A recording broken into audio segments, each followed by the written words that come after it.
at Hyderabad.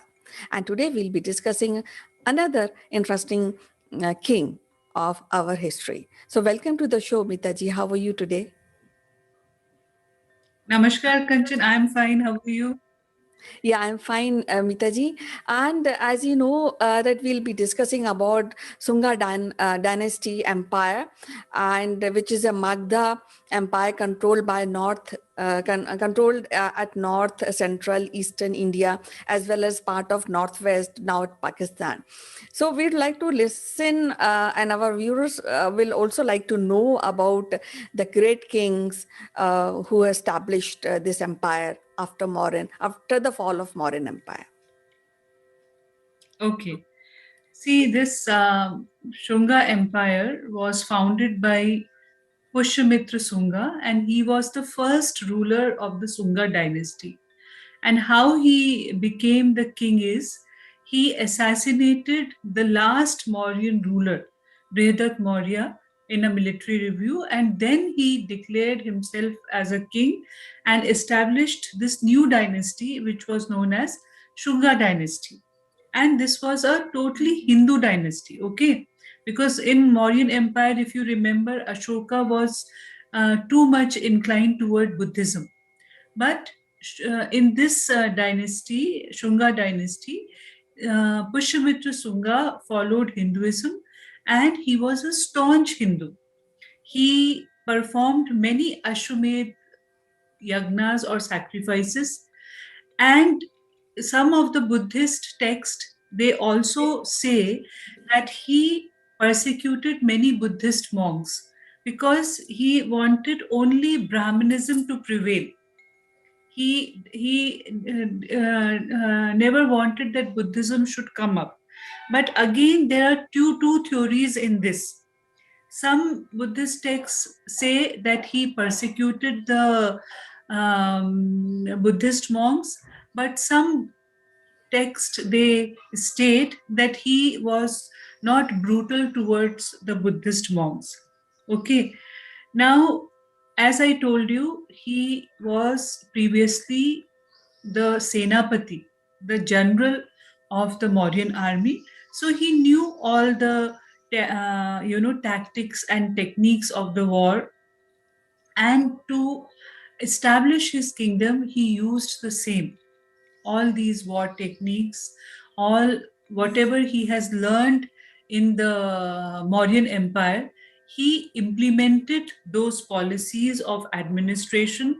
He implemented the same things in the military expeditions which happened, and many inscriptions which we found of the Sungas, they are found in Ayodhya, in Uttar Pradesh, and it in the even in the Punjab, in the northwest, and in those inscriptions, some of the inscriptions, it is mentioned that he did persecute the Buddhist monks, and he after him, his son Agnimitra, he succeeded the Shunga dynasty after the death of his father Pushyamitra Sunga.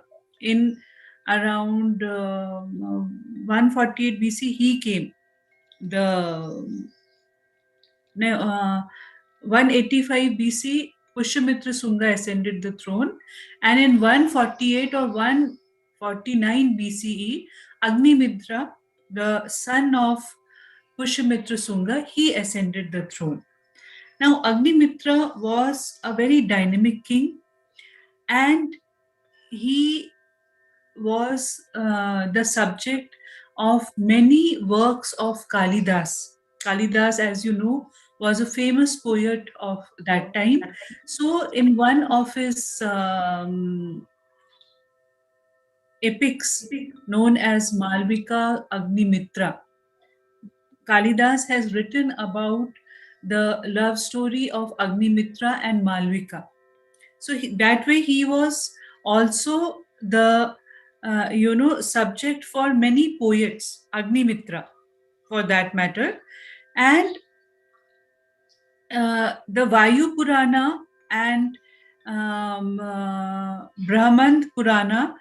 also mention his name, and they say that for around 8 years he ruled. Who? Agnimitra. Okay. And according to Kalidas in Malvika Agnimitram, Agnimitra belonged to Baimbika family, while the Puranas mention him as a Shunga. So here little conflict is there, because Kalidas gives a different picture, but the Puranas, they confirm that he was from Shunga dynasty. He was the son of Pushyamitra Shunga. And in Malvikagni Mitra, Kalidas has also told that he had three queens, three wives: Dharani, Iravati, and Malvika. So Malvika was the princess of Vidarbha. And this Malvika Agnimitra is the story of Agnimitra and Malvika, which Kalidas has written in his epic. Now, Agnimitra, according to the epic Malvika Agnimitra written by Kalidas, Kalidas writes in his book that a war broke out between the Shungas and the neighboring state Vidarbha during Agnimitra's reign. And before the rise of the Shungas, Vidarbha had become independent from the Mauryan Empire. And this Malvika Agnimitra till is the Ashoka was till Ashoka had not fought the Kalinga war. He was very, very ambitious, and he was into many conquests. But after the conquest of Kalinga, there was a hard change of Ashoka, and he stopped waging wars altogether. So that time, Vidarbha declared themselves independent from the Mauryan kingdom. And uh, this one war was there where a former Mauryan minister put his brother-in-law Yajnasena on the throne of Vidarbha, and Madhav Sena, a cousin of Yajnasena, he asked help from Agnimitra in overthrowing his cousin, but was captured while crossing the border of Vidarbha, and he was imprisoned. So Agnimitra demanded the release of Madhav Sena, and in return, Yajna Sena demanded the release of the former Mauryan minister who had been captured earlier by Agnimitra. So it was a sort of, this give and take type of a agreement. Instead, Agnimitra, what he did, he sent his army to invade Vidarbha, and Yajna Sena was defeated and forced to divide Vidarbha with Madhav Sena. And both cousins recognized the suzerainty of the Shunga rulers, that time Agnimitra, and this shows that he was an able military leader, because he made Vidarbha to come under his suzerainty, the kingdom of Vidarbha to come under his uh, suzerainty. And if we see, many historians have written about the Shunga Empire in detail, like Rai Chaudhary, Professor Rai Chaudhary, in his book Political History of Ancient India, he has mentioned about the Shunga dynasty, about Pushyamitra and Agnimitra. Then Leheri, in his book Indigenous States of Northern India, he also has described about the might of the Shungas. But it was a very short lived empire, the Shunga Empire, because after them, the Kanva dynasty came into being. And same thing, Kanva was also a general with Pushyamitra Sunga. So he declared himself independent, and then a new dynasty was established, that was Kanva dynasty. Okay, So, so actually, yeah. I've heard, I've read somewhere that Dev Bhuti, who was the first, who was the last king of Sangha dynasty, was assassinated by Kanwa dynasty king. Now, Yes, when we yes. talk about this Sunga dynasty, and you see, it came in existence after the fall of the Mauryan Empire. So, what we really think about those times, what people used to be like that, reacting to this change, because as I was reading few books, it says that there's lot of impression of Persian art at that point of time, and he is like, as you mentioned, Kalidas has been given free hand to write good things about the king and the queen.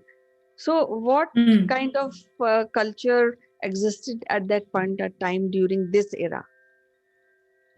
See, when Mauryas were there, because Ashoka was a great propagator of Buddhism, so mostly people followed Buddhism.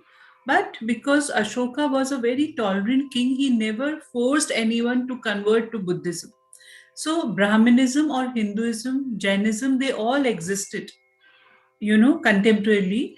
But when this Shunga rule came, then the emphasis was more on Hinduism than Buddhism. That's why some of the text they say that he, and one of the inscriptions also says that he persecuted the Buddhist monks who Pushyamitra. So Hinduism was a dominant religion in both dynasties, Sunga and Kanva. Okay, and after that, after Kanva, Satvahanas they came. So Satvahanas was one of the biggest Hindu kingdoms of India after Vijayanagar Empire. So Brahmanism was on the rise that time, and because the kings they performed many Ashwamedh sacrifices to confirm their superiority, okay, over the people. So that means the people who were in the empire, they were happy. There was no discontent. Only because whenever these military conquests happened, naturally the public will be disturbed because they will march towards the fields, and all that destruction, indirect destruction will happen. So that was a very obvious thing to maintain the dignity of the empire. But otherwise, people were happy under the rule of Pushyamitra Sunga and Agnimitra also. So this whole dynasty ruled approximately few years from 185 BC to maybe 73 BC, Yes, and till the Kanwa rule was established. yeah. So I think this is an era where approximately 10 rulers of Sunga dynasty rule. So I can safely Yes, say that is kind of establishment of Hindu religion. When you see, then in Mauryan Empire there was establishment and propagation of Buddhism, but now Buddhism. Yes, this is a dynasty which establish Hinduism and give rise of Brahminism and Hinduism in that era. Buddhism was Hinduism was already there, Kanchan, because in all the empires which existed before Mauryas also, only you get some Greek influence because of the Greek invasions. Alexander came in 326 BC, and then later, after all these dynasties, these Ghazni and Gorid invasions. So Hinduism was there, but it was given preference in these dynasties, the Shunga and Kanva dynasty, because the founder of Kanva dynasty, Devbhuti, he also followed Hinduism, and he came to rule in 75 BCE. He also followed Hinduism. And after Kanva dynasty, then came the Satvahanas. They were staunch Hindu rulers. So Okay. the Hinduism was there, but because of these two religions, Jainism and Buddhism, it was overshadowed a bit. Right. So when we talk about these two great kings, Pushmitra and Agnimitra, so what are those one or two significant aspect of their rule, which really we can cherish? We can. What is the impact of that era? Uh, if you see broadly, they followed the Mauryan administration model itself. Because as I told you, Pushyamitra was the Senapati of the Mauryas before he assassinated Brihadat and came to rule. So they followed the same model of administration. Only thing which was more dominant in the Shungas and Kanvas times was Hinduism, which was not there in the time of Ashoka, because he adopted Buddhism and he did a lot of work in the propagation and of Buddhism and preaching Buddhism, not only in India but outside India also. So that was the only major difference you can say.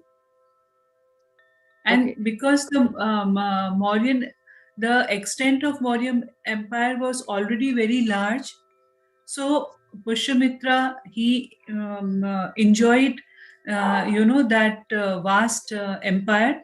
But because many of the kingdoms like Vidarbha, they declared themselves independent after Ashoka, because after Ashoka, we don't find any very prominent rulers in the Mauryas.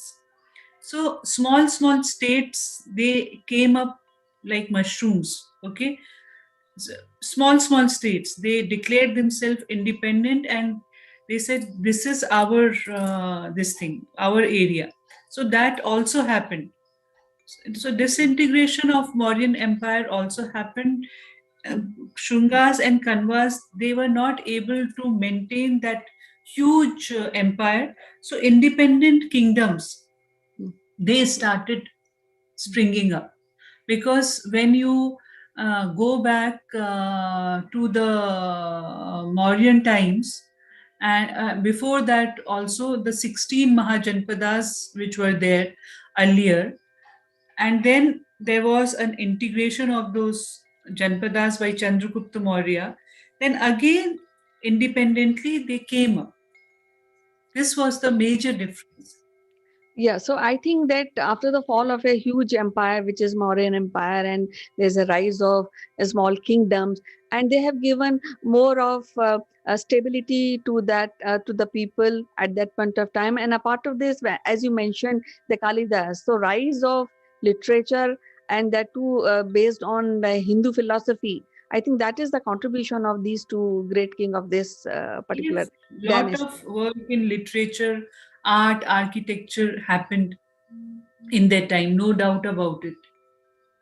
So we'll be discussing about more once we have already covered and discussed about the Singha Empire and the great two kings of this empire.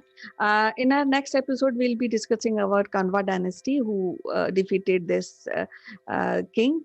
And till then, you take care. Bye bye. See you. Thank you, Kanchan.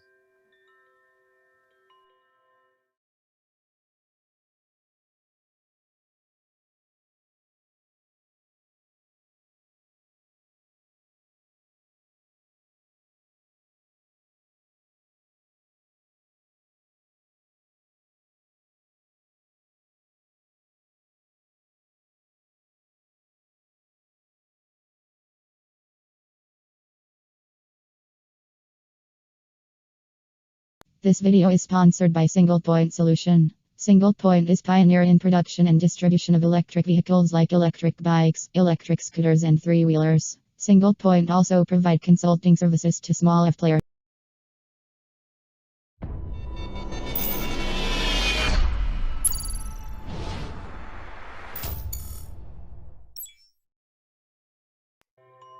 Hello, friends. This is Chandrakant from Akulmach Technologies, and welcome to Top Brass.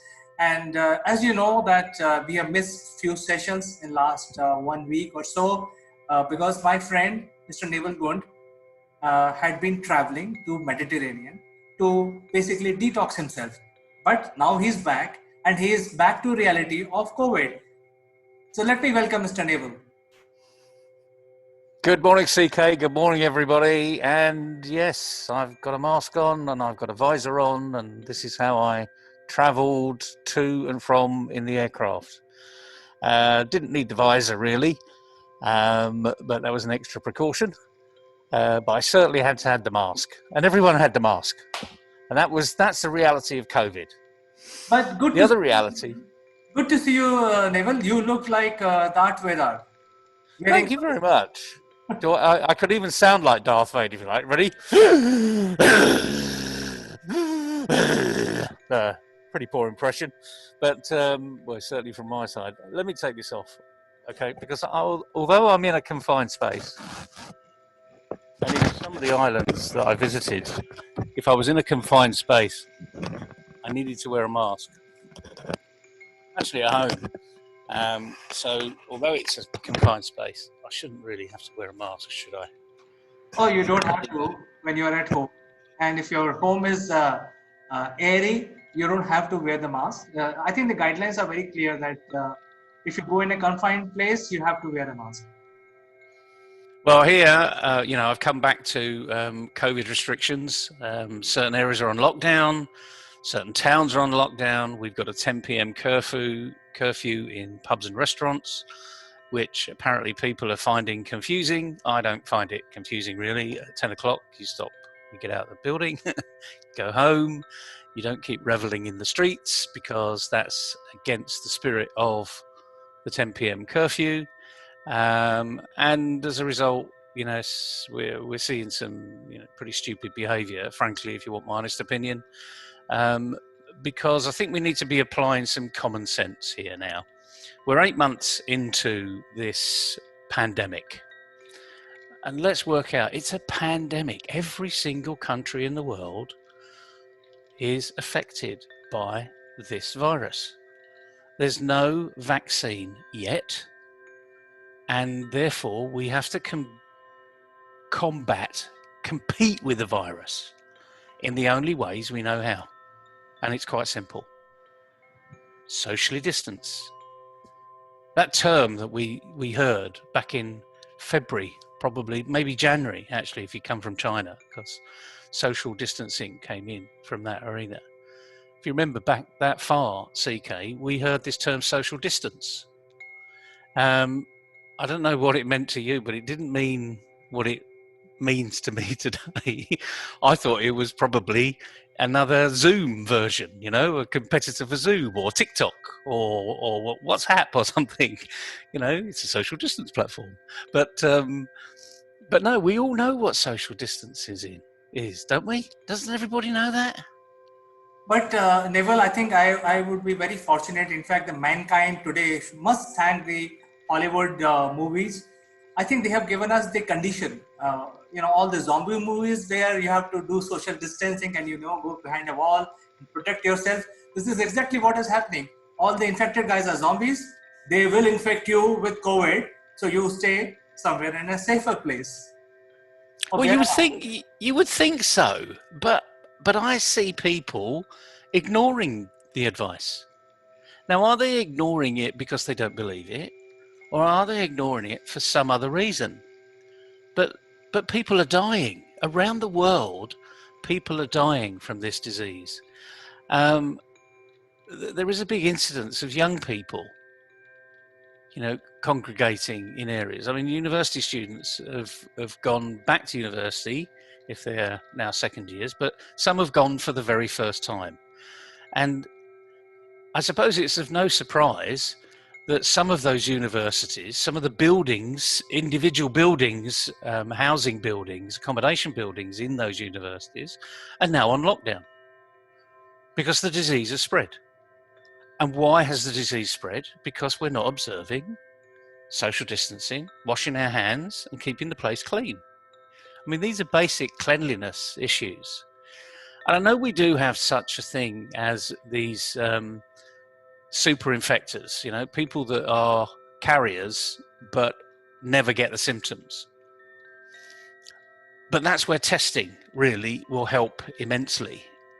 I don't know about you with your universities over there, but it would have made sense to me that every university student, prior to going to university, or even on the day of going to university, would go to their room, which would have been cleaned, because that's what universities said they're doing, and immediately have a test.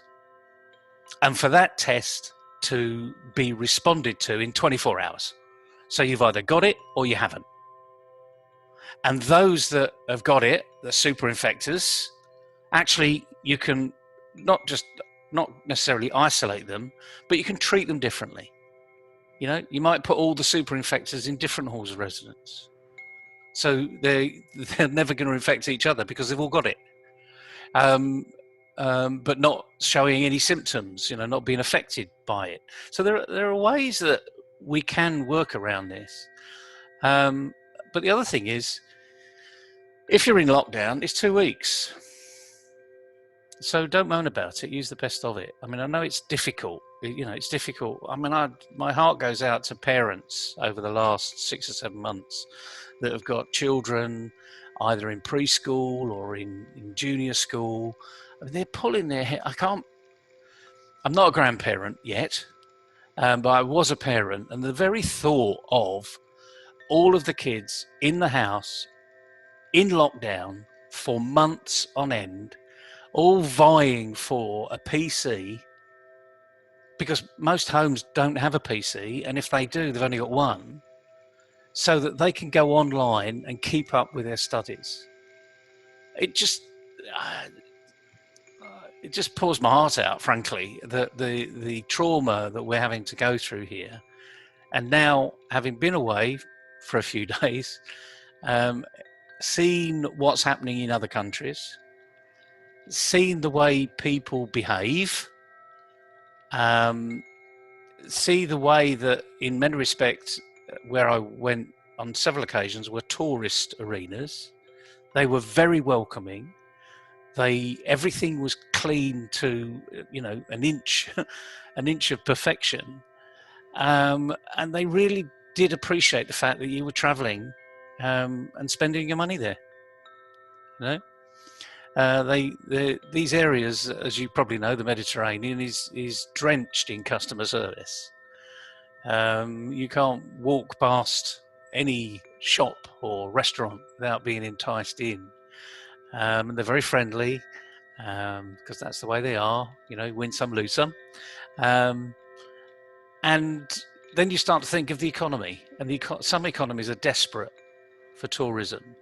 And of course, when we went away and we've come back, we're at the back end of a season. But actually, it's probably the height of their season because they haven't had a season.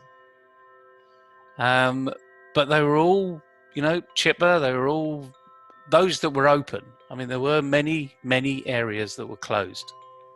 That's the effect that COVID is happening. But the thing is, it's our behaviour now that's going to make the difference. So I think you mentioned the universities. So I can share that in India, the schools and colleges are still closed. The India response is going online. I think everything is now moving towards online. And while we'll feel sorry, I think you have already mentioned that you feel sorry, and I also feel sorry that the kids are stuck at home, but they are learning new things. They are learning how to use the digital platform, how to present, how to play games, how to watch movies, go online, and they are doing. There are some certain pranksters who are trying to evade their parents and trying to go and look at the stores, and if they can see some content and stuff like that. So all that is going on. So I think they are learning very early. That is one side which has affected the education.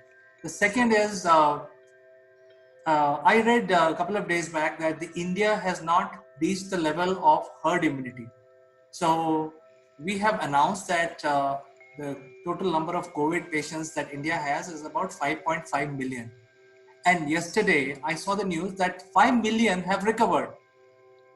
So the mortality rate is very, very low, extremely low. I think even Africa is showing very low mortality. Uh, so people have started ignoring COVID. As you said, in UK, there are certain people who are not, following the guidelines. But one thing good in Indians is that they are, all of them, keeping their hand sanitizers and mask on.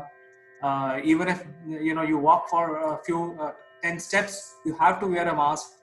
And it is not the government policy; it's just the people themselves are wearing masks and sanitizing their hands every 10 minutes, and so on and so forth. So this is a different arena where people are embracing the lockdown situation quite positively. And that to me is the issue. They're embracing it. They're getting on with life. They're saying, this is a reality. It's here to stay for a while. We hope, sincerely hope, that our scientists are going to come up with a vaccine. I don't think we're that far away from a global vaccine now. I mean, they're talking, maybe 3 to 6 months. So, let's hope it's at the beginning of next year, if possible. But nonetheless, we have to work around what we've got. We can't fight this apart from disinfect surfaces, clean our hands, and observe social distancing. 3 simple rules. I mean, this is not difficult. And I was really surprised and happily surprised, I should say, that wherever we went, the vast majority of people socially distanced. If you remember the old days of networking, because you and I, you're not as old as me, but we're quite old. They had this term in networking parlance called space invasion. Don't be a space invader. So when you network with someone, when you introduce yourself to somebody, you put your hand out openly to shake hands. Obviously, we can't do that today, but we can do the elbow bump. That's perfectly allowable and funny. Let's face it. It was an element of, come on, mate, give us an elbow bump, or give us a back bump or something. But it's a bit funny.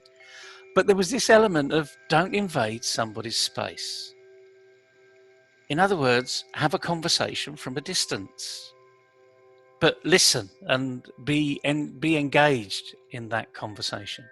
So the space invader arena, I think I first heard of that term when I was doing some negotiation courses many, many years ago, probably in the late 80s. And it wasn't a question of don't invade someone's space. It was a question of use the space. So if the person is becoming, if you want to get one up on the person, you can be aggressive by just half a step forward, as they say. That's pretty aggressive statement these days. So use the space well. I mean, that's how the networking arena would do it. But today, just use the space. Be smart. Just because your government may be saying 1.5 meters, that doesn't necessarily mean that 1.5 meters will make you feel safe. Because this is about how we individually feel now. I mean, remember, this mask isn't to protect me. The World Health Organization, it says it's protecting you. And doesn't that show a form of respect to other people? This isn't protecting me either. This is protecting you, which inadvertently is protecting me if we both wear it. So it's a form of respect, and maybe we just need to go back and look at personal values here and link our personal values to the rules. And that's the message today, I think. What are your personal values? If you respect other people, the rule says socially distance in COVID. That's a good form of respect, isn't it? So, therefore, you can do it. And if you link that to your personal values, you will make all the difference. You will start doing things differently. I think this is a very good message, Nabil, you have given. It shows that you are fully charged after your, Mediterranean holiday, and Even a new, it's only a couple of days since I've been back. Actually, is this positively charged or negatively charged? I'm not quite sure. To be honest with you, I'm getting some friction burn. But there you go.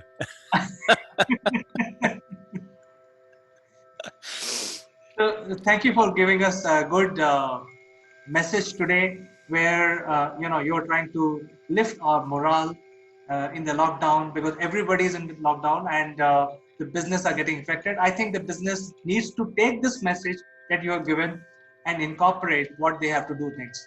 So we will come back on this subject again tomorrow, Neville. It was pleasure to see you again.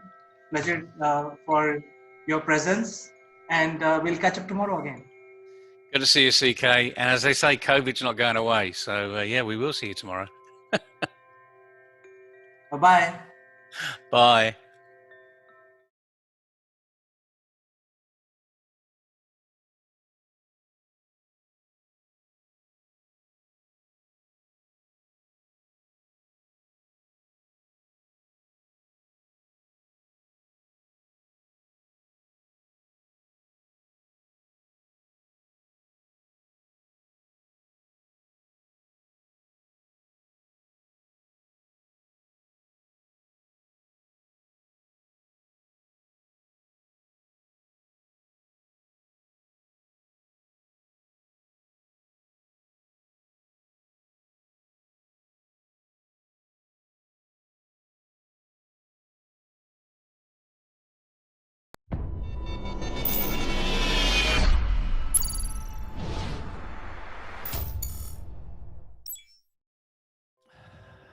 Hello, friends. This is Chandrakant, and I welcome you all today to discuss something very ancient, very medieval, and it's about the fairy tale. All of us have, we grew up hearing the grandma tales about fairies and the lords living in the castles, and having a fairy day, fairy life, fairy-like life, meeting their Prince Charming. So let me invite my friend from UK, Mr. Nebel Gund, to discuss exactly this aspect of our today's life. Good morning, CK. Good morning, everybody. I'm sorry, but I've left my fairy wings in the garden. We haven't got them on at the moment. But yes. Are these fairy tales, or are they close to reality? What do you think?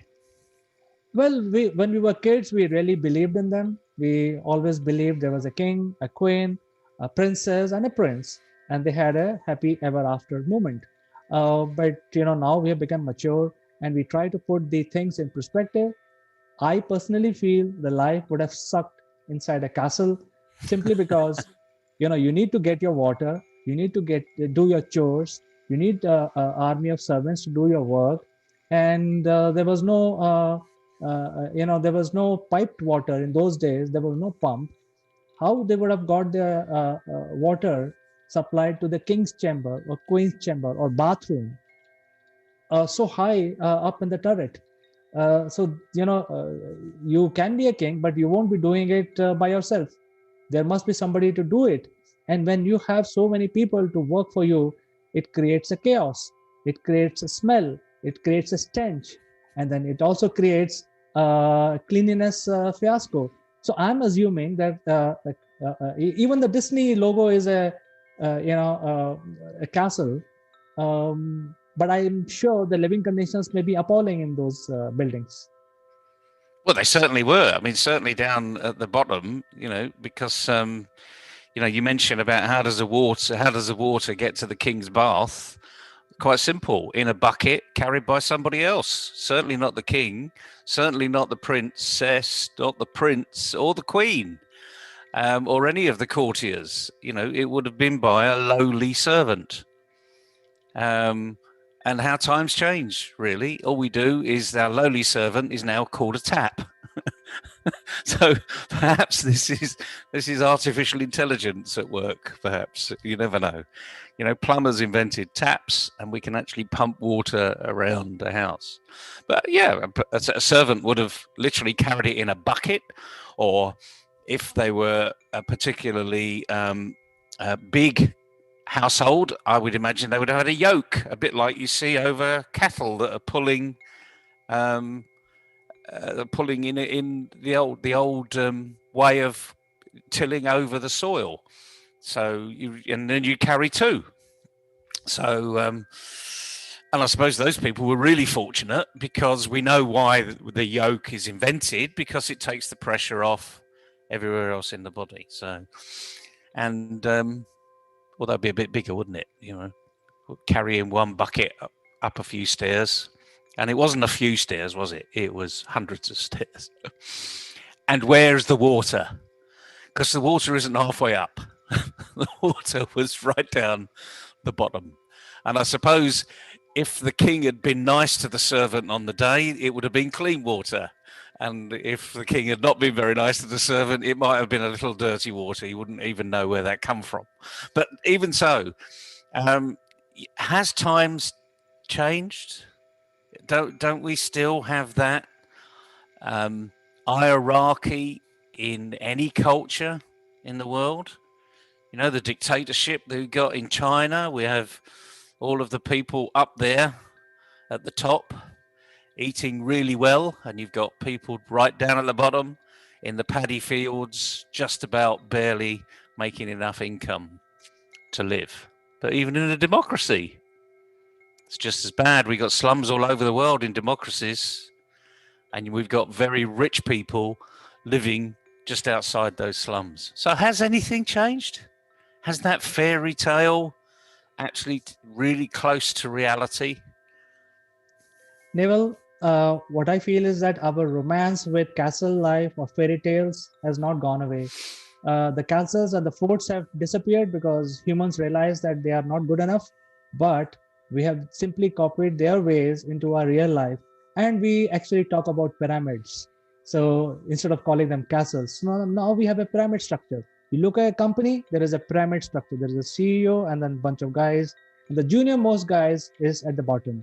If you look at society, it's again a pyramid where the ruler of the country is really in a very cozy and nice place, whereas, as you said correctly, there are slums and so on and so forth.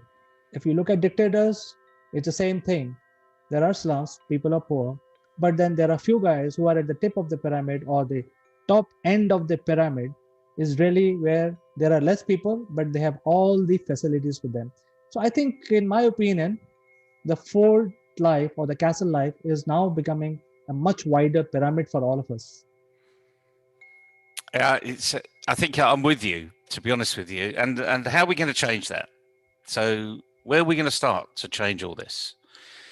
I mean, I remember when I was a rebellious student at university, thinking, you know, power to the people, be equitable for everybody. We should all get paid the same wage. We should all pay the same taxes. And because we live in the same street, we should all be given the same houses.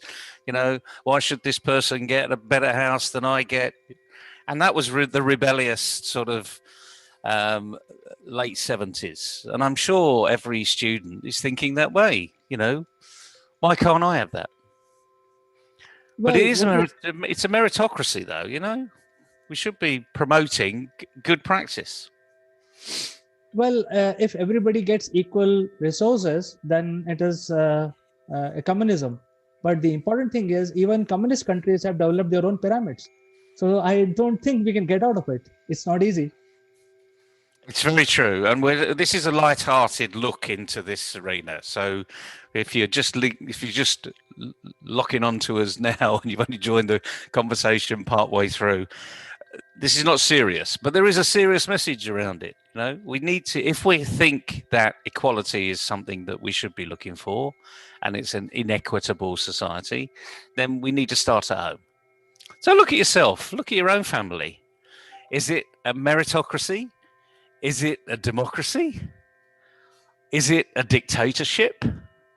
You know, are you looking at communist or capitalist traits, or are you getting the best of all worlds? And reality is you want to get the best of all worlds, you know, because there's clearly no one model that's right. Because if there was a model that's right, we'd all be following it, wouldn't we? Absolutely. So, in real sense, the fairy tale castles are not really a very conducive life. It did not offer the comfort as we hear in our stories, and which is pretty much like our actual life. So instead of castles, we are living in our pyramids. So I think this is what the message is for today, Neville. It is the message for today. Reality hurts sometimes, but once you get to know your reality, at least you've got a fighting chance to move above that reality level if you want to.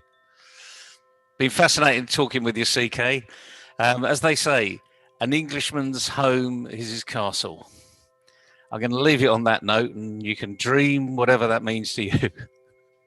Well, Neville, please go in the turret and look at your land while I'll go sit in my pyramid. Nice speaking with you, CK. Have a good day. Bye-bye.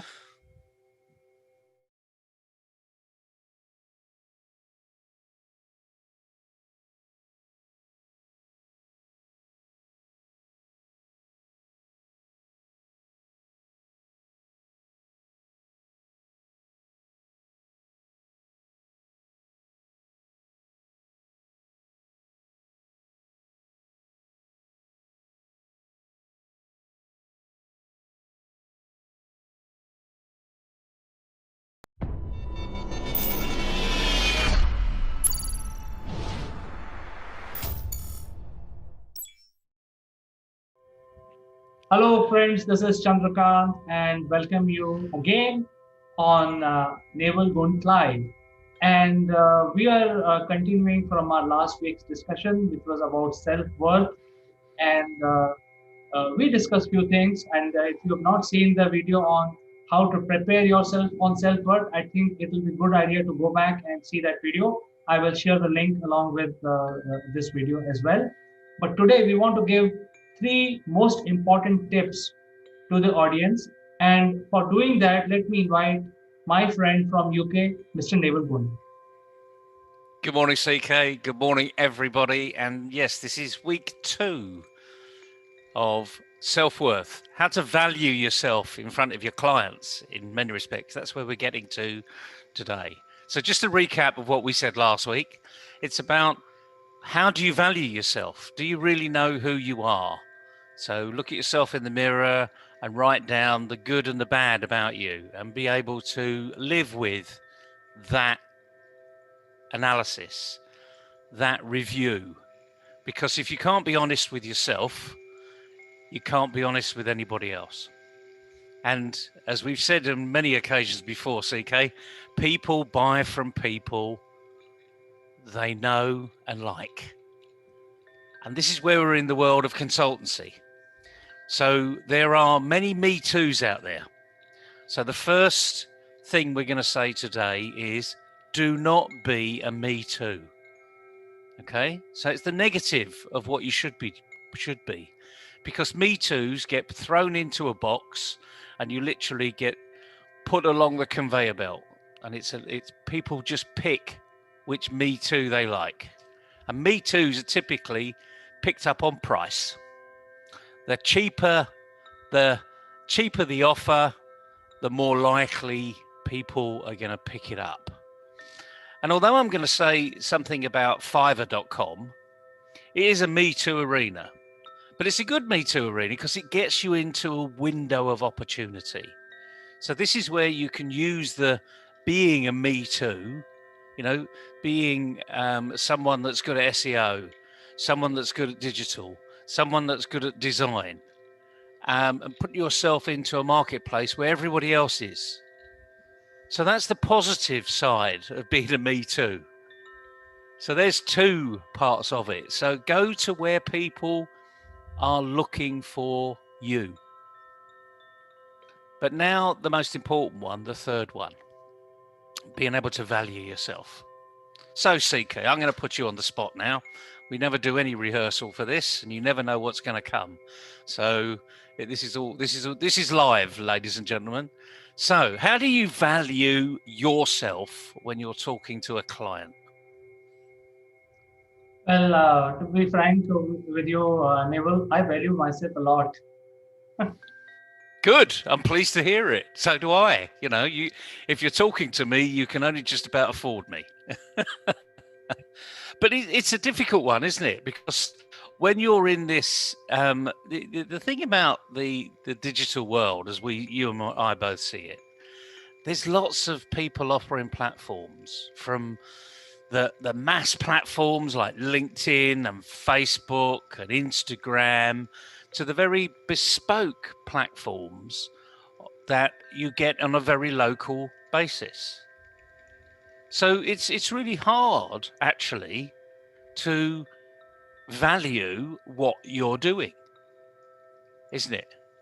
Don't you think? Yes. So let me ask. In fact, I will give a complete answer now, since now you have clarified. I've got some ideas, and I will also ask you a question related to Me Too. Uh, I think the question that you asked is, how do you value yourself? I have to offer the value to the client. You know, how much I am worth in my own as a personality is not relevant at all. Because if I'm not able to draw value for the client I'm talking to, that is really the crux of the matter. So I think one of the ways that I found uh, is basically telling them the numbers, where if they deal with our company, the numbers are very clearly defined on our website, their circulation, their visibility, in terms of click-through rates, in terms of how many visitors we have on our website, and the companies who are dealing with us can get leverage around it. And that clearly is a differentiator, because that is the data which is real data, and I provide it to the client. Now, this data is not really the best data. There are people much smarter than what we are doing, much more mature. They have been in this business for many years, and their data, when they present, is better than what I present. I think that brings me to the second point of how much my circulation costs to the client. And then we can do a simple math. So obviously, if the circulation and the visibility that we offer is lesser than XYZ, then obviously my value will be lesser than that. So I think we go with a simple mathematics. However, my question to you, Neville, is, when we talk about Me Too, and if you look at the consultant, and if somebody is saying, hey, I'm executive coach, I will train your leadership team. There are dime a dozen floating around. I mean, just look and you will find, I mean, a simple Google search will get you thousands. So they are, by virtue of saying this word, executive coach, getting into arena of Me Too. So the question is really is that how people get out of Me Too syndrome when there are so many around. It's a really good question, and like anything else, there's ways that I've done it, because I'm in that executive coaching arena, as people might call it. Although, frankly, I don't do much coaching. If truth be known, I just do lots of questions, and I ask people questions. But that's what good coaching is all about in many respects. But there are a million and plus executive coaches, lifestyle coaches, personal coaches, performance coaches, and that's just one typical profession, if coaching is indeed what they call a profession. A lot of people will know of a coach as a sports coach, someone that is there to help you improve. And that's where we need to start with. You mentioned executive coaches, so we're talking to those people out there that are in this Me Too arena of being an executive coach. Obviously, people are going to say, where's your background? Where's your proof? Who have you done this with before? That goes without saying. If you've not done that, then you better go start producing that list. Where's your case studies? Where's your testimonials? I'm not talking about huge, lengthy case studies. Remember, executive coaching is very personal. You're not going to be able to say, I know some people that do say this, they go very personally about some of the coaching that they've done, and it's very clearly who they've done the coaching with. That person is really not going to be happy about having their dirty linen exposed in the public arena. It's an executive you're talking to here.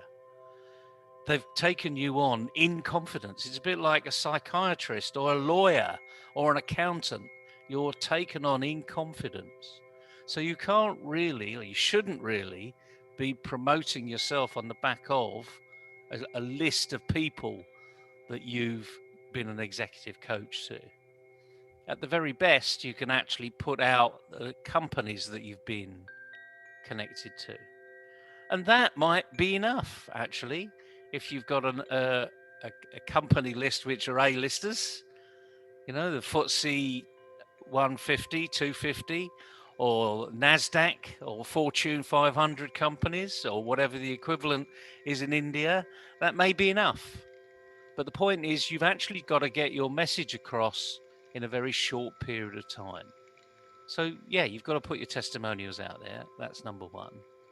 But then you've got to be giving in other areas. So write an article on LinkedIn. Put out some social media on a regular basis. So you need to be consistent. And I get a lot of people coming to me to say, I've seen you over the last 6 months and I like your consistent message. And I go back to them and said, well, I'm glad you like it. What have you done with it? Because if they've come to me and they now want me to coach them, if they've done nothing, just following me and other people for the last 6 months and done nothing with it, then it's an uphill battle because you're not going to take action.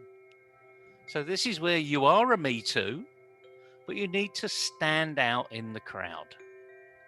The crowd will be saying everything about themselves. They'll be putting their ego out there. They'll be saying me, me, me, me, me, me, me. And that's why we call them Me Toos. Whereas executive coaching or any support is about you, how you've achieved, what I helped you to see, where you've gone without me being a crutch and picking up my regular retainer. And if you're a really good coach out there, never, never go for retainers. Your job is to get in, do the job, and get out again. And there is a trick here, CK. When you're working with a new company, let's just say Tata, everyone knows the name Tata, huge organization.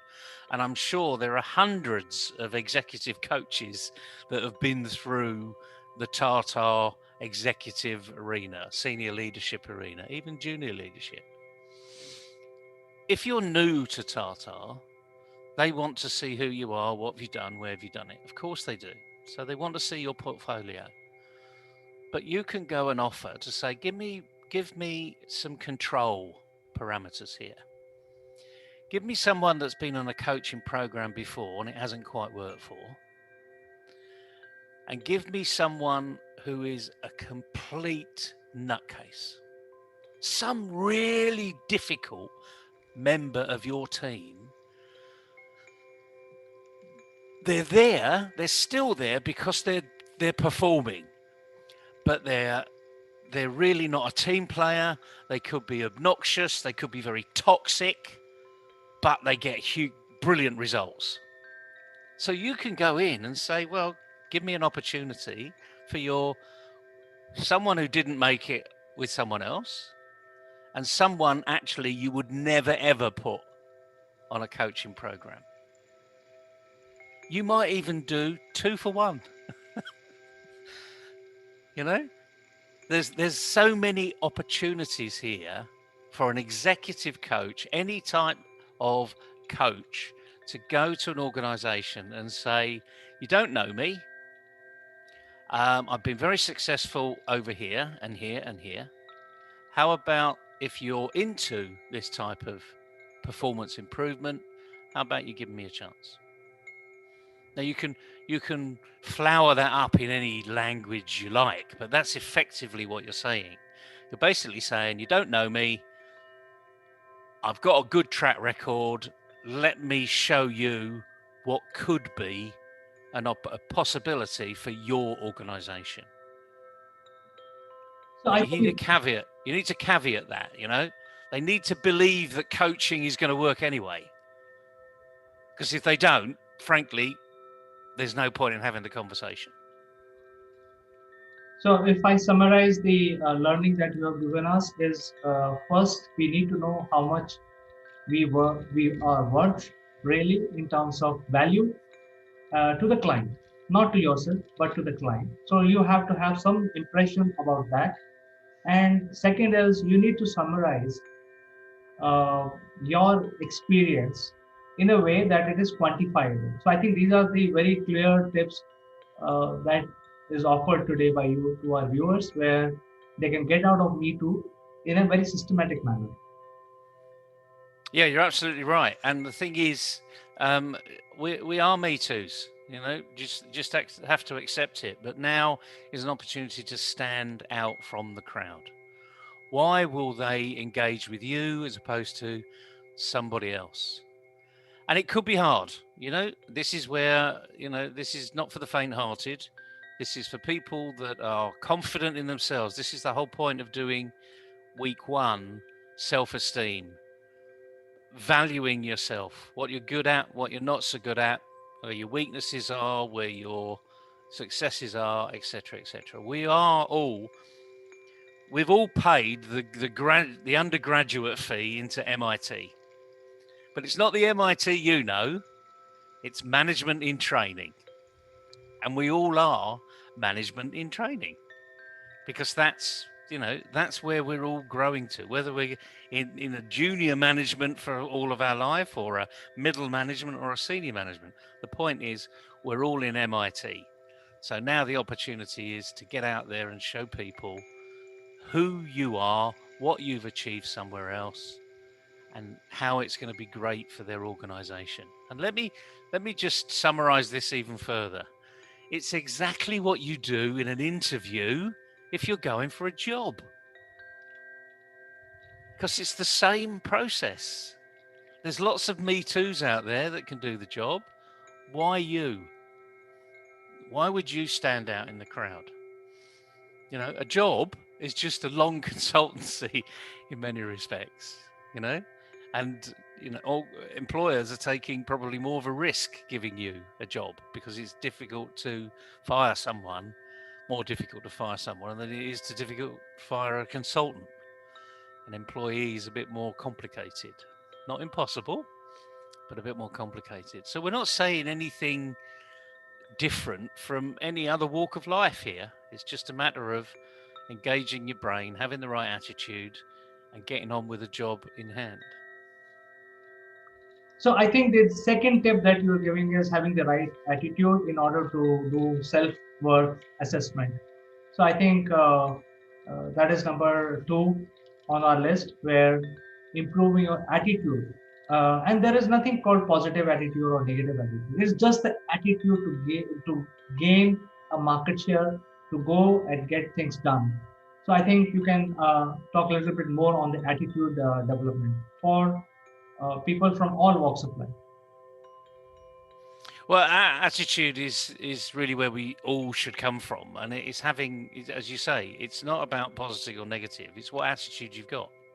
And again, what we covered in our first session last week was to cover those very issues. Write down on a bit of paper what you're good at and what you're not good at. And don't beat yourself up if you're not good at something. That's actually a learning opportunity.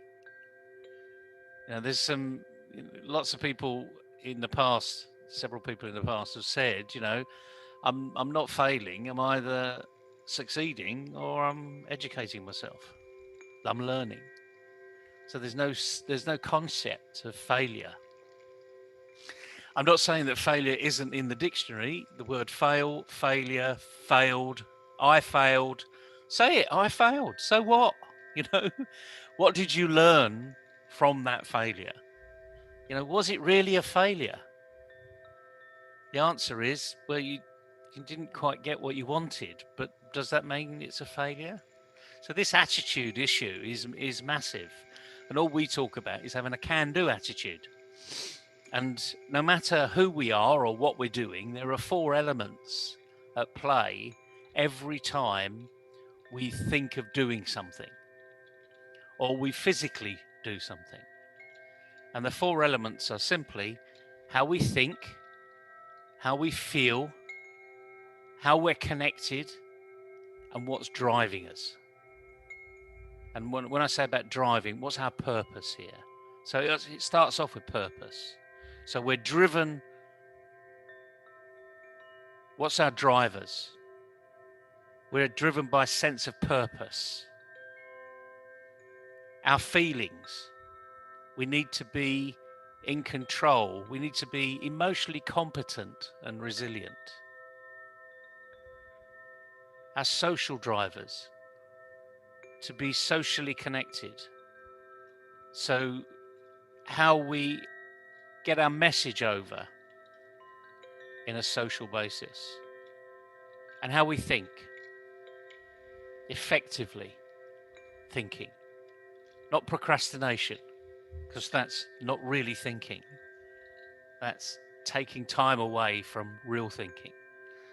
So to think effectively and appropriately. How we focused. So if all of these 4 elements, thinking, feeling, social connection, and what we're driven by, are all positive, guarantee you've got a can-do attitude. If any one of those are negative, you haven't got a can-do attitude. And whether it's an employer of someone who's going for a job, or whether it's a client or future client for someone who's going for a contract, for a consultancy, you need to have a can-do attitude. And the other thing, the last thing we're going to say today is it's not about you. It's about your customer, your client.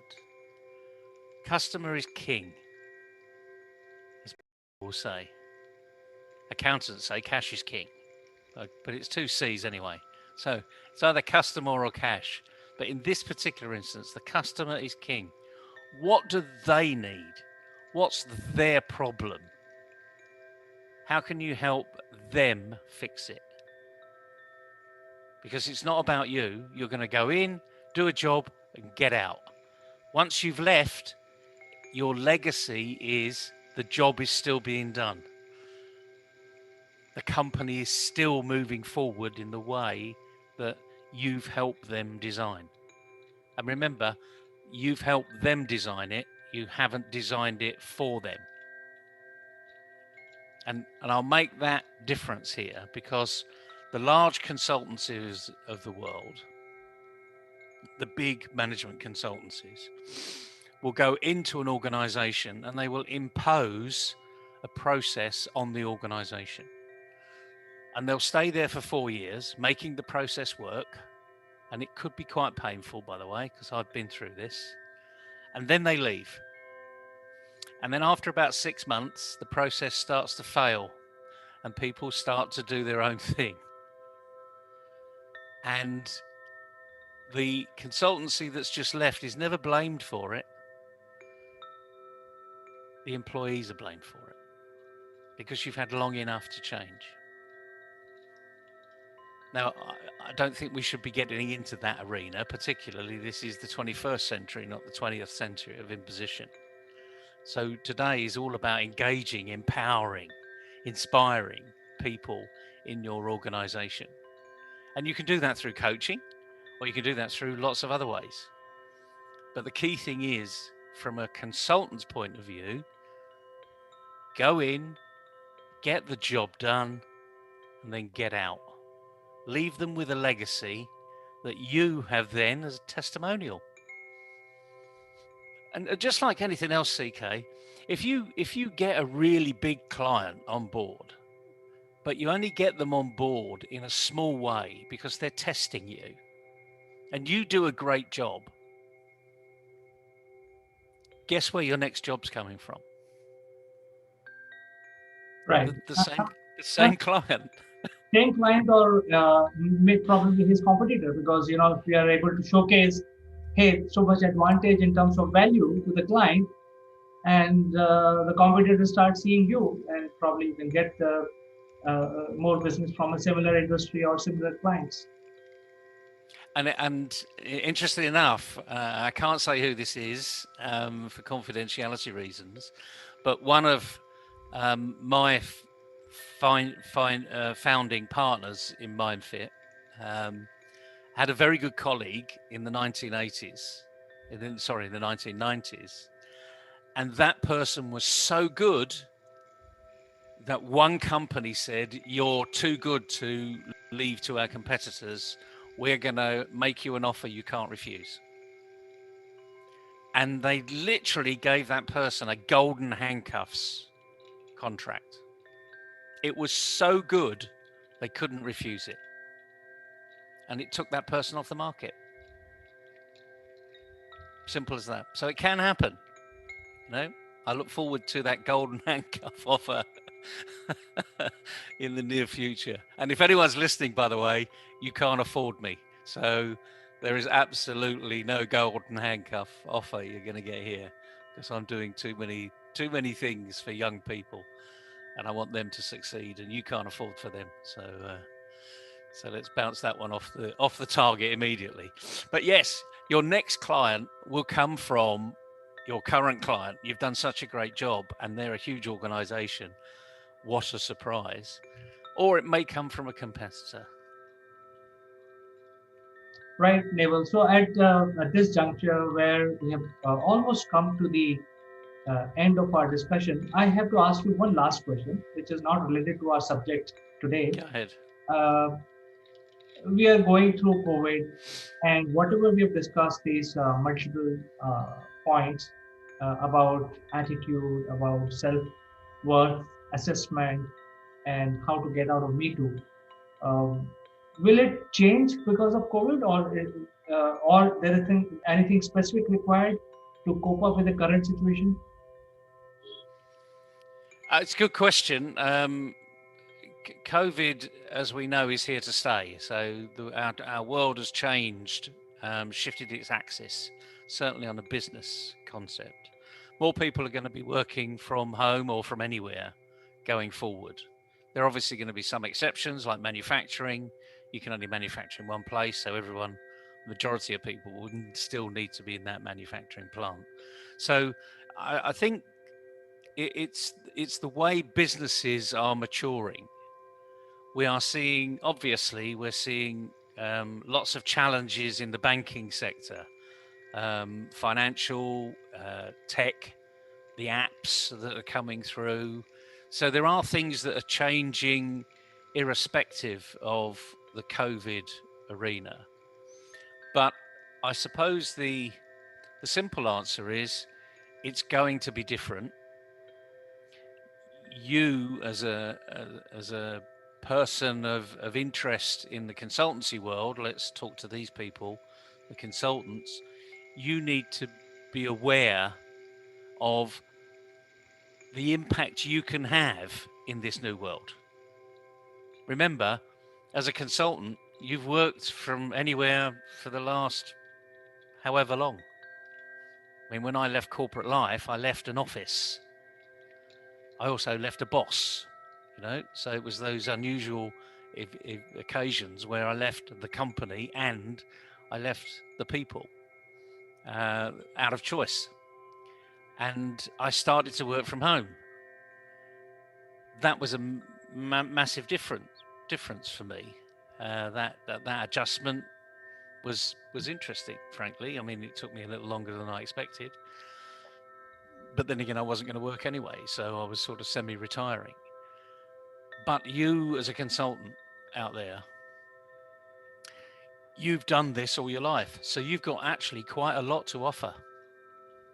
And I think there's a lot of people don't realize actually that you really do have a lot to offer, because you not only work from home, but you work from one organization to another, to another, to another. So you are a very flexible type of individual. If you've got a number of clients in different sectors, you're incredibly flexible. And the interesting thing, CK, is that's what your customer will be buying. Remember, this is a supply and demand market.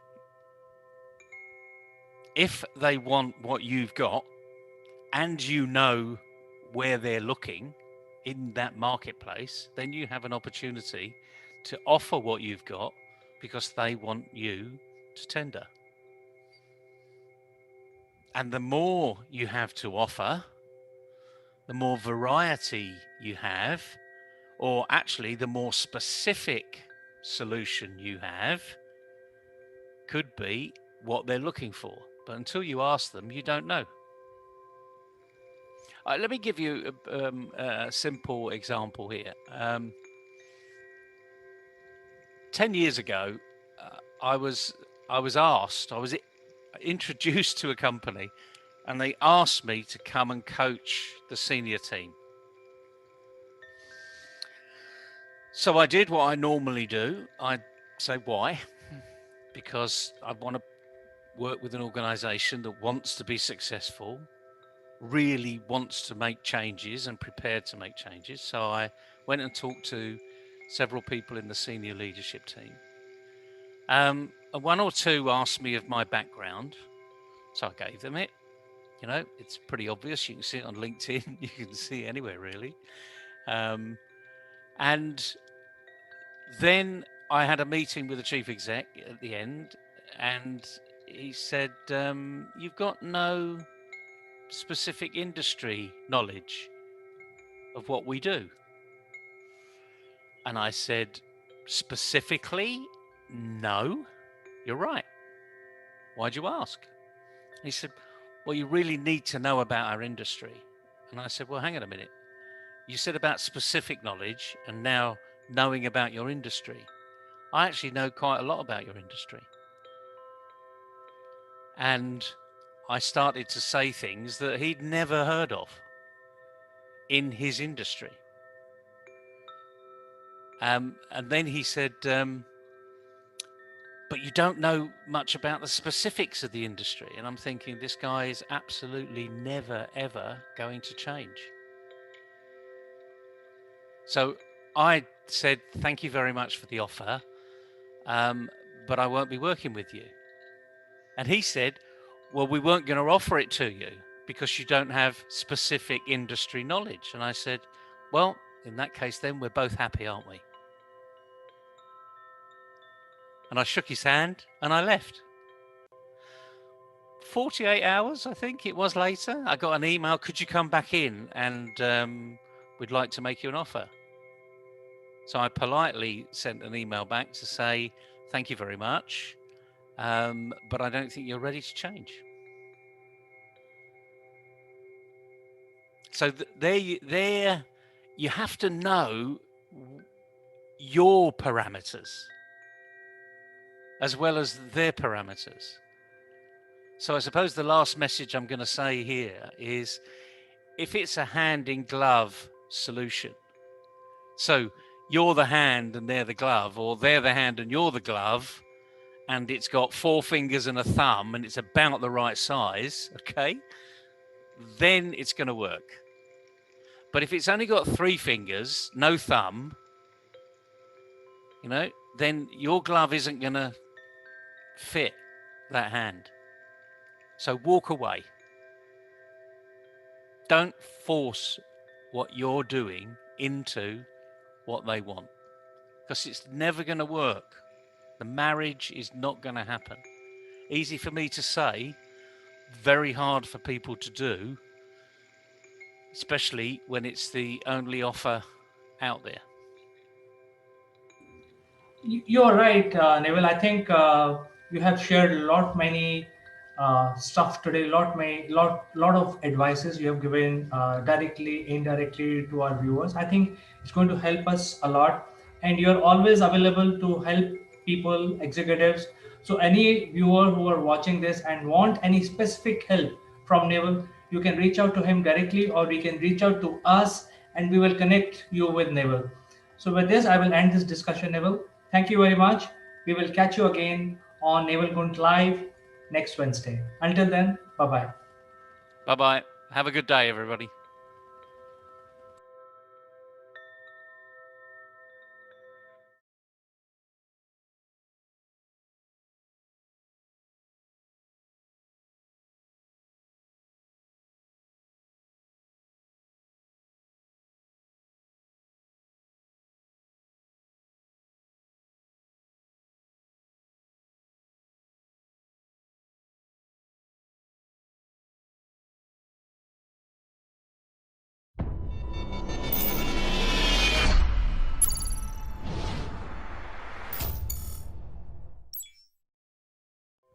Hello, friends. This is Chandrakant from Akulmach Technologies, and welcome to this Monday edition. It's quite chilly outside from the Indian standard, but we would like to discuss about something in the tech world.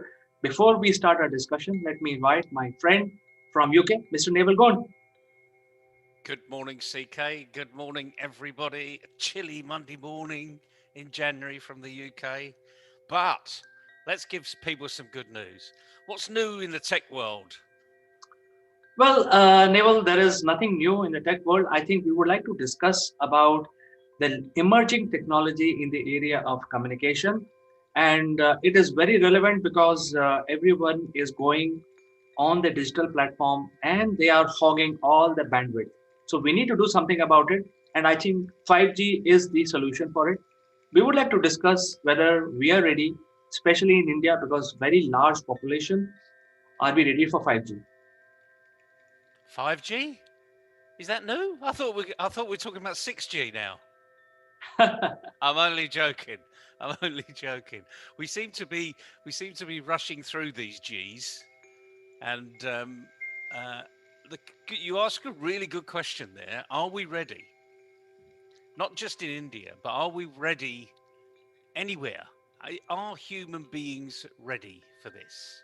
So, so let's just talk a little bit about what 5G is. We're not going to go into the techie bit about how much better latency it gets and etc etc etc. Let's just talk simplicity. It's going to be better, faster, wider, quicker, and it's as simple as that, isn't it? So anyone that's got probably any iPhone these days, you're on 4G, aren't you? Most people are on 4G, I would think. Yes, we are on 4G and we are also on fiber optics. There is a huge fiber optics network across the country. But Naval, I would like to draw your attention to the basic fact of the transmission through the cable. And the cable transmission is more than 150 years old. The England and the US were connected using a telegraph cable. The speed is pretty much the same because you can't make electrons travel faster than what they can travel naturally. So the whole technology of 1G, 2G, 3G, 4G, and 5G, and in your dreams it is 6Gs, but the whole method of increasing the speed is increasing the compression. That means if you can send more information in a smaller packet, that will give you a presumption of higher speed. So that is what the 5G is all about. Gotcha. So we've made it really clear and simple for everyone to understand. In essence, we're just packaging things up smaller and pushing them faster. I mean, just imagine a bit of pipe, and it's full of water, and your plunger is now pushing a bit faster. In essence, it's coming out of the other side faster, and that's more or less what's happening with 5G. But I'm going to throw a spanner in the works here. Okay, we've got to be ready for 5G. You know, between our ears, between these things here, we've got to be ready for it. And the question I suppose I always have is, are people ready? So what do you think? Are they ready? I think people are ready because as we are progressing in in this decade, the need for bandwidth is going to increase for everyone. People are going to consume more and more bandwidth. And if you compare the 3G, which was like few years back, the speed of transmitting 1 gigabit or gigabyte per second was probably equivalent to uh, 20 gigabytes in 4G. And 5G is going to be 10 times or 20 times faster than 4G. So you can imagine, as it is on 4G and on the fiber network that is available right now in India specifically, we are watching all the TV programs, and the dish antennas are already become obsolete. So everything is running through the network. Your TV, your video conferencing, a lot of these applications are coming through the 4G platform that we have. And I think we are all ready. World over, people are now consuming more and more bandwidth, and they need 5G. Oh, I think we do need 5G. And the interesting thing is, of course, we're ready. We can accept a tremendous amount of information and discard what we don't feel is relevant. We can, we're, the more aware we are, the more information actually we can move through our brain. This is because the brain is probably the most powerful PC in the world still. And in some respects, 5G is just trying to keep up with it, trying to process that data as fast as possible for us and make it clearer so that we can understand it. So, are we ready? Yes, of course we are. But the next question is, are we really ready? Are we into the digital arena? Because what we're seeing all the time is that people are lagging behind. I mean, if you remember, CK, when videos came out, when YouTube was coming into the world, we're sort of 15 years later, a bit longer perhaps, and still people are not making videos. They're not putting their company out into this digital arena. They're almost frightened, actually, to use the digital media that we've currently got. And now with 5G, it's going to be faster. So, what have we got to do? What have people got to do to really get themselves over that little hurdle? It's not a brick wall. It's not 50 foot high in front of you. It's just a little hurdle. What have we got to do to get over that hurdle? In order to answer your question, let me break it down into three elements here. Number one is, let's understand 5G in a bit, in more detail. See, the 5G can be classified into three different segments, which is low end, medium end, and high end. I'm just using simple words. I'm not using things like low band, medium band, and high band. I'm just using low end, medium, and high. Yeah, we need to keep it simple. Right, right. So the whole point is that if your low band is basically having lower frequency, and as you go higher, the frequency increases, and with every increase in frequency, the range decreases. It's a simple mathematical formula. I don't want to bore the viewers right now, but the thing is that with higher frequency, that means the wave of transmission will be lower.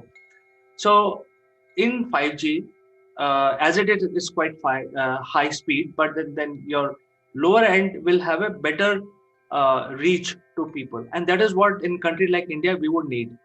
And in the low end segment, it can be rolled out to all the mass users like mobile users or SOHO users and so on.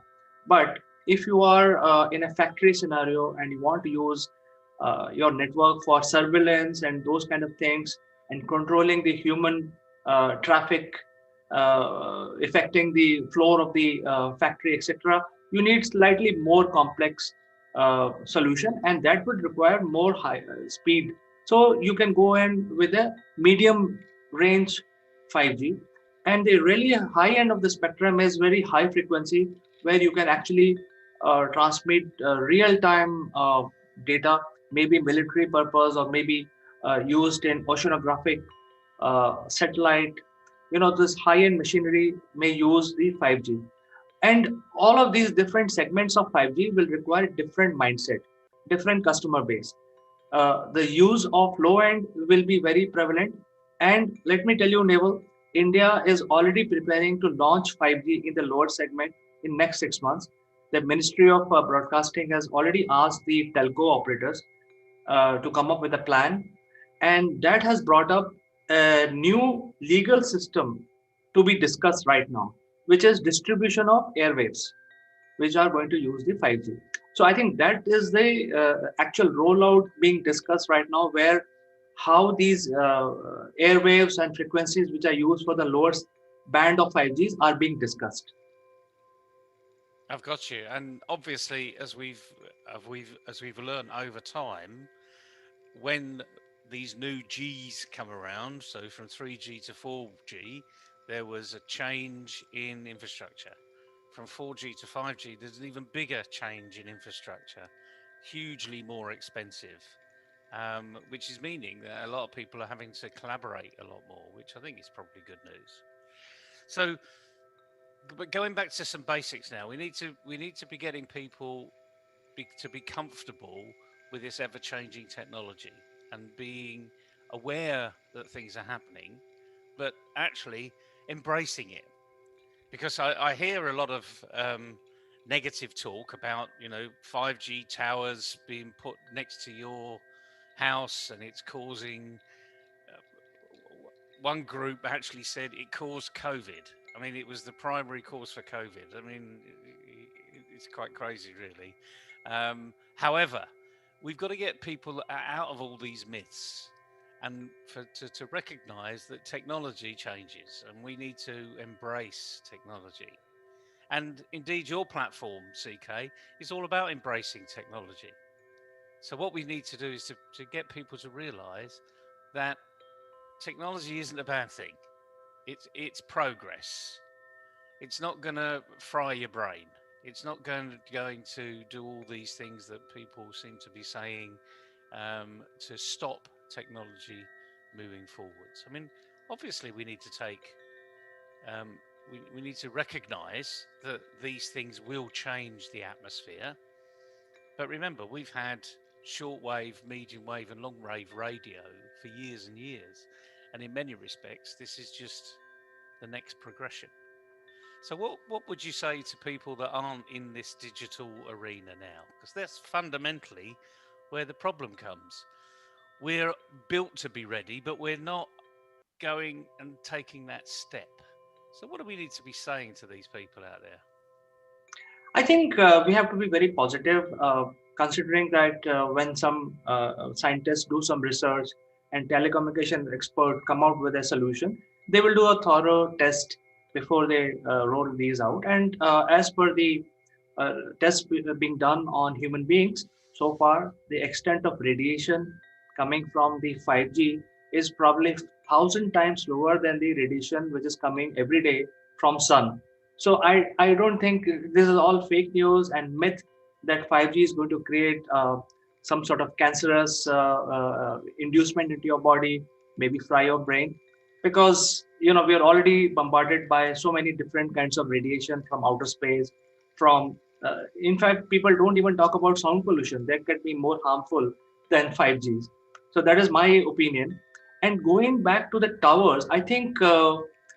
Very soon when Wi-Fi comes in a big way, or Elon Musk promoted Starlink comes in a big way, probably we will not need the tower also. The tower of these mobile networks will be thing of the past, because you don't need to transmit high megahertz through tower, but you will actually have connectivity to your mobile through Wi-Fi systems or a Starlink, which is 400 kilometers above your head. We're moving into what really is the 21st century. And I think what we need to be doing is encouraging people just to take that first step. Go and look. Go and question your questions. So if you've got an issue around, will 5G give more radiation? Well, think about the radiation arena, as you quite rightly said, CK. We get more radiation from the sun than we do from 5G. And we know how harmful the sun can be if you don't put sun cream on. So, consequently, look at where you are in your world. don't take everyone's, don't go and listen to the big professors and the large influences around the world, because they'll probably lose you. And if they do lose you, all it does is put more doubt into your mind. So take the baby steps. Go online, Google it, look at what's being said by the official sites, those that really are trying to explain things to you. I mean, any fool can make it complicated, but what we need to do is make this simple. On a slightly different note, lighter note, we're talking about 5G here. I would just like to get to the end of my road and have a phone signal. I mean, that's how crazy it is. I can be on a major road in the UK and I can have no connectivity whatsoever. The only thing I've got is old style radio. And even with some of those, I've actually lost the signal. So even though we're progressing here at a very fast rate, we're still actually not picking up those blind spots. And the reason I say this is, in business, we got blind spots. And what we need to do is cover off those blind spots. We need to find out where they are and then cover them off. But it's been a great discussion with you today, CK. 5G is almost a thing of the past, actually, because people are already talking about 6G. And no doubt, the real scientists out there, they're all thinking about 7G. Maybe 7G is the star network. Who knows? But it's been a pleasure as ever speaking with you. I hope you have a great week. Hope everyone else has a great week. Thank you so much, Neville. In fact, with regard to the higher network speed, I think we are all hogging the network bandwidth and we need the solution very badly. And the way it is being rolled out, in fact, within 6 months, there will be first trial of 5G to be rolled out. And these are all real 5G. That means 10 to 20 times faster than the current 4G speeds that we get. So we already get 150 megabytes per second. It will be in gigabytes, So you can imagine the power of 5G. And as it is with 150 megabyte speed, the entire devices in homes and in offices are running on the 4G right now. That means all your TV and all the dish antennas are gone, and all the programs are coming through OTT platforms or through Wi-Fi. So the world has changed quite a bit. I think we are ready for 5G. We will go ahead. I will keep coming back on this subject, Naval, because in 6 months' time there will be a probable pilot rollout in India from an Indian telecom operator. We are not going to buy anything from China or any other place. From an Indian operator, homegrown 5G will be started as a pilot in 5 to 6 months. Fantastic news. Homegrown 5G. I've got a little test, actually, before we close. If anyone's really listening out there, okay, look up the speed of 5G and compare it to the speed of transmission in your brain. See if you can find out, Google, what's the speed of transmission in your brain. You might be quite surprised. It's a very good exercise, Naval. I think I already know the answer, but I'll keep quiet. I'll have audience to address those. So viewers, write to us with your answers and we will include you in our next episode with Naval Kunti. Good stuff. Have a good week, say CK. Thank you, Naval, and see you tomorrow with something more interesting. Bye-bye. Bye.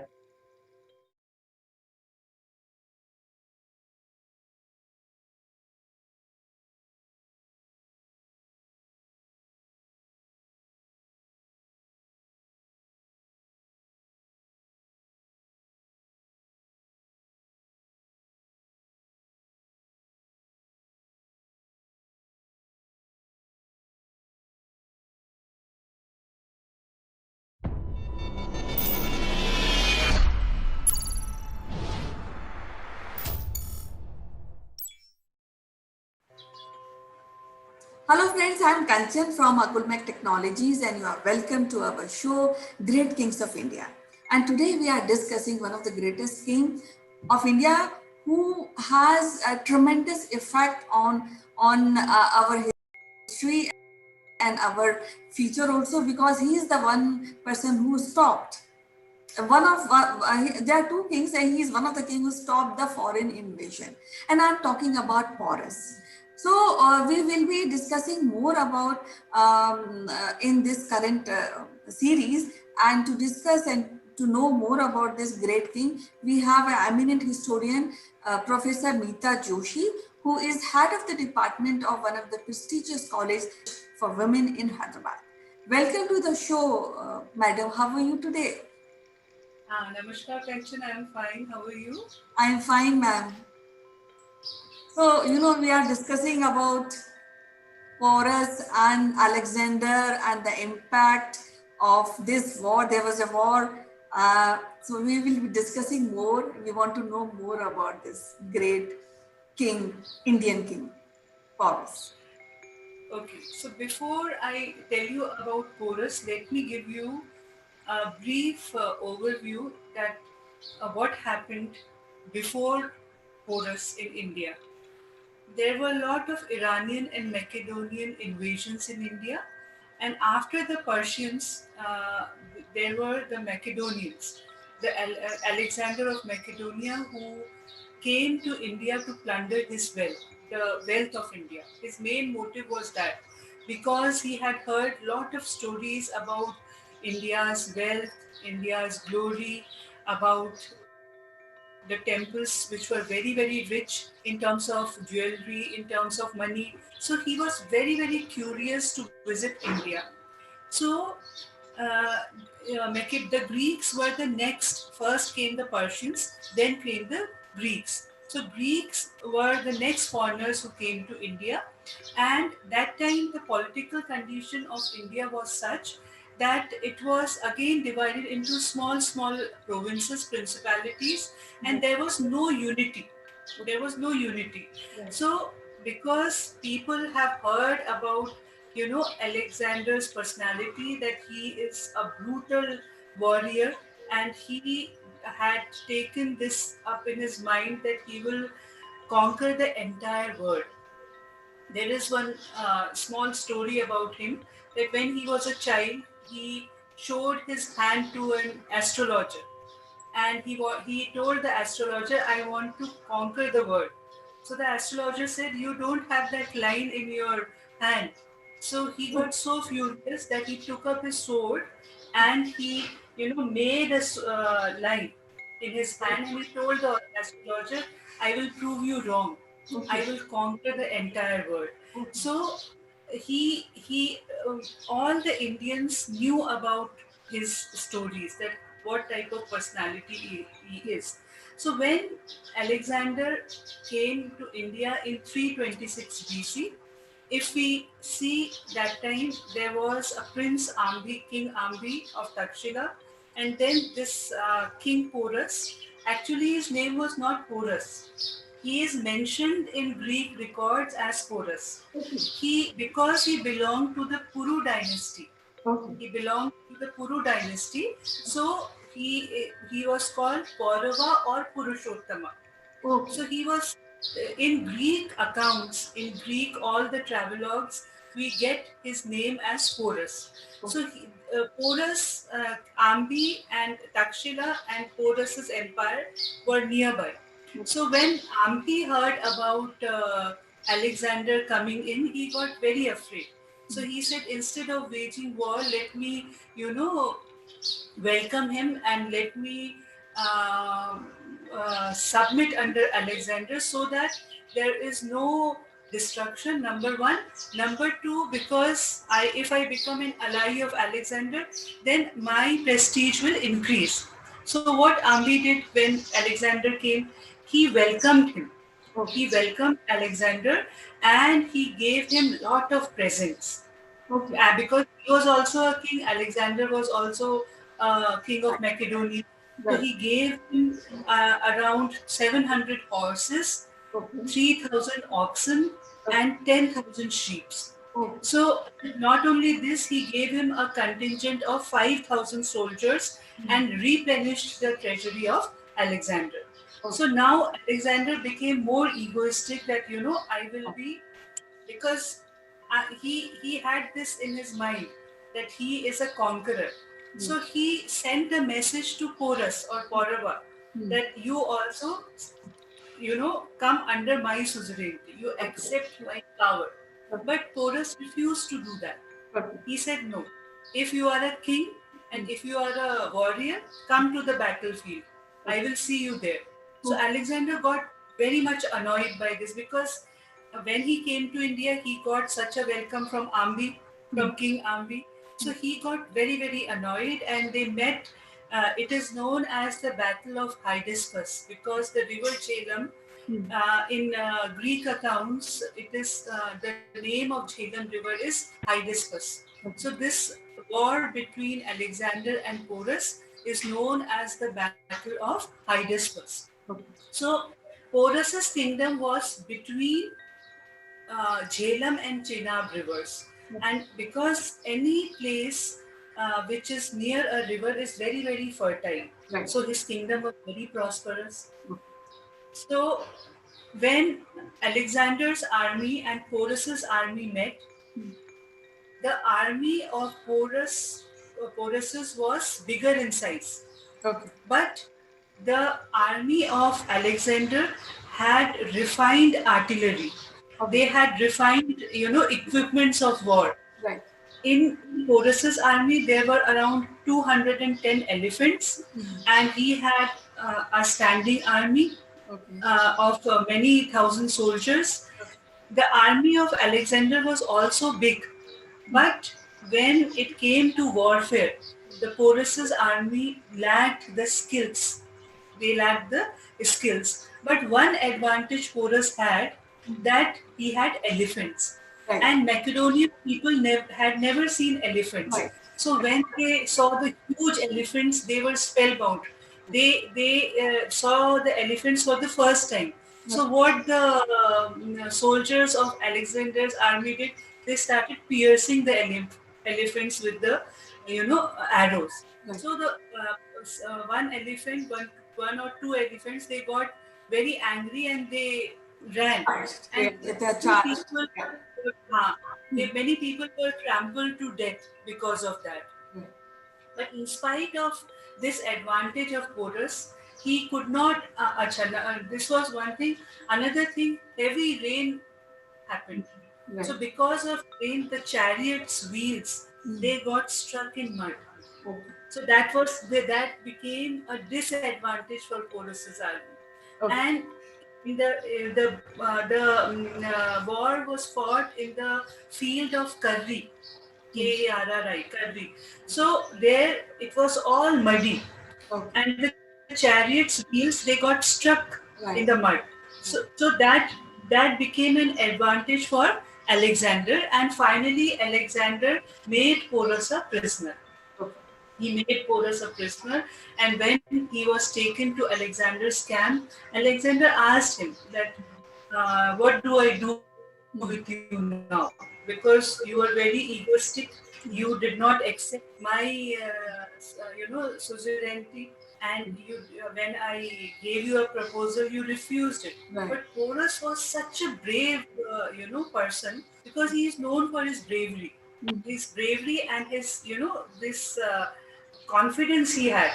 So even if he is a prisoner and he is standing in front of Alexander, he gave a very cool reply. He said, when Alexander asked him, "What do I do with you?" He said, "You do what a king does with another king." So this reply of Porus melted the heart of Alexander. And Porus was also a king. And then he appreciated the courage, the bravery that uh, Porus could have been killed by Alexander, but still he is speaking in a high volume, and he is speaking with courage, with no fear at all. So this impressed Alexander. And then Alexander embraced him. I think this line has become so popular. Even the way Porus told Alexander, "Treat me like any other king treat another prisoner king." So I think this is a very, very impactful behavior, impactful part of personality of a great king Porus. Because in normal Yes, normal ways, see, a he never normal answers human like being this. will frightened. Yes. A normal human will be frightened. You are Yeah. standing in front of a Yeah, he and may be instead of thinking of a treaty or he may be thinking of a friendship. But here's a king who said, treat me like another king treats another one yeah, king. as he treats another king. This Right, was his reply. right, So Alexander embraced him and returned his empire, what he has invaded. Rather, when he left India, he gave some other parts of India also to Porus to take care. So it came under the Macedonian this thing sovereignty, but Porus took care of that entire empire. One thing more I want to tell you, Kanchan. See, somewhere our history is also mistaken because whenever we call Alexander, we address him Alexander the Great. right, right, If you if you think as a common man or a common person, he was a brutal warrior.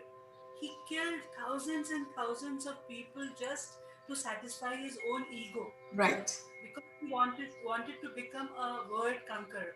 right, right. If you see other kings, if you suppose you see Ashoka, he also did Kalinga war, but that changed him, that Right, transformed him. right. You see Chandragupta Maurya, Mm. he was also a very great king. Right, So, but what made them great was their deeds, their goodness, right. their compassion towards people. But Mm. Alexander was a totally opposite personality, and why we call him Alexander the Great as a history student and as a history lecturer. I Right, really think that why see that's why because we portray a wrong history. right, We have given a see, this way you are giving a wrong message to the people that right, whoever kills is big, right, whoever kills is great. right, So it is not a right message, right. which Mm. we any history chronicler or any history writer would give to the next generations. Mhm. And when he was going back to his place, Mm. he died on the way. He died near Babylonia because of malaria, Right. Alexander. And when he, before his death, because he could sense that he was dying, he told his people Mm. that when you take me to the grave, you keep my hands out of my Right. this thing. When you take me. When they asked why, then he said, people should know that even a word conqueror goes empty hands. When he leaves the world, he goes empty hands. He realized it very late. Alexander realized it very late. But we calling him great, we calling him, okay, he was a mighty warrior. I agree. But that was that was the power of his sword. That was the power of his army. But if you see the other aspect, Mm. it was only brutality what he did. He killed thousands and thousands of people. Many families were totally, finished because of Alexander. And you can call Porus great. You can Right. definitely call Porus great because he fought with lot of bravery for his kingdom, for his people. He never, because Alexander was a foreign invader, so he never wanted to give that impression to his subjects that as a king I am a failure. So he fought. It is a different story that he was defeated. He lost the Battle of Hydaspes, but still he won. In the pages of history, you remember Porus as a great king, Right. for his bravery, Yes. Yes. for his valiant behavior, Right. for his courage. Yes. So I think that the whole personality and the character of Porus is much higher in terms of a king. When I feel when compared to Alexander, why? Because Alexander just won the territories.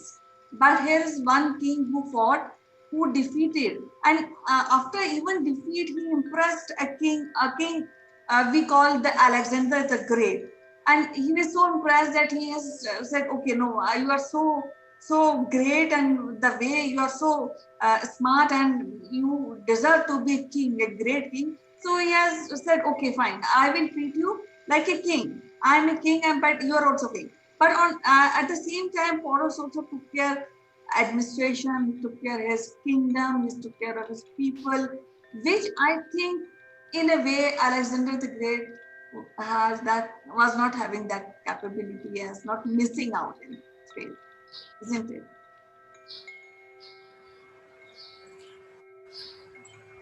Yeah, he was. He see the history which is written is. I'm not saying that it is not up to the mark, but somewhere they lack. Somewhere they lack in portraying the people. Right. Whether it is ancient history, whether it is European history, whether it is medieval, modern, uh, when we had our Indian struggle for independence, so the Western authors, Western historians, they termed our freedom fighters as, uh, revolutionaries, and they have not termed them as great people Right. because they were fighting against them. Yes. But if you see from our perspective, they were great because they gave us a free air to breathe.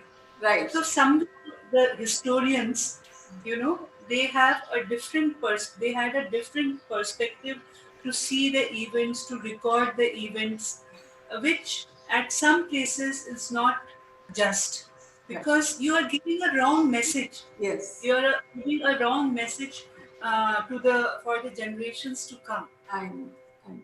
So it was very lovely talking to you, Professor Joshi. We'll be discussing about Porus and the situation at that point of time in our next episode. For today, it was so wonderful to talk to you and know more about this great king Porus, the Great of India. So see you tomorrow. Bye bye. You take care. Thank you, Kanchan.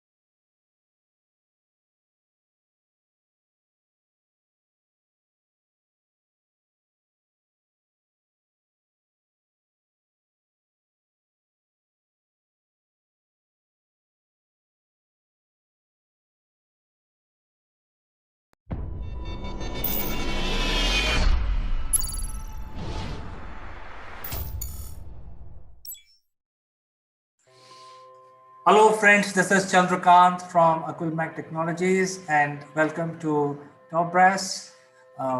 We want to discuss something very interesting today. This is related to our kids who are doing digital study, who are at home, and they are still joining schools.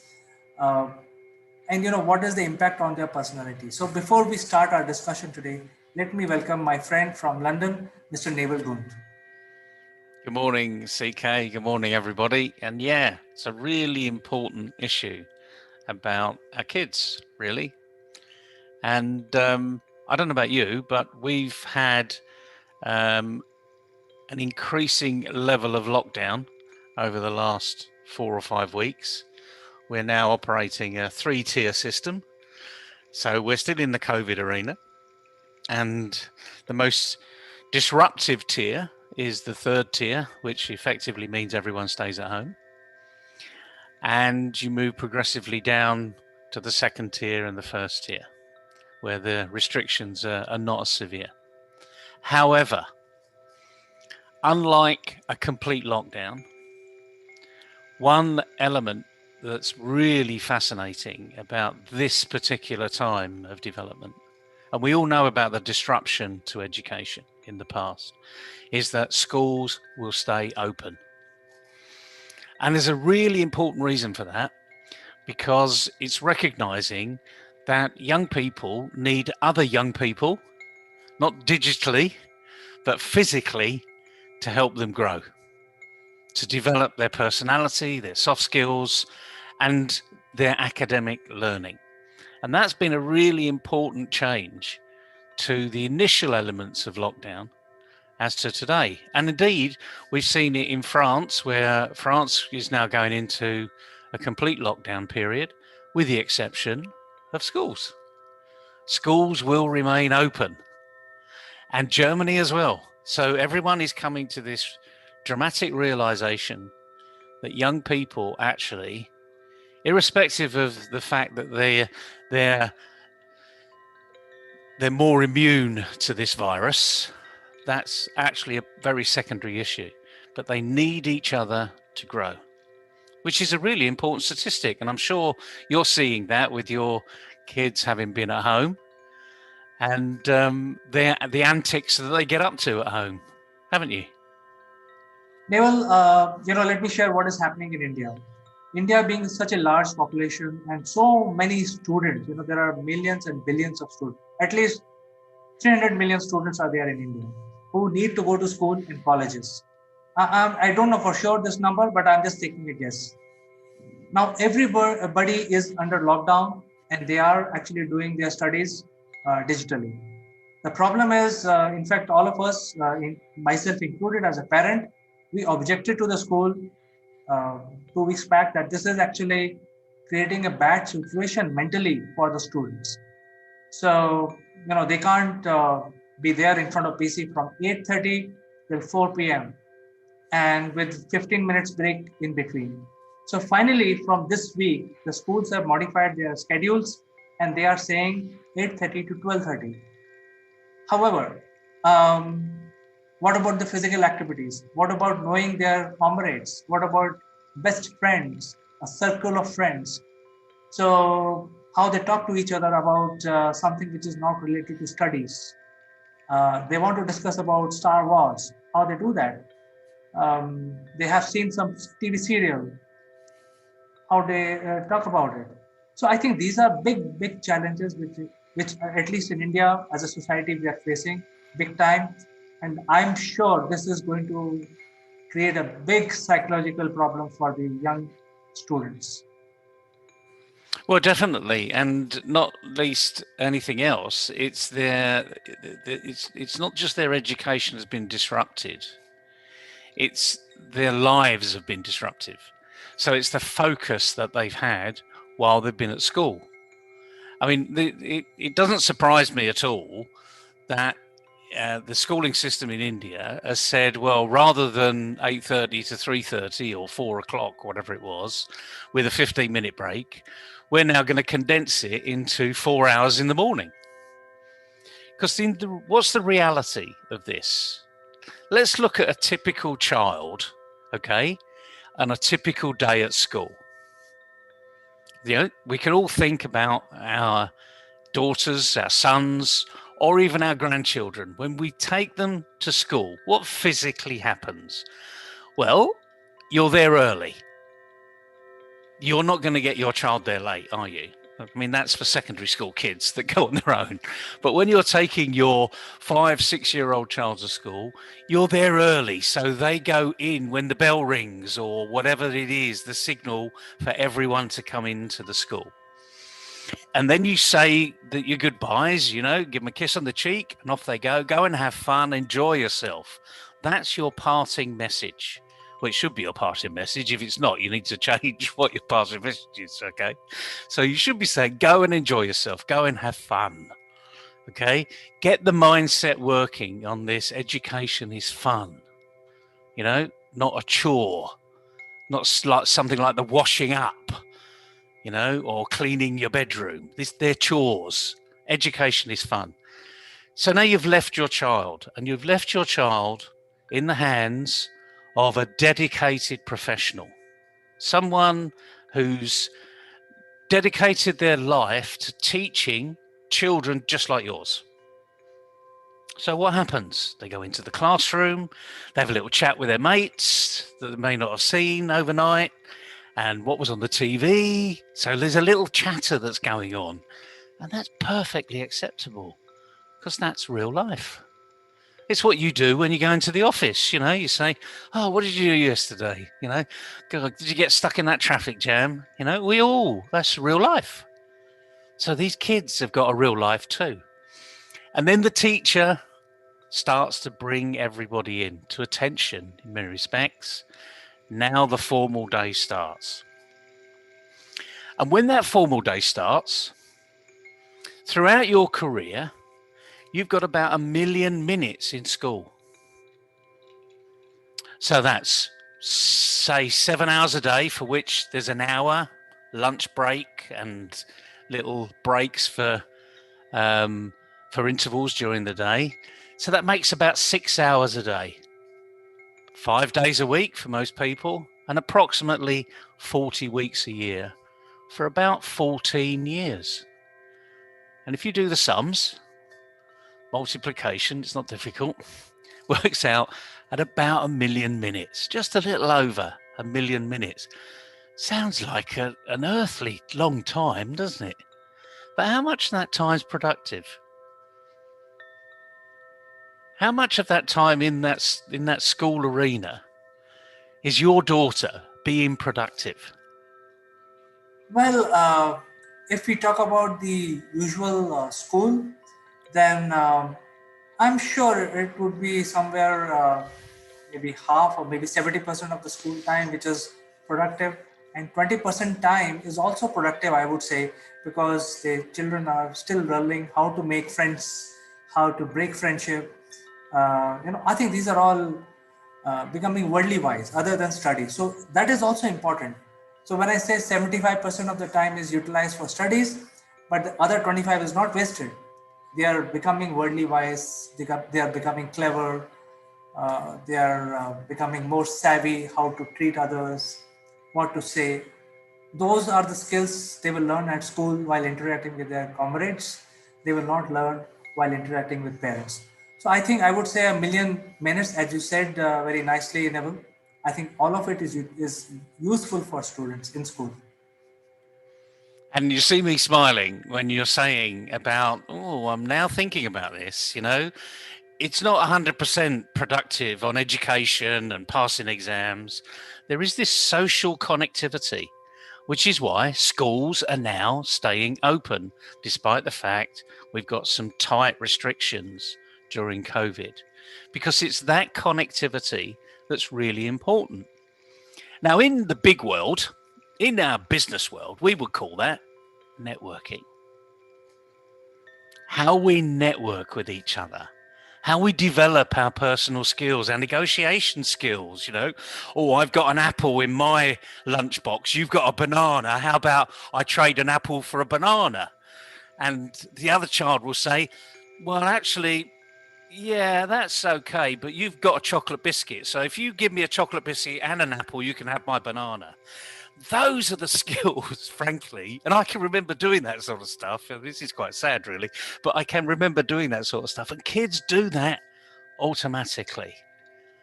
They don't realize what they're doing. But it's preferences, it's building preferences. It's negotiation skills, it's communication skills, it's marketing skills. It's sort of saying, yeah, that's okay, but you've got a chocolate biscuit in there, and I'd much rather have those two than just your apple. I mean, just imagine that conversation going on around the world. We wouldn't have a leadership problem, would we, frankly? Because we'd have the best business networking people in the world. Now, obviously, that doesn't happen all the time, but you've hit the nail on the head. Is it 20%, 25%, 30%? It's somewhere around there. It's approximately a third of the time we're in school where we're networking. And a really good teacher will be encouraging that type of networking, at the same time making sure it doesn't get out of hand. So there probably is a a band of where acceptability, so below here, we're not having. In between here, that's okay. Up here, I'd prefer to be, you know. So up here is the real learning area. You know, this is where the teacher's got attention on the specific subject. In here is a bit of negotiation, and down here is unacceptable.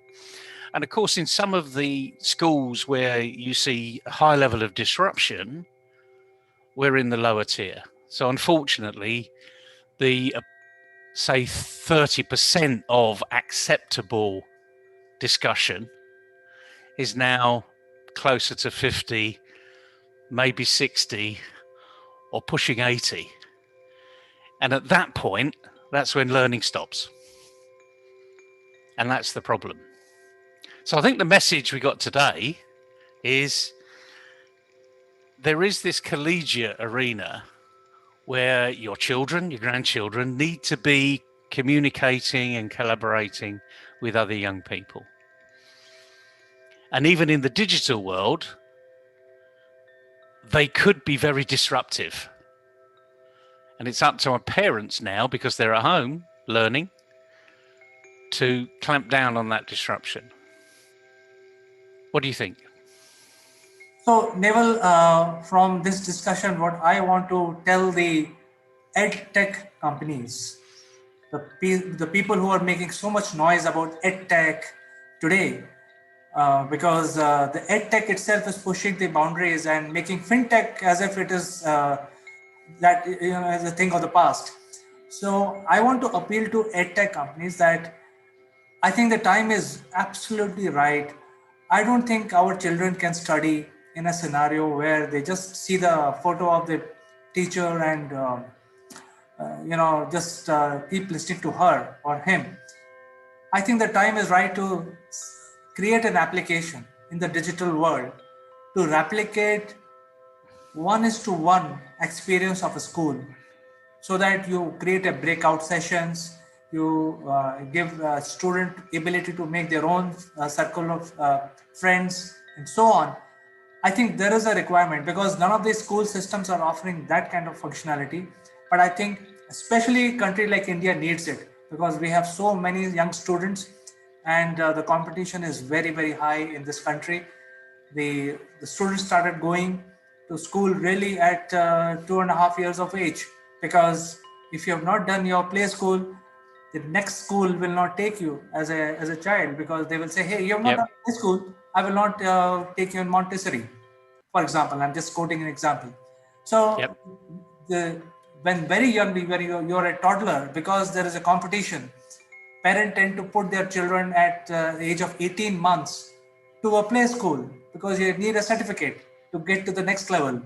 So I think with so much competition and suddenly there is a break on that. So where is the art of, how the Indian students will compete? How they will learn this art of competition? How they will say that, okay, fine, I've got these 10 best, brightest students as my friends. Where is the pride in saying that? Because in the digital world, that experience is not visible right now while working from home or studying from home. Yeah, you're absolutely right. And the interesting thing is the technology is available. I mean, I know I run many Zoom conferences. I'm on panels, I'm in breakout rooms, and there is all this facility. You can have a breakout room. So even though you're in, you could be in a Zoom conference where there are thousands of people, because I've been in those as well, and on a panel in those. But you create breakout rooms. You could have 50, 60 breakout rooms, and you allow people to choose to go into those breakout rooms, or not, as the case may be. And then you just monitor what's going in the breakout rooms. So there is a way to do it. And the interesting thing is, we need to remember, if it's not COVID, it will be something else. So this is probably a way of the future. Those schools that are getting really good at the digital arena and are now commingling their learning, if you like, I think the model in the future will be a little online, a little at school, and a little networking. So back to this 30%, I think there will be a larger arena of where this 30% needs to be part of the curriculum. It already is part of the curriculum because kids are in school. But we've noticed how much is missing from the curriculum when they're digitally being taught. So we've got a massive opportunity going forward, and all these EdTech groups out there, get after it, because the first one will get the spoils. So let's see who's going to be the early mover. Certainly, Naval, and I think that we had a very nice discussion, but the solution is not in our hand. But I think we have identified the problem areas today in the discussion. I think there is a need for an application which will replicate the physical world into digital world, specifically regarding schools. So with this message, let us end our discussion today. We will catch up again tomorrow then. Good to see you, CK. Have fun, everybody. Bye-bye. Bye.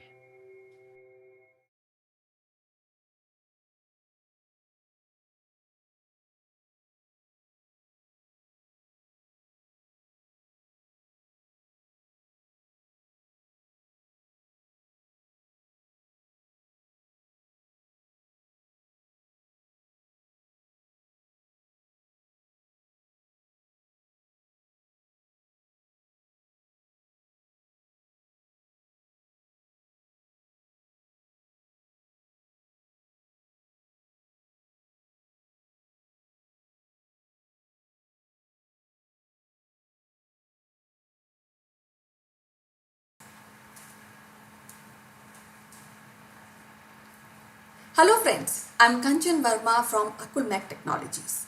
You all are welcome to Top Brass Likeable Leaders. Today in our show we have Mrs. Meena Patange. Mrs. Meena Patange is Dean of College. Hello friends, I'm Kanchan Verma from Akulmach Technologies. You all are welcome to Top Brass Likeable Leaders.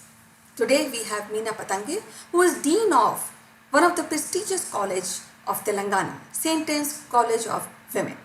St. Anne College of Women is one of the top colleges in Telangana and a top institution across South India.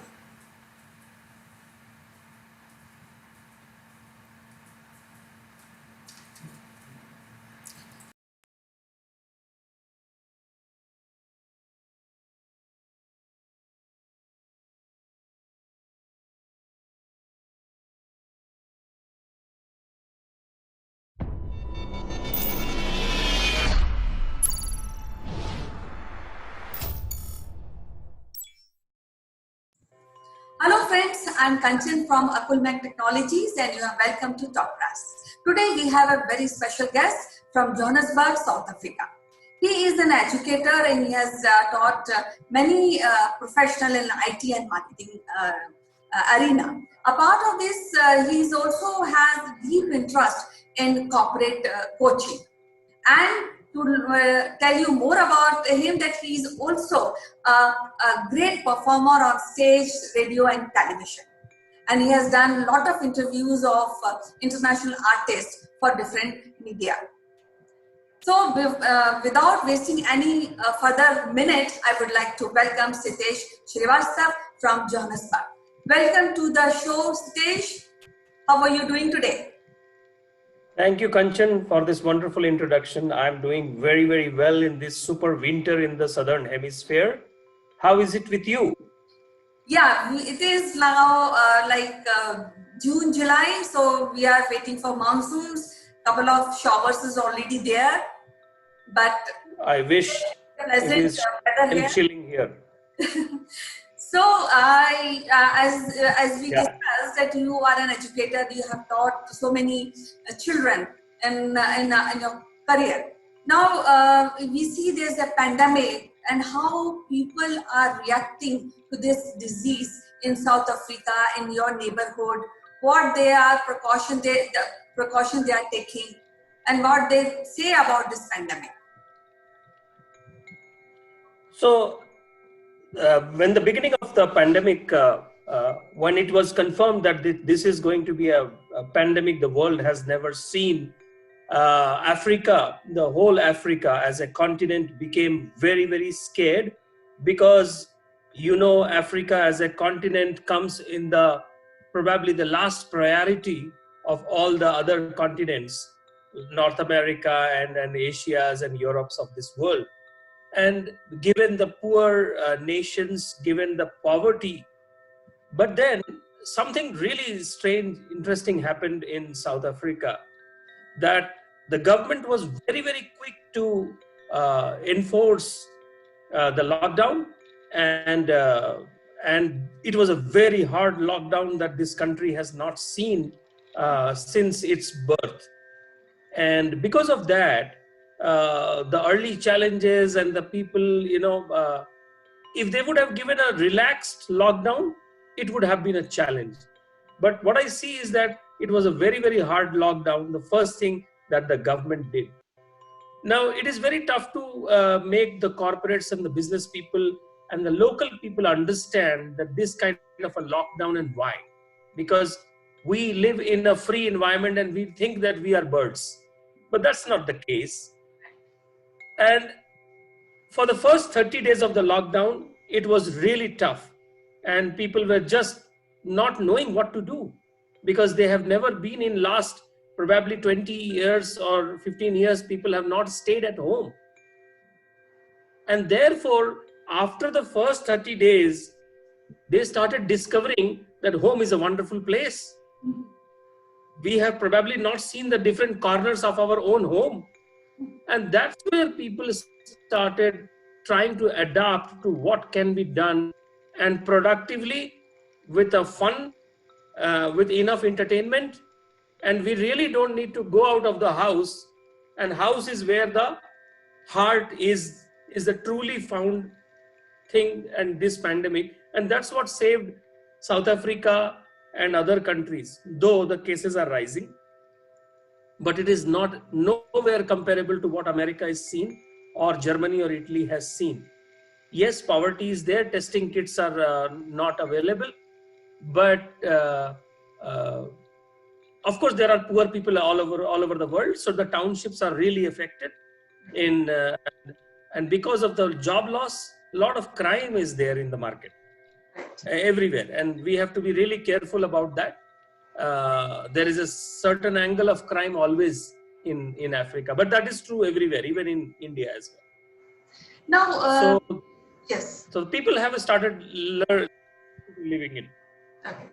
So now there is a major change in education sector also. I have come to, you must have witnessed that from physical education, all classes and education and learning is shifted to online classes. So what is your take on this change? Because earlier children used to go to school, they were interacting with the children, they have a huge playground to play. Now they are at home, stick to the computer screen and attending the classes. So what do you think is this change will benefit, and how you take this change? See, yeah, my take is probably you will find little old school, but I feel that children are not supposed to be learning inside but outside the home, in the free environment where they can touch, see, smell, jump, climb, slide, all of these things. And that is the best education for a child who is trying to explore this surrounding through his senses. Now, but given this situation right now we are in today, it has been really hard to contain children inside the home. See, adults have so many indulgences: phone, internet, television, talking to people.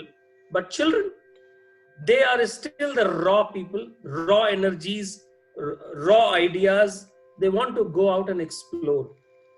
Now, the whole problem with this new way of living is that the technology has to cope with it in a very unplanned way. no technology, these online technologies were always there for last at least 7 to 8 years, 10 years we have known.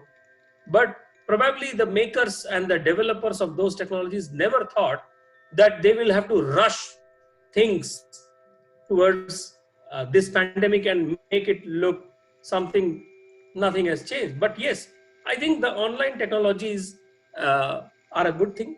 I mean, all the digital transformation budgets that the CIOs of the companies were waiting to do it in 2 years, 3 years has been done in 90 days. And it has brought something that we have to live with this, and children also have to live with this. Students have to live with this.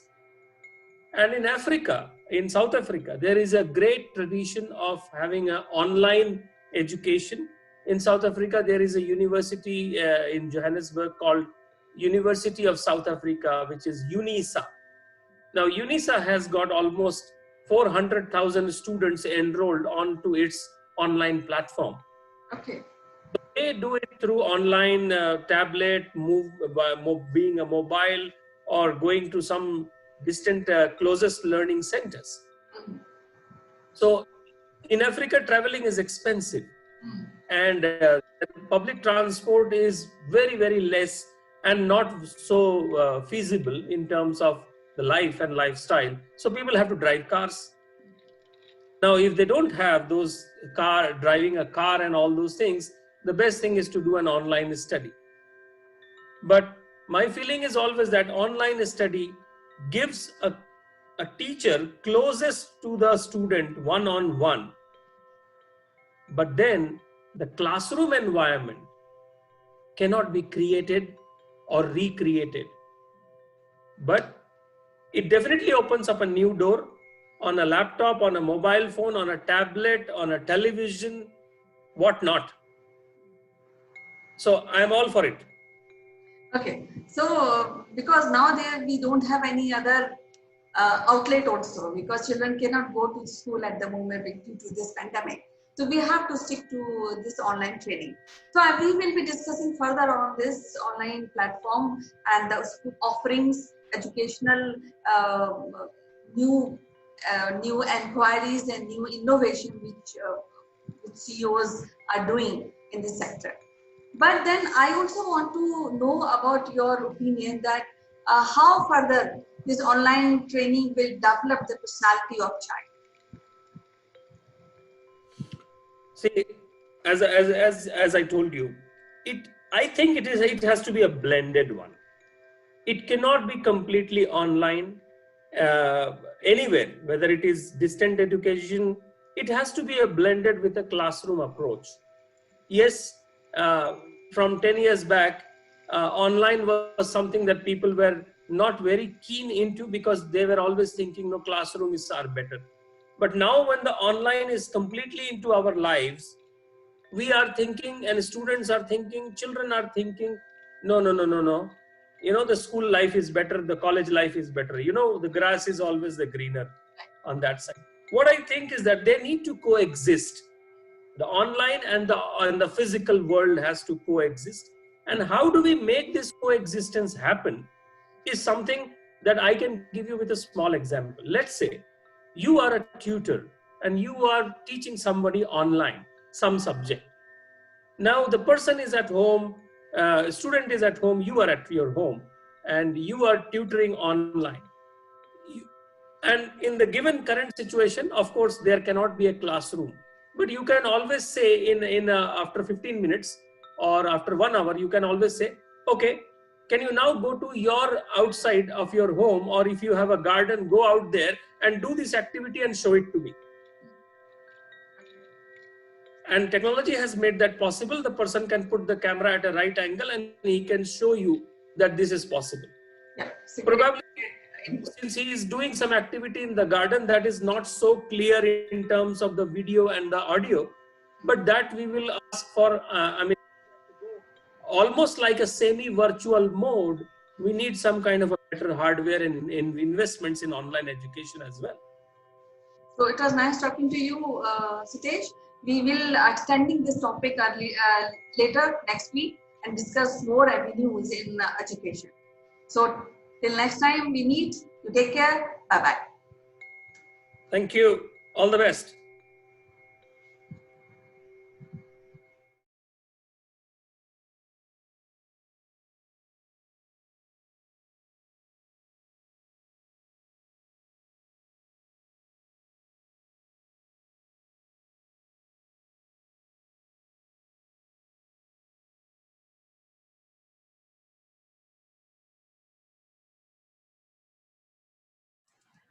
Hello friends, this is Chandra from Akulmach Technologies. Welcome to Top Brass. And we know that today the market crashed, and it has crashed very badly. People are calling it different terms. Some are calling it mayhem, some are calling it bloodbath, blah, blah, blah. But I think the fact of the matter is that it has not happened today. It has been happening for almost like 10 days. There was initial crash about 10 days back, then intermediary, there was a stop. And then after that, it again started. And today morning, it just went down by 3,000 points. But I think coronavirus is one which is giving a wrong sentiment to the market. But I think we have also overlooked some of the news which happened, which came out last week related to the financial world. One of the major news item which we have missed is the Supreme Court of India, uh, has allowed cryptocurrency in India, because the RBI, which is the central bank, has always maintained that the cryptocurrency is not good for the country, and they have also used their ultimate power to not allow cryptocurrency in India. But now the case has gone to the Supreme Court, and Supreme Court has struck the RBI regulation down, and they said that it is allowed. Now, what will happen if the cryptocurrency comes in a big way? The cryptocurrency, there is no regulator. As we know, there is an online regulator, but there is no country specific regulator. For example, in India today, we have RBI, which is controlling as a regulator lot many things. It is controlling the lending rate, it is controlling the deposit rate, it is controlling what bank will do. It has absolute control on the banking industry. Without the RBI regulation, uh, people cannot do anything in terms of whether it is financial banking, or it has impact on the stock market as well. So with cryptocurrency coming in India, where the regulation part of how the currency will be maintained will be taken out from the RBI realm, that will have a very profound impact on the Indian economy, because so far the banking industry has been managed in such a way that it is highly regulated, it is highly conservative. The people who are managing MDs of different large banks and the RBI, they are controlling the whole economy, and they basically represent the country economy as well, to some extent. With crypto coming in India, we need to see how it will impact, because with cryptocurrency, you don't have to keep your money in the bank. You can keep them in the cryptic currency, which is not under the regulation by RBI, and it can be freely sold and purchased, and it does not have any border limitations. So we will have to see now, since the Supreme Court has struck down the RBI regulation, and hence the cryptocurrency will be allowed in India. We will have to see, wait and watch what RBI will do now. Will they form a new regulation around crypto, or will they allow cryptocurrency to come as it is?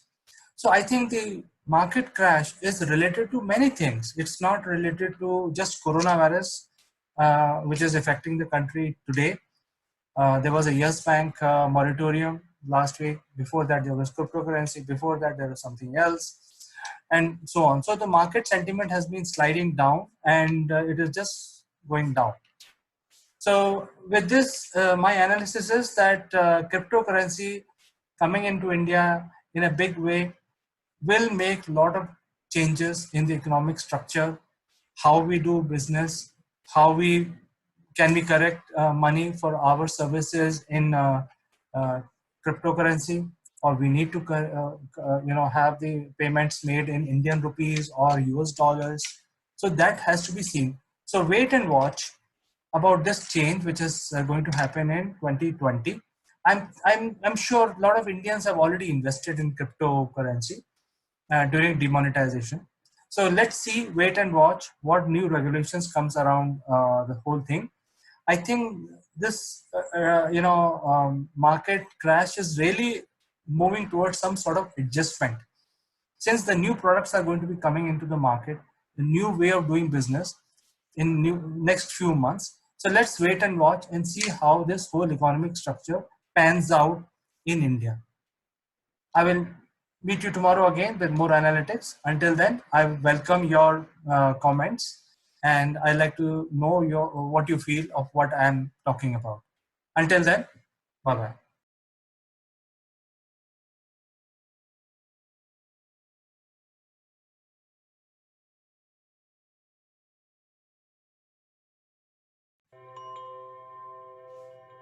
Hello friends, this is Chandra from Akulmach Technologies. Welcome to Top Brass. Today we will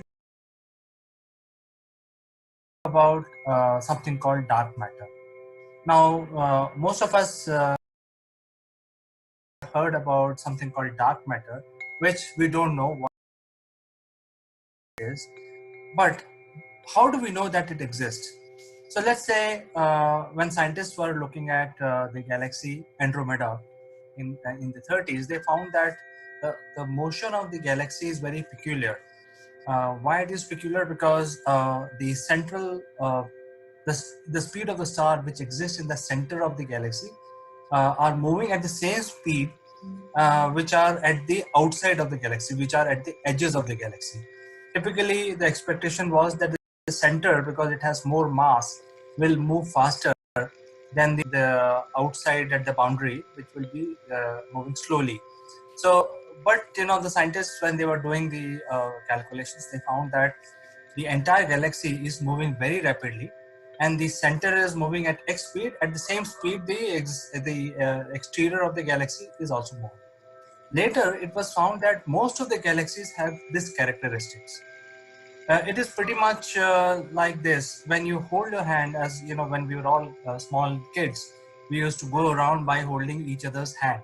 So when you hold your hand and you start going around each other, as the speed increases, you have to exert more pressure to hold yourself together with your friend. So that means if the stars are going at a faster pace in the outskirts of the galaxy, that means there is something, you need more force to pull them back and retain them in the galaxy. That's a simple logic. So where this extra mass comes from? So it turns out that the mass which is required to generate this extra force of gravity um, should be at least 10 to 15 times more than what we see around in the galaxies. Even if we calculate the mass of the black holes and the gas which exists in the galaxy, that mass is not sufficient to hold the galaxy together. The speed of the galaxy and the force which the galaxy creates is sufficient for all the matter to be thrown out of the galaxy. Yet it forms a specific disk shape, and it retains shape and it goes around. That means there has to be some mysterious extra gravity which is there, and that is holding the galaxy together. And as you know that the gravity is a byproduct of the mass, so that extra mass is not visible, and since it is not visible, it is known as dark matter because we don't know what it is. So what are the characteristics of dark matter theoretically? As we see, the matter interacts with each other. Matter consists of electrons, protons, quarks, neutrinos, photons. All of this matter that exists has certain certain energy, and the matter interacts with each other. For example, electron, proton, uh, they have some interaction, and these fundamental forces are of interactions are also defined. I have covered them in a separate video.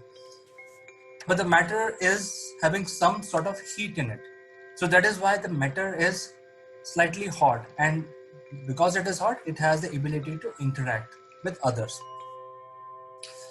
The dark matter does not seem to interact with anything. It does not even interact with itself, because if it interacts with itself, there will be some reaction and we will be able to see the energy pattern of those reactions. So the dark matter does not interact with the matter, it does not interact with itself, and it does not show any sign of any sort of interaction of any kind, either nuclear or chemical or any other form of energy exchange that happens. So that means it's a cold matter. So it is probably so more research is required on the dark matter, because we don't know what this matter consists of, what it is made of, and why it does not interact with matter or itself. Yet it is made of the matter that we see around us is almost like 10 to 15 times more than the matter that is visible to us. So that means we cannot see this extra matter, we cannot see their reactions, it does not interact, it is just existing, and it just creates gravity. So it's very mysterious, and since it is very mysterious, we call it dark matter. There are a lot of theories about dark matter being a particle, and there are very scientists have theorized that there are different particles, but none of these particles have been detected so far. We have tried very hard to get the particles detected, but we have not got any indication of any sort of detection into our scopes. So it's a big mystery. And yet there is another mystery, is that the matter itself is only 30%, and the rest of the 70%, which is the space that exists in space, is called dark energy. Dark energy is sort of an energy which is anti-gravity. So the dark energy, which occupies 70% of the things that we have in the space, that means majority of the space consists of dark energy. 30%, so nearly 25% is made of dark matter, and about 5%, 4.9 to be precise, is the matter that we see and from which we are made. So if you look around in the universe, we are so insignificant that we are made of only 4% of the material. Yet 96% of the material is all around us, and we don't know what it is. We don't know anything about it. We can't even see it. So this is something that I thought I'll bring you this matter and bring some clarity. I will meet you in the next video. Until then, bye-bye.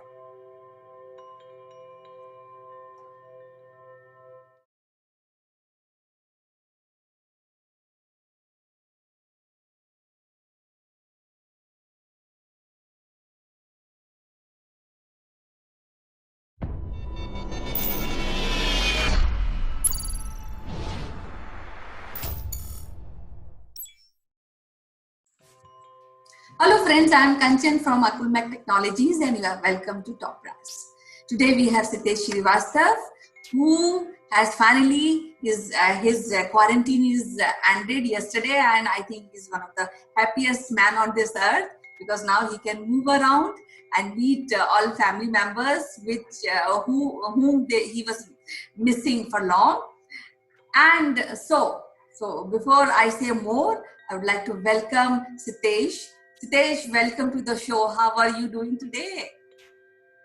Kanchan, thank you. Good day to you. And of course, now I feel like a free bird, but free bird with caution, because the pandemic has still not gone, Kanchan. And through our show, we have to remind people, yes, we need to now understand the responsibilities of being free. Social distancing, masks, having a proper sanitization at wherever we go, whatever we touch. We need to do all of that. And that's how I am now taking a baby steps in India. Let's start. Yes, as you know, viewers, that Sitesh has a deep interest in corporate training, and he had been training IT professionals and marketing professionals. And he's also closely related to broadcasting, radio broadcasting. And you know that we had been discussing about Nepal and India-Nepal relationship. So today we have taken a break from a serious topic, and we thought let's talk about the places where you and me, and of course Sitesh, can visit in Nepal. So I think Sitesh, there's one which instantly come into mind is Janakpuri, which is said to be birthplace of Sita Ji. Sita Ji from Ramayana, you know about Sita Ji and Ram union and whole story. But you know that this city is also called as a city of pond. So there are a lot of beautiful ponds. A part of this, we have Pashupati temple, where a lot of Indian every year visit and pay their respect to Shiva. So do you know about all these tourist places, interesting That's places in Nepal? thank you for reminding Kanchan. As I told you earlier, I have stayed almost 10 to 12 years near Nepal border towns, and therefore I have visited Nepal several times, and I can't even count. And I have seen the beauty of its people, its culture, its life, its lifestyles, and food, culinary, and I have enjoyed Nepal a lot. Talking about Janakpuri, yes, I remember I have been to Janakpuri. Probably I was very small at that point of time, but it was a divine feeling of just imagining the birth of Sita in that land. And apart from Janakpuri, I have also been to a very, very scenic, beautiful place called Pokhara. And I can't forget Pokhara, the time and spent over there.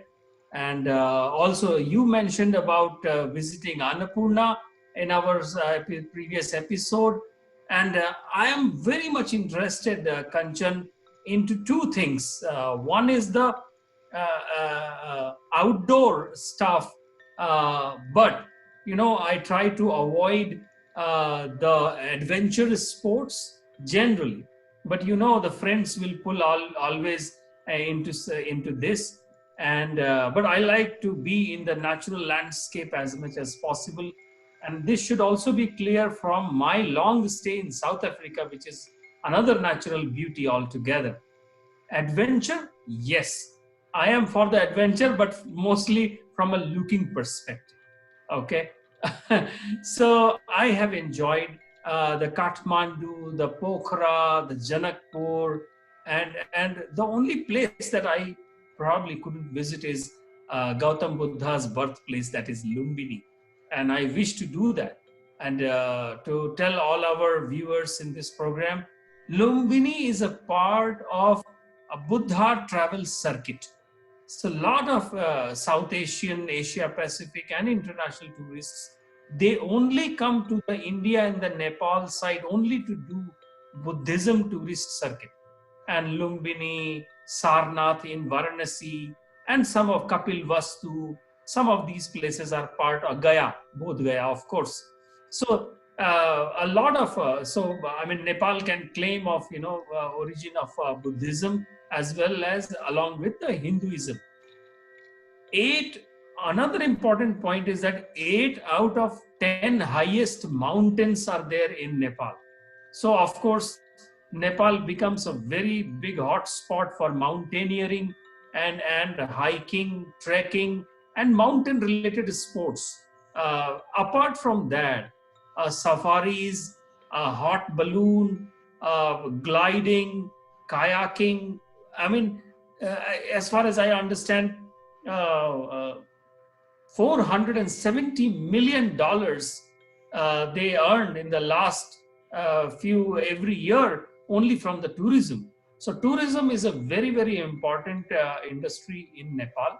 It brings in important foreign money into the country, and therefore sometimes I also feel, Kanchan, that most of the Indians especially from the central and the southern part of our country, have actually not seen such a beautiful and scenic place in Nepal. Rather than they fly to Thailand and some other places, and they will go and see that. So they must go and enjoy the beauty that is called Nepal. So this is when you are planning to take us all to Nepal? Well, I have just spoken to Manisha, and let's hope when the Koirala family invites me, I will take all of you. Okay, it was really nice to talk to you always. So there are so many places in Nepal where we can spend our vacations, and hopefully this pandemic will be ending very soon. By maybe it is said that by the end of this year things will be more calm down. They will have vaccine and all other life will not be as crazy as now. So before we end this discussion, I also want to tell to our viewers that there's a regal Kathmandu Darbar Square also, which is very famous for the Nepalese architecture. So somebody who's going to Nepal I think most of the people go there and appreciate the architecture, which is solely Nepalese. So that is That's something right. which I really wanted to discuss, and hopefully we all will enjoy this freedom from this pandemic and kind of mingle and intermingle with other people and relatives very soon. And of course, we'll be planning a trip to Nepal, right? Yes, Kanchan. Yeah. Yes, Kanchan. And I think one of the desired things that I want to do, I want to touch the base camp of a Mount Everest. And Okay. Mount Everest is the biggest tourism attraction of Nepal. And it is not an easy trek. Of course, it's a once in a lifetime trek. It's also not easy to get to the mountaineering trekking in the Everest mountains. A lot of approvals are needed. And in last few Why you worry when we'll be waiting for Manisha Koirala's invitation? Okay, lighter. It's just lighter thing. Let's put it aside. Yes, you were talking something. Yeah. So that is my wish. I want to go to the base camp of at least, I want to see the peak of Everest from the base camp. Of course, I don't want to dare to climb because I am not a professional mountaineer. And I have seen some amazing 3D and 4D kind of movies of Everest. But that's the place I want to do. Another important tourism factor, Kanchan, is something which has caught my attention in last few years from South Africa, and I realize Nepal also offers it, and that is called wilderness tourism. Wilderness tourism is when you go to a wilderness, absolutely there are no human settlements around, only in the natural landscape. You hear the mountains whispering, the water flowing, and then you do mountain biking, paragliding, trekking in all such places. That is becoming very, very popular. And I think why it is becoming popular is that because we are more and more living in a noisy world. We are living in noisy urban setups, and therefore people find time to go and have peace. We have all heard people in Japan go for forest bathing. They go to forest for getting a forest bathing. So that is something which is also of great interest of me, and I have been to Nepal in my formative teenage years. Maybe you have rekindled this thing again, and I would definitely find time to go to Nepal, and we will definitely see. Maybe we can go together. We can do our retreat, an Akulmach retreat in the Himalayas. Sure. Why not? All the best. We look forward for this. So as usual, it is so good to talk to you, Sitesh, and we will meet tomorrow once again on a different. We'll talk about different topic. So till then, bye. Take care. Thank you. All the best. Bye.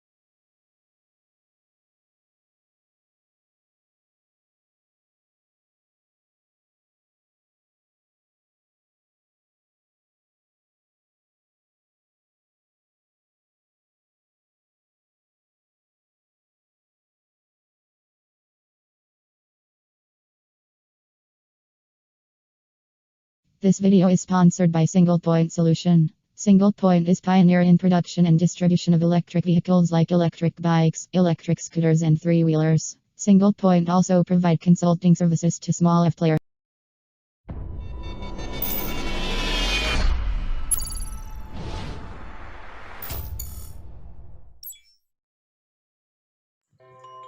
Hello friends, this is Chandrakant from Akulmach Technologies and welcome to Top Brass. Today is Thursday. Let me also welcome my colleague from UK, Mr. Neville Gun. Good morning, CK. Good morning, everybody. What a beautiful sunny day it is. And it is Thursday. So for some people that think we are over hump day being Wednesday, as quoted by our Antipodean friends, mostly Australians, they like calling it hump day. We're now into Thursday. So we're rapidly approaching the weekend. In fact, you're 4.5 hours ahead of me, so you're even closer. But forget that, it's just another day, and it's another day to make an opportunity come your way. So what's new in your world today, CK? Well, it's another day because we are just one day away from the weekend. But today I want to pick your brains because I saw something on your wall on Facebook and various social other platforms. And I just want to share that so that we can discuss that. And I wonder what you're going to share. What are you going to share? You're going to share that one. Well, there you go. I say this all the time. I've been saying this for about 10 years now. And it started off with me saying that our brain is the most comprehensive computer that we have. And our mindset is the software we put into it. So have we got enough security around our software to make sure that only good stuff comes in and stays in? And this is just along the same route, but it certainly makes people laugh. And obviously you've brought it up today. So, thank you for that. So if literally people use apps all the time, young people in particular, and if we told them that their brain was an app, would they start using it? And it's just a question. It's a question to get people to think that their brain is an app. It is a PC. They control it. They use it. And the other thing is, apps do nothing if they just sit on your iPhone or your Android or your smartphone, let's call it. They only become activated when you activate them. So what do you think of that? Where do you think that might go? Well, actually, this message that you sent in the morning, I mean, it's my afternoon. You probably typed it in the morning. So I got to see, and then there are so many responses coming in from people like me and so many others. So obviously, this thought which you have tried to share in the morning aroused some thinking. And you know what I'm thinking about? I'm thinking about that so much whole lot of crap that comes on daily basis.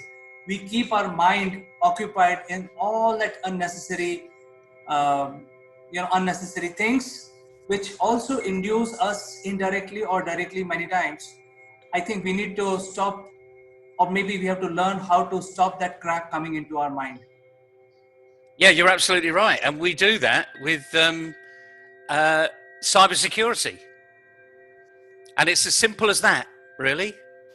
But what I suggest is, let's leave that thought there today. Let's leave people to fester on it. Just to say, remember, the app does nothing if you don't engage it. So just imagine, I look at the weather app every morning. It's almost like a religion to me. I have a cup of coffee and I look at the weather app. And I then ask the weather app questions.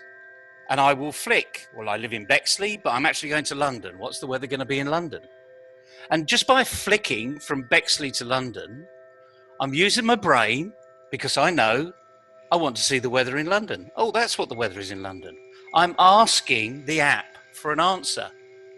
If we just asked our brain for the answer, stop telling our brain what the answer is, perhaps we'll create that microfiche, that funnel, that cyber security that we've got that's coming into our brain. It's just a thought for the day. But as you say, it seems to have sparked quite a lot of interest, despite the fact I say this in lots of arenas most of the time. So have fun today. Enjoy it, CK. You know, watch the social media responses, because I'm quite surprised at some of them from quite senior people, actually. Again, all we're trying to do is help you think, make you think. Let's use this really, really powerfully as it's intended to be. Absolutely. In fact, the very fact that I saw your message on the social media, and 99% of the crap is actually coming through social media. So, you know, uh, using There you go. using There you go. cybersecurity like a switch on button on my mobile is not going to help me. But I think something that we need to discuss, and I hope people who are connected with us will throw in their comments on this. So thank you We'll very see. We'll see. Have a good day. I'll see you tomorrow. Thank you very much, Neville, and see you tomorrow. Have a nice Thursday. Bye-bye.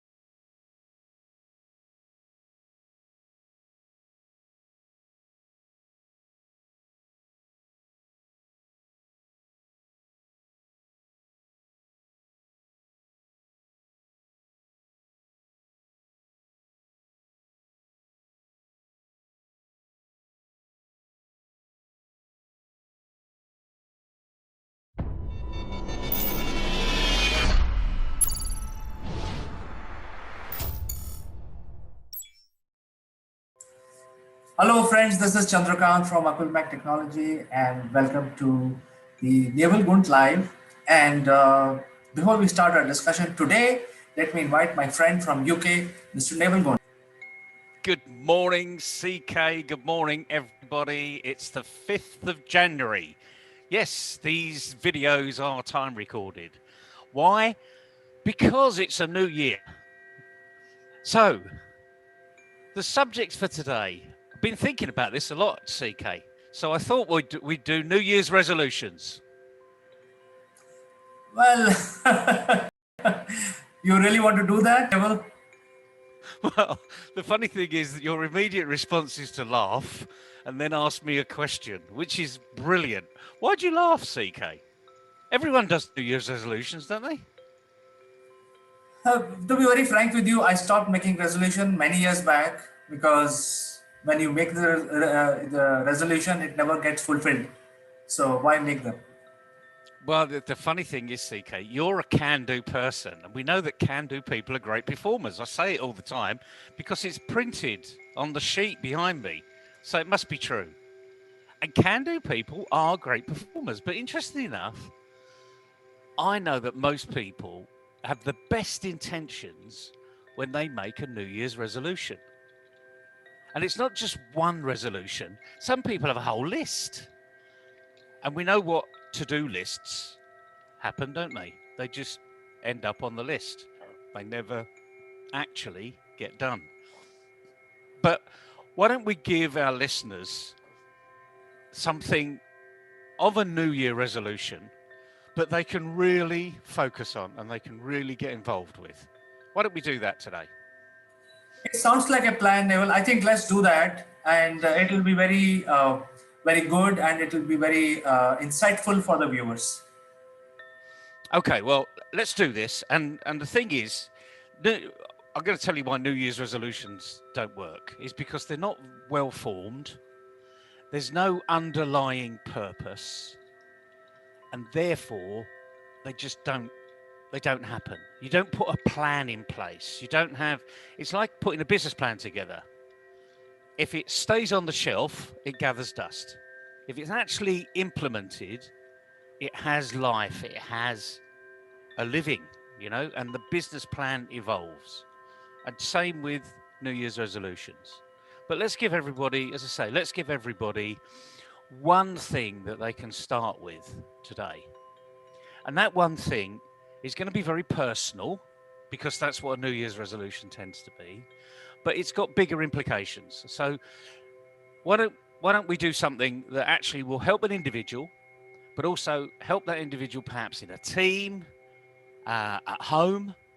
You know, you could have a bit of fun with your kids here, or in a working environment for a small business where you are the boss, you're the owner, you're the leader, the manager, whatever you're going to call yourself, and you've got lots of employees around you.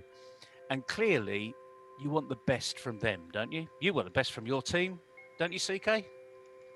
Absolutely right, Neville. We want everybody to be at 100% performance level. Absolute, and happy at the same time, you know, because we do know that when people are happy and they're really enjoying what they're doing, the day goes really quick and they're high performers. Bingo. We're on about performance today, you know, so we're actually building the foundation of you developing into a can-do person. Okay, so we're going to play a game. Okay? Your children will love this game. Your friends will love this game. Your employees will love this game, because the outcome is completely unknown. This is not like playing Monopoly or Cluedo or chess, you know, where you get a winner and a loser. Everybody's going to win. That's not a bad game to play, is it? Certainly not. I think it's going to be fun, and I am willing to present myself in front of you as a specimen. You can mold me. Brilliant. So you are the guinea pig of the day. Okay. We're going to do this pretty fast. Okay. But what I would like you to do, CK, is I'd like you to think of a word that you would like to live by for this year. Just one word. Now, while you're thinking, I'm going to explain to the listeners a little bit more about this. Okay? In leadership terms, there's lots of these phrases that are on the walls, you know, teamwork, building together, pulling in the same direction. And we have all these wonderful words that people never really understand because it's not personal to them. So if you picked a word in the leadership arena like integrity, empathy, sustainability, it's a long word, don't think the long words are more difficult to remember, fair, a friend, faithful, committed, all of these beautiful words that we want from people in our organization to show that they want to be with you. They want to be a friend. They want to work with you. So you've had a little bit of time, CK, right? You haven't had much time. You've had about 45 seconds while I've been saying that. So what one word, just one word, not a phrase, not a sentence, not a whole paragraph, you know, just one word that you would like to focus on and live by in 2021? Well, I've done a lot of thinking in last 45 seconds, and while you were talking to the audience, and the word that struck me is empower. Empower. Now, that's a brilliant word. It's 3 syllables, so it's a bit complicated. All right. Now, I'm being serious here, you know. The more complicated you make it, the more difficult it is to do, which is why New Year's resolutions don't happen. But we're now going to take this guinea pig a little bit further. Empower, CK. Okay. What does that mean to you? What does the word mean to you? Well, while you were talking, I was thinking, you know, what I will do this year, and I think one of the things very cut out for me for this year, considering my digital presence in the business, etc., and the amount of work we do extend beyond the company and goes up to the client and prospects. So I offer our solution and empower everyone so that they can do their business in a better way. So that was my logic of giving that word to you. No, that's absolutely fantastic, because what you did was you gave me a story. Now, a story is really important because we remember that story. And that story's fixed in our minds. So the more stories we have that reinforce that word, the easier it is to do it again. So my next question was going to be, how are you going to do this? How are you going to show this word empower is going to come out there every single time? Because remember what I said was at the beginning, what word are you going to live by? So if I cut you in half, right? Not that I will, by the way. This is just purely hypothetical. If I cut you in half, it would say the word would be empower. If I cut you from head to toe, the word would be empower. You would see it. It would jump out at you. You've already told me how that's going to happen. So how is really important. And the more how you have, the easier it is for you to recognize when you are empowering people.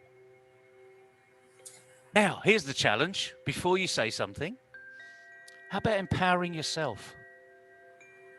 Because you were thinking in the third party, empower others, excite others, enable others to do things. Empower, excite, enable. That's 3 words for everybody. Okay, those are 3 different words. Okay, but they're very well connected. Okay, CK, what about yourself? What about empowering yourself? How are you going to do that? Well, I think I will, in my little mind, some certain examples are running. So I just break them down into 2 segments in order to just to give a proper answer to you. One is that uh, looking at the internal side of it, which is the company related.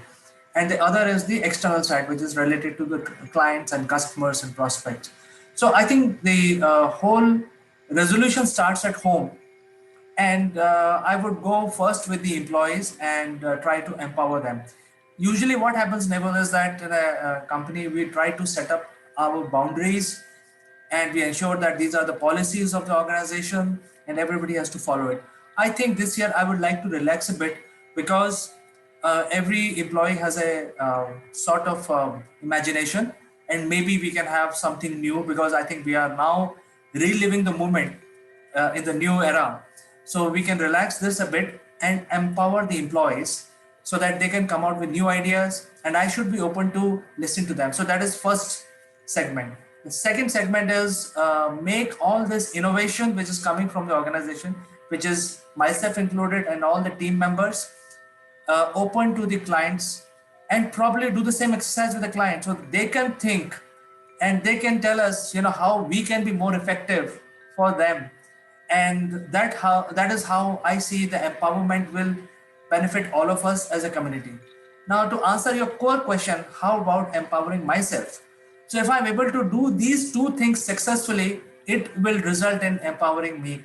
This is my thinking, Neville. So your how, if you like, is by giving empowerment to people and encouraging them to take empowerment. Encouraging, by the way, is another word. Okay, so there's an opportunity for you to take another word. Funny how all of these are E's, aren't they? But anyway, that's another story. But by the outside happening, you believe it will influence the inside. I believe so, because I think I would say that 60 to 80% of my time is devoted in this activity, and 20% is devoted for other things. So I would say that if the majority of my time is spent in empowering others for the benefit of everyone, I think leaving aside the 20%, I feel that is the way to achieve the resolution for the new year. And that's brilliant, because what you've done is you've rationalized this. Okay, so you've given it the real how. And hopefully in this very short session, this little coaching session, if you like, it's made a word become real. And I know you're thinking, you're holding back because you're thinking of lots of things, and you're trying to, for this particular video, you're trying to be specific. But like anything else, this might take about a day. Okay, give yourself an opportunity. Let it go for a day. So, to empower yourself, let everything else go. Give yourself some time to be able to think about this one word. And as we've established so far, it's not just the one word that you thought about, it's the context and how you're going to do it. Now, here's the next one. Okay, how are you going to get people to help you make this word live inside you and outside you? What would you like other people to do to help you? And I'm thinking now specifically about your team. Okay, I know you're desperate to get the words out, and you know, so I'm going to shut you down for a minute. You need to think, all right, specifically about your team, but also about your social setting, your family, your kids, because we don't work in a vacuum. Entrepreneurs don't work in a vacuum. They like to think they work in a vacuum, but they don't work in a vacuum. We work with other people. So if you're going to live by this word, you need to live by it, not just in your professional context, your entrepreneurial context, let's say, but also in your social context. So those two contexts, CK, how are you going to ask people to help you do it? It is easier said than done, Neville. Absolutely. Yep. While you were talking, I was thinking, and you rightly, nailed me down by saying, "Hey, I will speak further," and you think. So I was thinking, and the thing is that when I say empower my employees, my team members, it is just a word. I'm saying that. I know for sure that at some point in time, I will circle back and saying that, "Hey, I told you empower," but it doesn't mean anything. I am the boss. I'm going to drive everything. And if you come up with an idea, I have the veto power to accept or reject. So I think that is where the dilemma is. It's not really empowering in the true sense. It's a very big exercise for myself and for the entire team, and also for the client. It is not easy to empower people.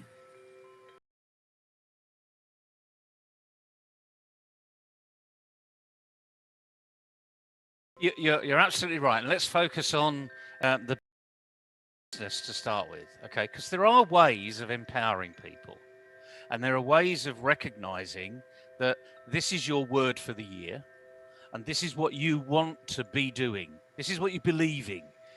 And the point is, I know you believe that all of your employees should take more responsibility. Now, that's empowerment. But they don't understand necessarily that you want them to do that. So you could actually say to them, okay, I want you to take more responsibility, so I'm going to empower you to do that. But you're not going to put the company at risk. So what you could do is come up with a few ideas that perhaps we've tried before and not worked, or perhaps we haven't tried before and they should work, and then let's talk about it and let's see how we're going to do that. Now that is a way that you give responsibility and you give authority to them, because now you're asking them a question. You want their involvement, you want their expression, you want their engagement. And just imagine for one moment how that will make you feel if when you say it, they do it. Would that bring a big smile on your face? Or would it actually say, about time, Oh, thank goodness, The point is, this is about celebration as well. So you've heard me speak a little bit there. I'm trying to give you a little bit of time to think, because this is not easy. Not easy by any stretch of the imagination. And you would normally do this on your own. One of the ways of empowering is in a practical situation is not telling them that, hey, I'm trying to empower you, please do this. What I will do instead is incentivize them, come up with a plan where with everything they do there is a little bit of incentives attached, so that the system becomes sort of automatic system where I don't have to really look at micromanage things or even macromanage things. There is an incentive attached for every new ideas. If it succeed, they will make it big. If they don't, then they don't lose anything also. So I think this is the way I'm thinking of implementing it. And it's brilliant because you know your team. Just by saying to them, I want to empower you, frankly, is a waste of time. But by linking that empowerment, what will make them feel empowered? What will make them take responsibility? And you mentioned the word incentivization. That doesn't necessarily mean financial. It may be something else. But you're now relating your specific circumstance to how they feel, what's important to them. Now, just in this very short exercise, you can see how if I'd have asked you that question, CK, and I'd given you a few things to think about, you could go away in the corner and you could think about it for a day and just imagine where your thought process might have gone in a day, because you've gone an awful long way in 20 minutes. But we haven't stopped there, okay? This is a game, remember? It's a game that's got performance as a benefit at the end of it. Everyone's happier, people are more engaged. That's the key to the game, right? So there is an end game here. The end game is bringing the team together. So now you've done it for yourself. Now the big challenge. You bring your team together. You explain. I've been given this game to play, and I think it's a great game that we can do. The ultimate aim is to benefit you, because this has benefited me. I've had a lot of fun coming up with my part of the game. And my part of the game was to think of a word that was important to me. What word do I want to live by? Just one word, not a whole list of things. And you can explain this to your team. If you're a good team leader, they will know all of these words. They will see your daily inspiration that you send them, on an email or on their calendar as it goes through. They will know who you are. All right, but this is an opportunity to be very focused. And then you explain the game that you've played, and now you want them to play the same game. You want them individually to pick a word that's really important to them. And by the way, you need to give them some time to do this, okay? So it may have taken you a day. Give them 2 or 3 days, because they're not going to do it in isolation. They're going to go away with their best mate, and they're going to say, well, what word do you think I should have? And the other person will say, well, you're really passionate. So, why don't you use the word passionate? Oh, yeah, that's a good idea. The thing is, what you're doing here is you're building team. You're building the team. You're getting them to communicate to each other in a way perhaps they've never done before. You're giving them the freedom to do it. CK, you're empowering them to do it, okay? So I'm using your word, okay? And I didn't know what your word was going to be today, but you are empowering them to go away and think about one word. And equally, you say the same thing. How are you going to do that? How will other people see it in you? What help could other people give you? Now, I say, do this over a process of 2 or 3 days, giving them a chance to think about it, and say, talk amongst yourselves, but we're going to have a team meeting on Friday. It's 2 o'clock, okay by everybody? We'll spend a couple of hours having a bit of fun, just playing the game. Then you bring the whole team together, everyone says their word, how it's going to happen, what it's going to mean to them, how other people can help them, and all of a sudden, in a team of 6 or 7 people, you've got 6 or 7 really important words. You've got maybe 7 better than before New Year's resolutions. because these are New Year's resolutions that are going to work. They're going to be fixed. And why they're going to be fixed is because every time somebody does what they say they're going to do, you tap them on the back. You say, "You're doing it again. Well done. Keep going." And just like anything else, this is just a smile. This is just being thankful that they're achieving their goal. And this is how goal setting could work. And the bottom line is, can-do people are great performers. You are building people into a can-do attitude. Because all the time they've got this word emblazoned on their forehead. And the interesting thing is, it was there before, but they didn't know it. Yeah, I saw a little smile on your face there because, yeah, of course it was there before. Now it's being focused upon. And the thing is, if you come together and play the game on a regular basis, you can incentivize them. You can play bingo, "Oh, I did it 15 times last week." There's bragging here, which is funny and it's engaging. And then after a time, it becomes the norm. And then it becomes very serious because it's actually going to improve your business. And maybe, in a month or two's time, you pick another word, because this is the game that never stops giving. You don't need to spend millions, thousands, or a penny on this game. You just need to be focused and have a bit of time.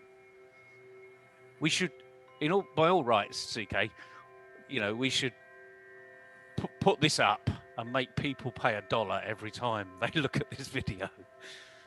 Because imagine the value that's going to come out of this to your organization. And the thing is, you and I know, CK, we have no idea what value means to these other people. But we do know if it generates one more contract that they weren't going to get, that's value. How much would you pay for that? It's priceless. And I say, this is a game that continues to give. We all have games, don't we? Absolutely. I think that's a very good idea. Probably this time we will give for free. Absolutely, we're going to give it for free. This information is priceless. I think it's a fantastic idea, Neville, that you've given. And all the professionals, all the people who are working in the field should follow this process, even though they are alone. Solopreneurs can also do that, and a team managers can also do that. So I think it's a very good, insightful exercise that everyone should go. And it starts with resolution, but it need not end there. You're going to have a quarterly resolutions. So that's brilliant. And the other thing is, right, there's going to be a lot of people here that say, "Well, I'm not too sure that's going to work in my team." Fine, not a problem. Start at home. Right. Start with your mates, do it over a cup of coffee. Just have a little bit of fun and just see where they take it, how they appreciate this. Of course, do it as a game, but be engaged, have a little bit of fun, do it with people that will give you honest feedback immediately. And then once you've done that, and it might, could take 2 or 3 iterations, doesn't matter. I can assure you it will work if you do it in the right way. And then take it into your organization. And when you're really confident, look at your supply chain. Look at your customers. Play the game with your customers. Now, that's a real challenge, okay? And it will be a bridge too far for many people to even think about that, because you're exposing yourself to your customer. But isn't that going to build your business? In the new context, definitely the customers speak, or customer advice, or customer feedback is very important. So I think it should work. And we no longer can hide under the carpet thinking, hey, customers not even looking at us. So I don't think that is a criteria anymore. I think we should be open with the customers. That's my personal feeling. Oh, I totally agree with you. But there you go, folks. This is our thought for the week, if you like. It's an opportunity to have a bit of fun, play it with your family and kids. Kids love this. Kids love playing games. And the interesting thing is, I've played this many years ago with a group of young people, and it blew my mind. The thought, some of the things that they were coming up with absolutely blew my mind. And I believe I'm a bit of a progressive thinker, but boom, boom, boom, ideas were coming all over the place. So this is a simple one. As CK says, of course this is free. We're giving it to you for free because we want you to succeed.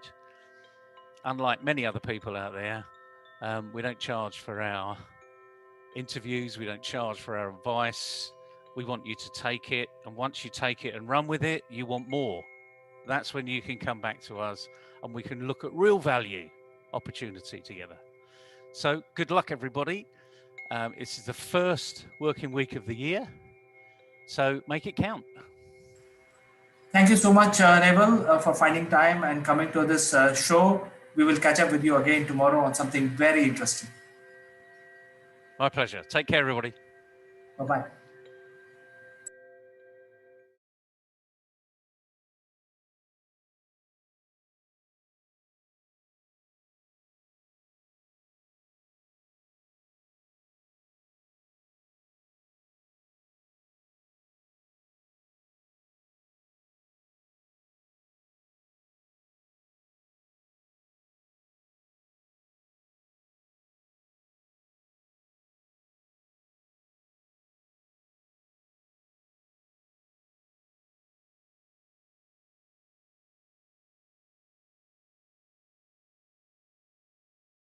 This video is sponsored by Single Point Solution. Single Point is pioneer in production and distribution of electric vehicles like electric bikes, electric scooters, and three-wheelers. Single Point also provide consulting services to small F players.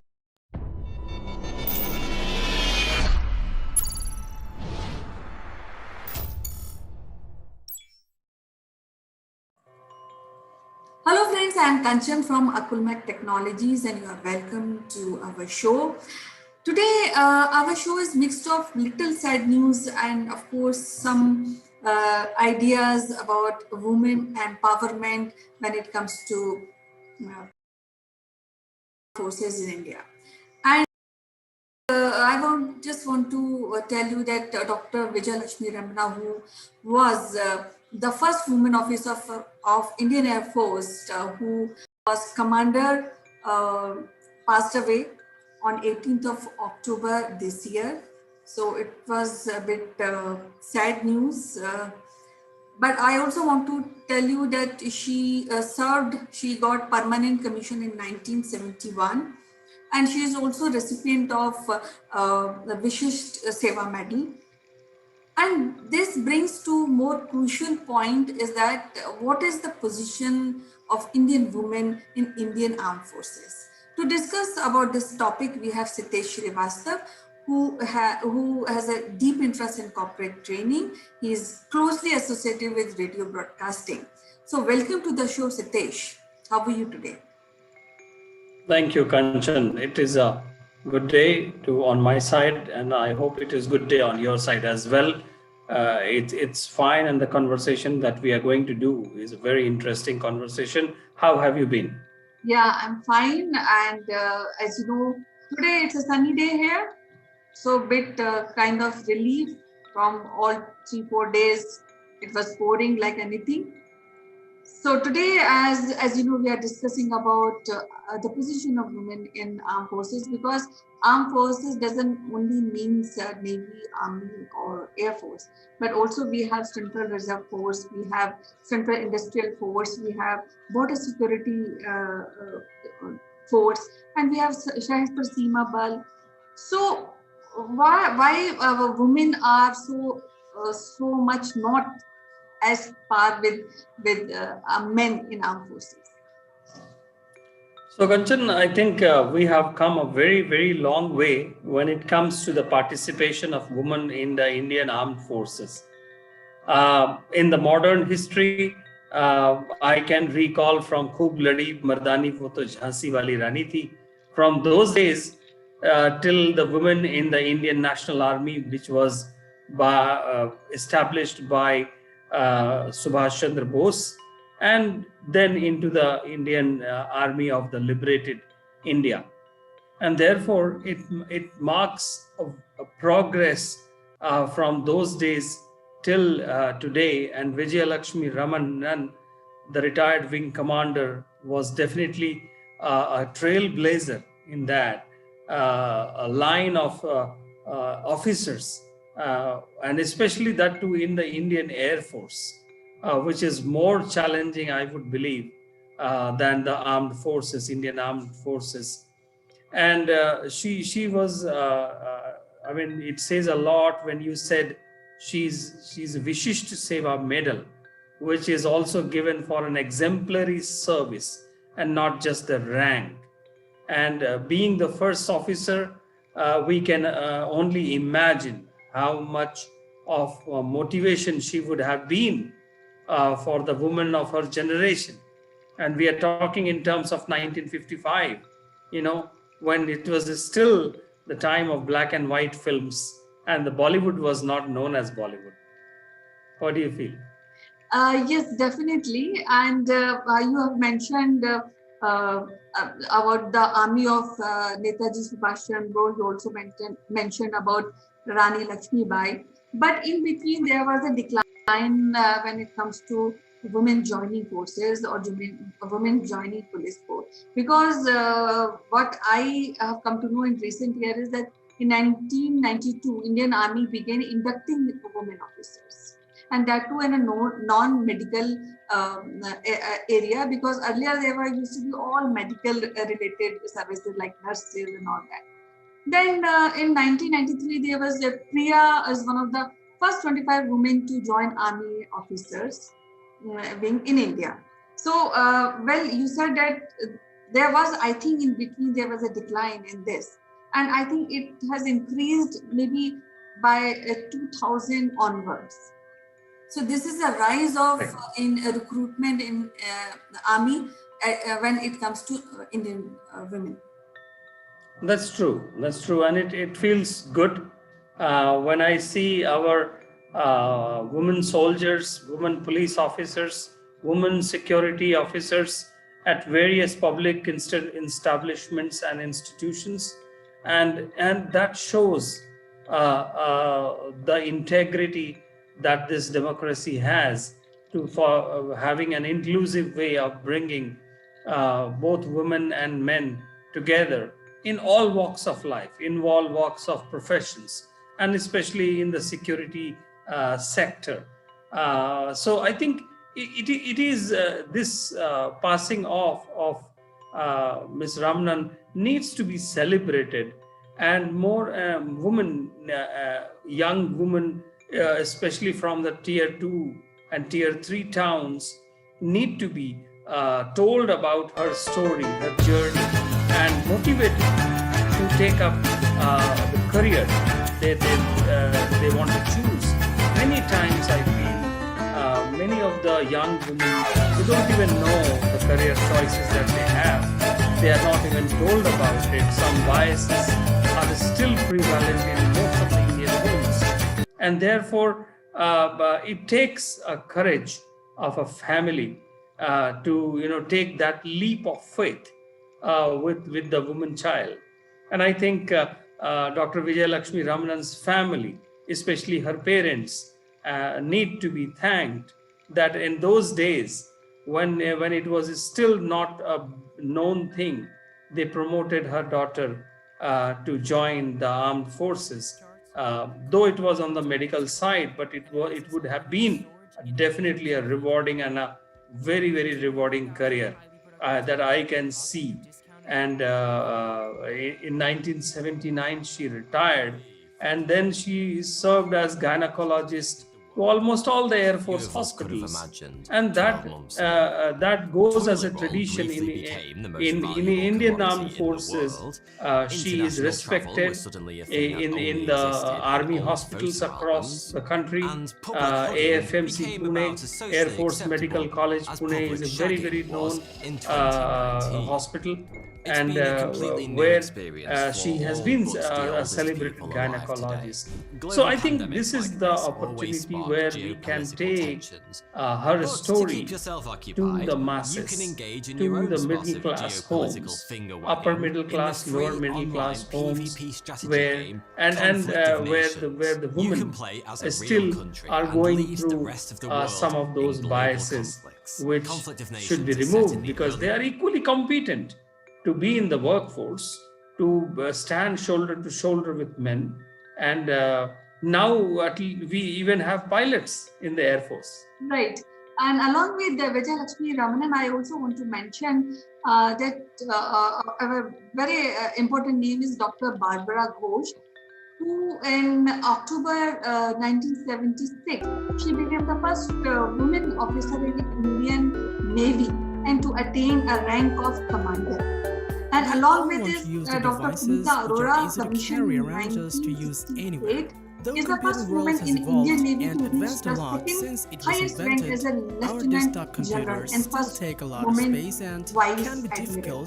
So, but what I think is it took almost some time, 2000, when we got first woman officer who got gallantry award. It's Lieutenant Colonel Mitali Madhumita. So it took a lot of time to really accept the courage There are a lot of women, pieces especially in armed forces. and to help Is it choose the right one, we have listed Yes, top 10 I best think mini-pieces that you can have to the enhance story your and the workflow in movement spaces. and So, the without mobilization further ado, of let's women get started. into the Indian Armed Forces is a story which is not as smooth as it sounds like today. It had its own checkered movement of progress. Recently, there was a Bollywood movie also. I think you might remember the name of the movie, and it was portrayed as in a negative shade of light, if I am correct. Right. Right? What was the movie name, Kanchan? Actually, I have because it was in the news, but I think it is about officer who was portrayed very negative role and kind of give bad name to Indian Air Force, where it is blamed that Indian Air Force deals with gender bias, which is absolutely wrong. So, and that I think it is was in court, and Indian Air Force had already won this case, I guess. And Yeah, so this was about Gunjan. The movie was Gunjan सक्सेना's biopic. Right. And it is asked Dharma Production to put hold on this picture, put it on shelf. So that this movie is not in the market as of now. Right. So I think it is. I think we need to kind of take this as a campaign for the women. I think we have a great tradition of women getting into the sports, and that too, you sit in a place in Hyderabad which is known for the women's badminton, and there is something very secretive about Hyderabad which produces so great badminton players. So, but Army, given a choice of getting into the Indian Armed Forces, Navy, Air Force, and the Army, I think there needs to be a campaign. Women need to be promoted in the schools for the National Cadet Corps, that is NCC, where they should be taught about. There used to be NCC was very popular back in my days. Kanchan, in the schools. I'm not sure at this point of time how much NCC is. NCC is a very great place to introduce the armed forces into the life of a student. And I think that is a great place for the Indian women in their schools, the girls' schools, the co-education schools, the colleges, and even in the middle or higher secondary schools. Yes, I think in recent years we have seen some changes. Like if you look in the data of Indian Air Force, Indian Air Force is inducts women in all roles, including combat and support roles. As of now, till September 2020, there are 1,875 female officers, including 10 pilots and 18 navigators. So there is definitely a rise in the recruitment in armed forces, and also a change in the perspective of families and communities towards women going in the armed forces. And that is very, very crucial. A mini display port Correct, and Kanchan, and I think armed forces is definitely a very coveted position, coveted area to be. Besides that, there are other areas: National Security Guard, Special Protection Group, Railway Protection Force, National Disaster Response Force.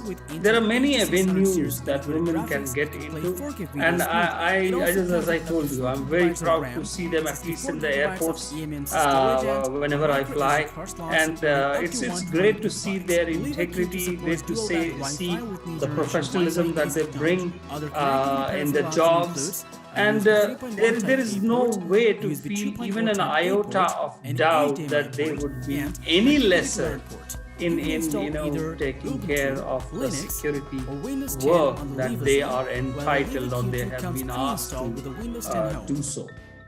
I would like to suggest one step further, that each and every Indian should be given at least 2 to 3 years army training before really taking up job. That will ensure that discipline in the life, and I think nationalism will also get improved by this. And people who are creating sometimes fake news, because nowadays it's a fashion to create a fake news about everything, especially creating a fake news for army.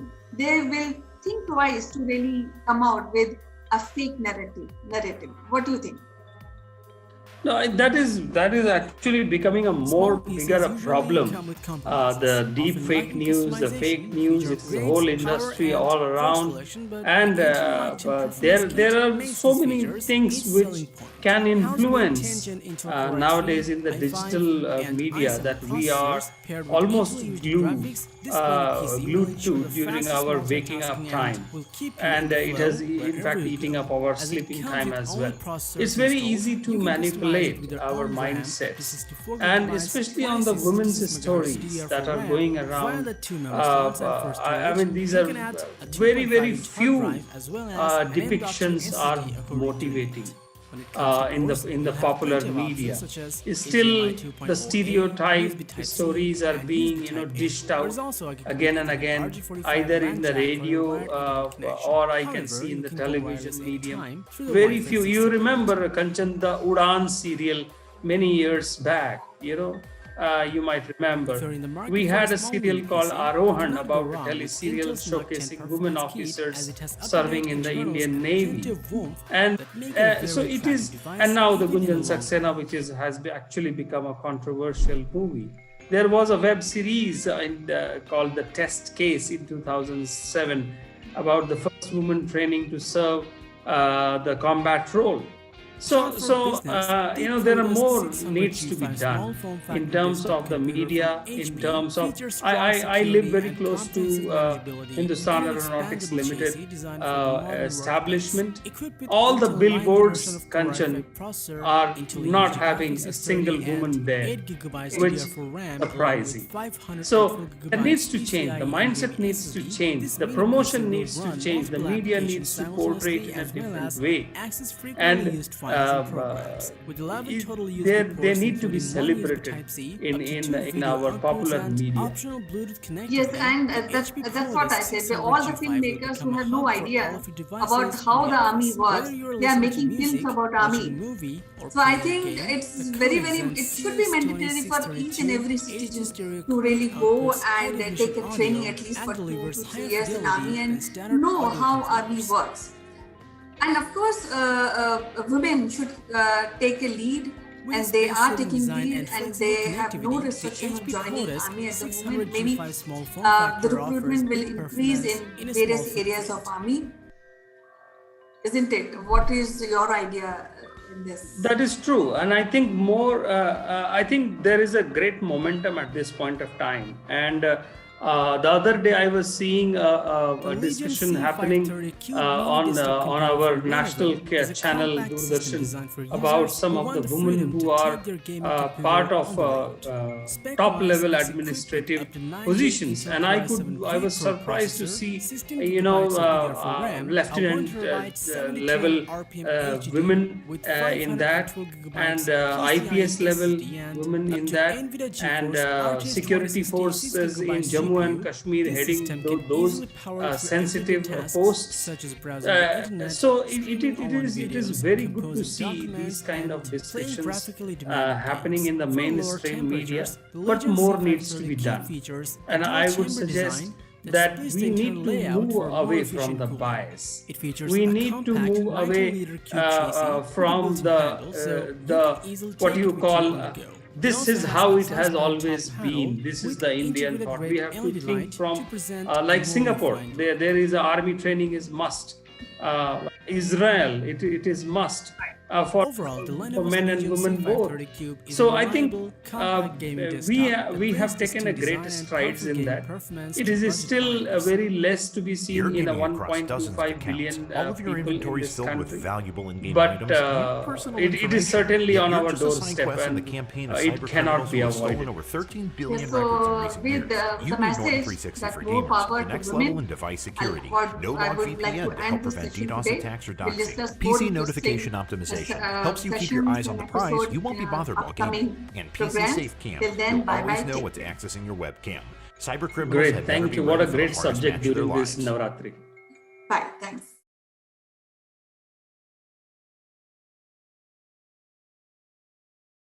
Hi, have you always wanted to learn to code but don't know where to start? Would you like to make amazing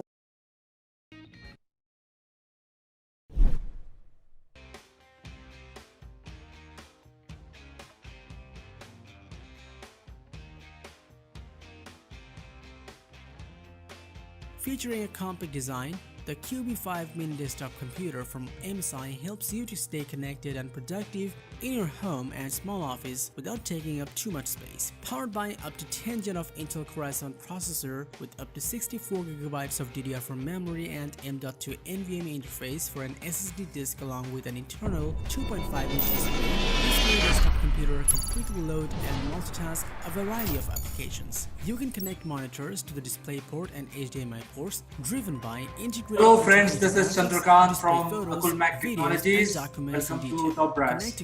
And let me also welcome my friend from Ahmedabad, Mr. Nagesh Sood. 3.2 generation 1 type A ports and one. Hi CK, thank you very much for inviting me.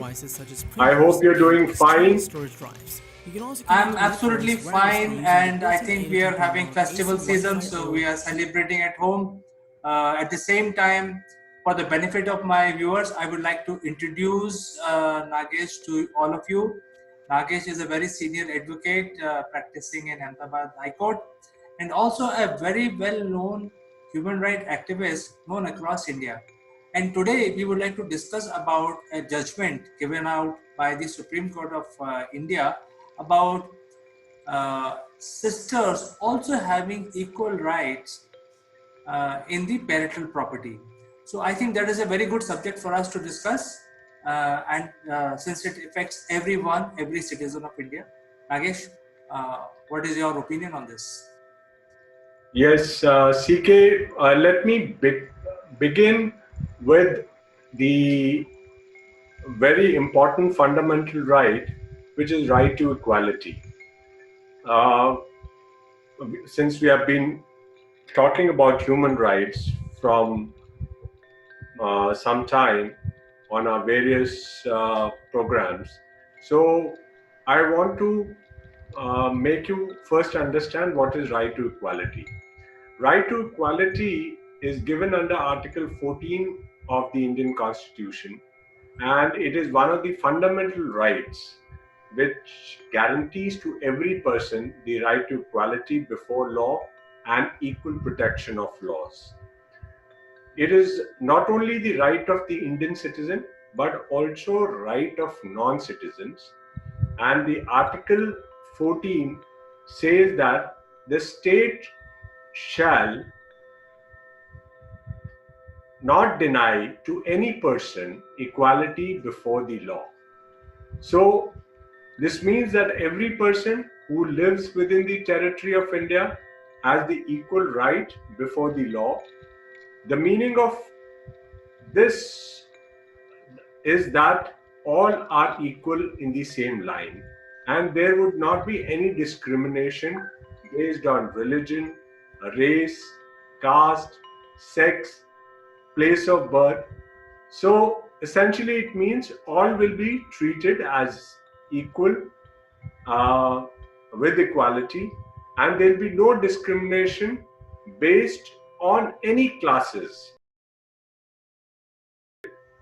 which I just mentioned. Uh, Under Article 14, the state shall not deny to any person equality before the law or the equal protection of the laws within the territory of India. The phrase equality to the law find a place in all written constitution that guarantees fundamental rights, and all citizens, irrespective of birth, religion, sex, or race, are equal before law. So there has been development in the field of law about what is Article 14 and how it has to be implemented uh, in India, and therefore this judgment which has come on Tuesday by the Honorable Apex Court has a great significance, because what we have been experiencing since time immemorial, that there has been a patriarchal system in India, and it has actually not treated equally women in our society. So essentially, this judgment is a landmark judgment, and the primary reasons of having such a judgment is to overcome the bias that is being there, whereby there has been a deprivation from the property to the women. We have seen in the past that women, there has been gender inequality, and women have not been treated at par.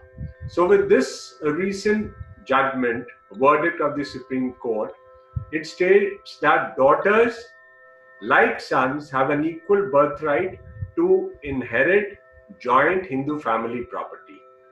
The judgment now grants equal rights to daughters to inherit ancestral property, and it would have a retrospective effect, which means that there was an amendment in 2005 which at that point of time definitely gave a right to daughters to have equal right in their property, but thereafter there had been various judgments of the Supreme Court giving different views, and therefore this judgment by three honorable judges of the Supreme Court has settled the position.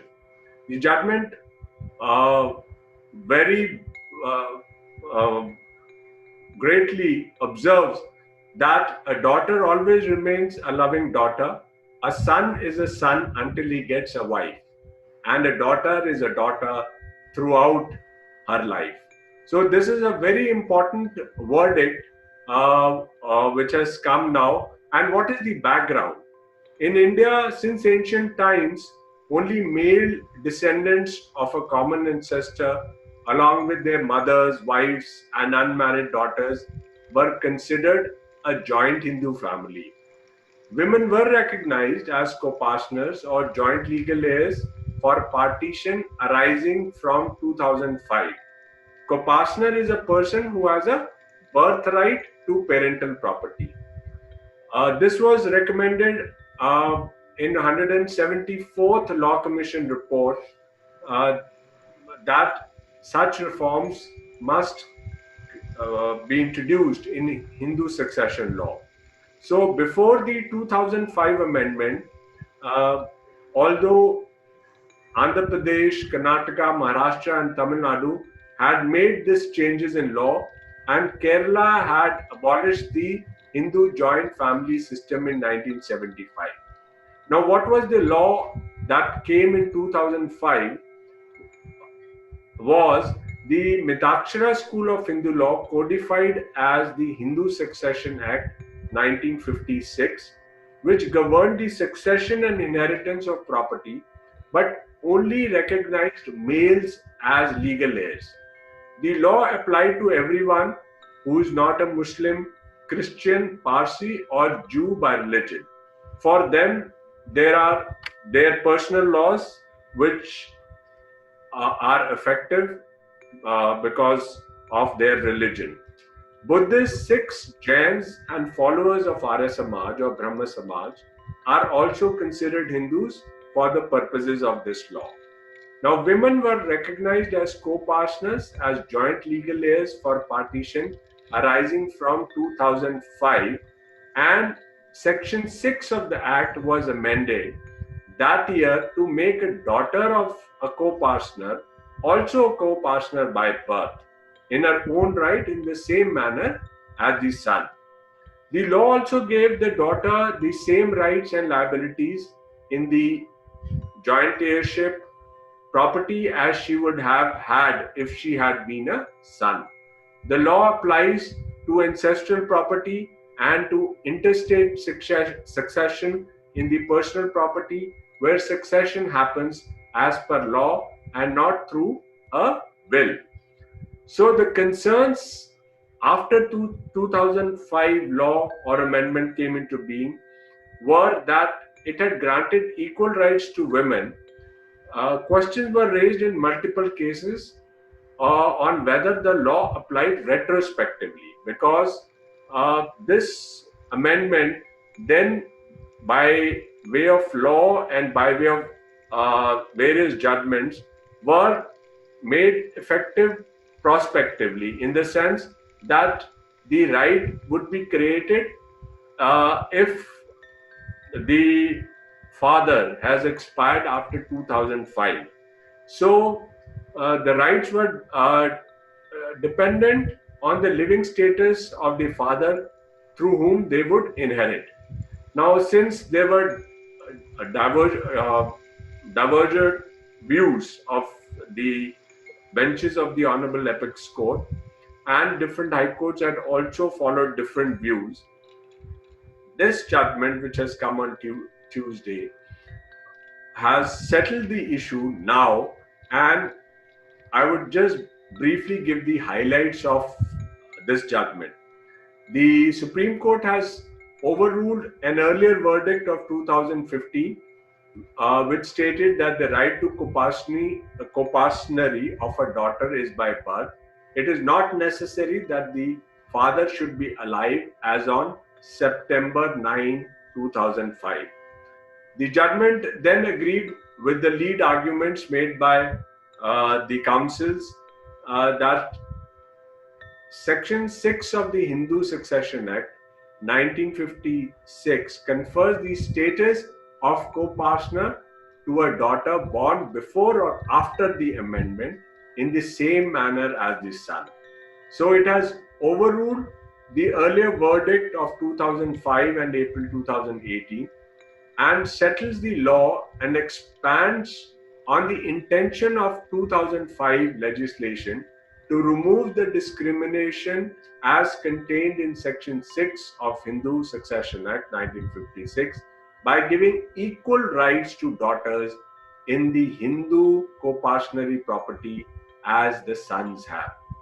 It also mentioned that in some exceptional cases where there is a plea of oral partition is supported by public documents and partition is finally held in the same manner as if it had not been affected by a decree of the court, it may be accepted. So this is a great change and great transformation and a revolutionary judgment which has come into being on Tuesday, giving equal rights to the daughters as the sons would have it in the Hindu joint family system. So, Nagesh, you gave a lot of legal jargons today. Please pardon my ignorance. I have one question, as a layman. Yes. You see, I've seen my own family.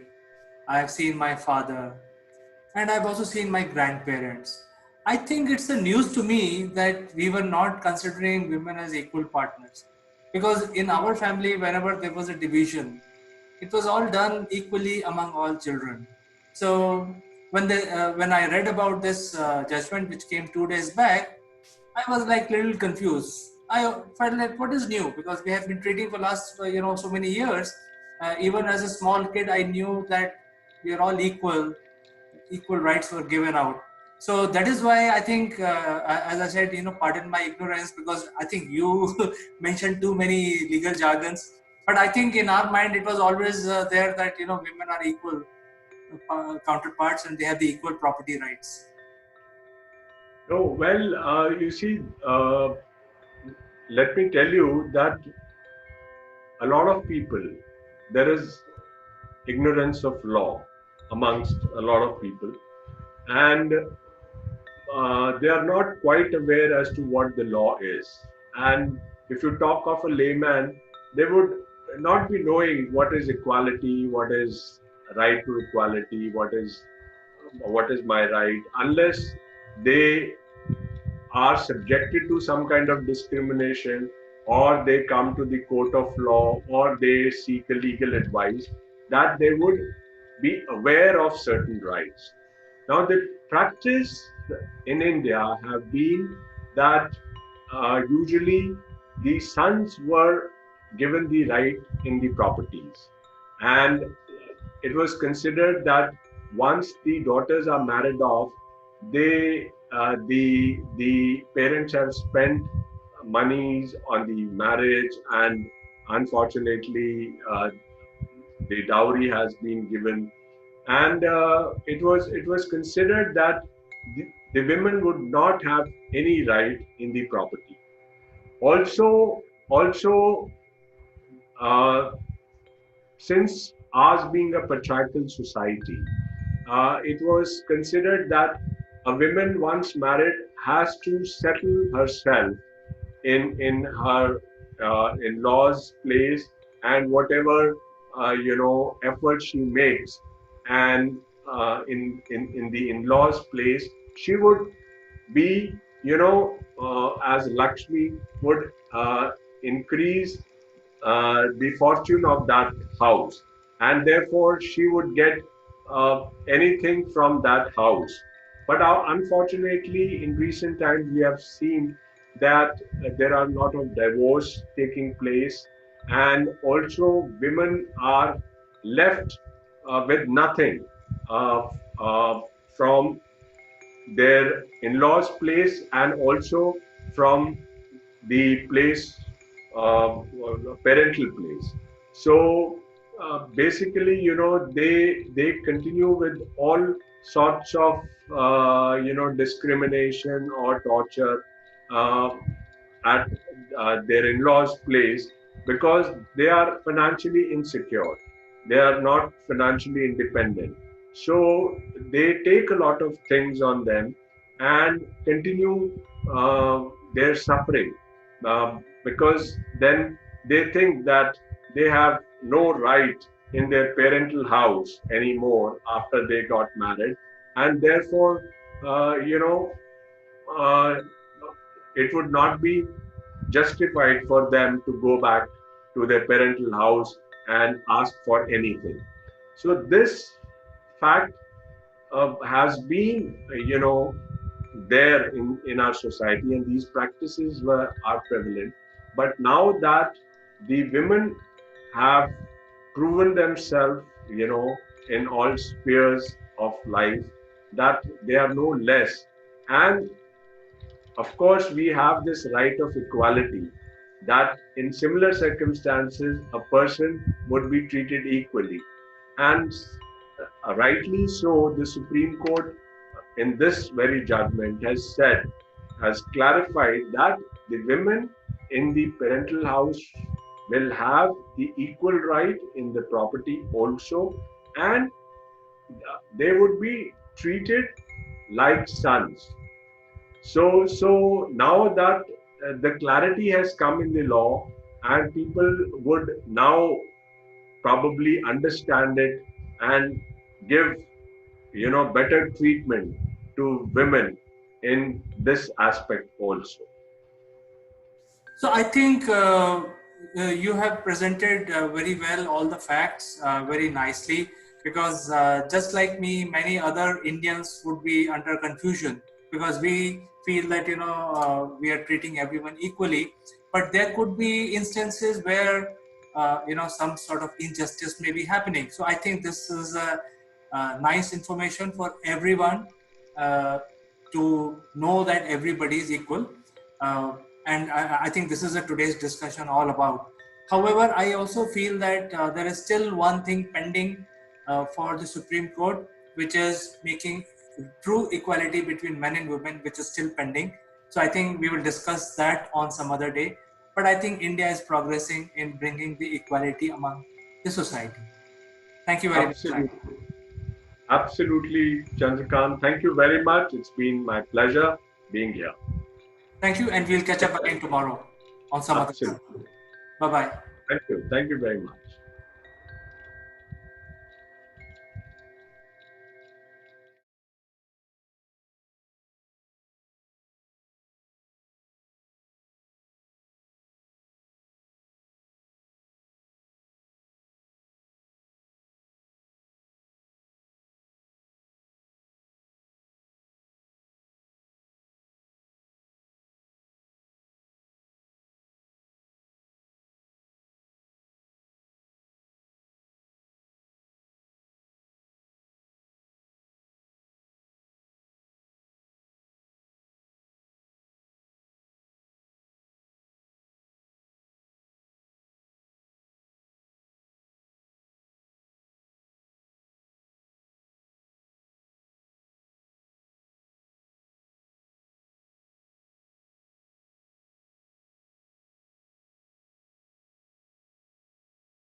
Friends, are you going online?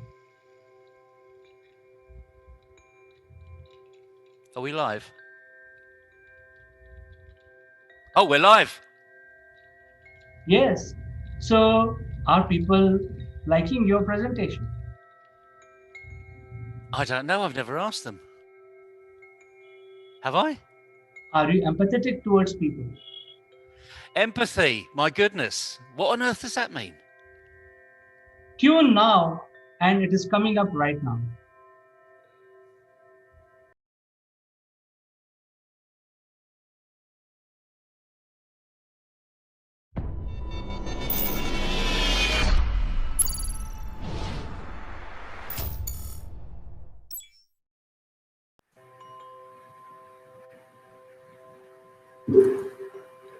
Good morning, friends. This is Chandrakant from Akulmach Technologies. Welcome to Top Brass. And let me also welcome my friend from UK, Mr. Naval Gone.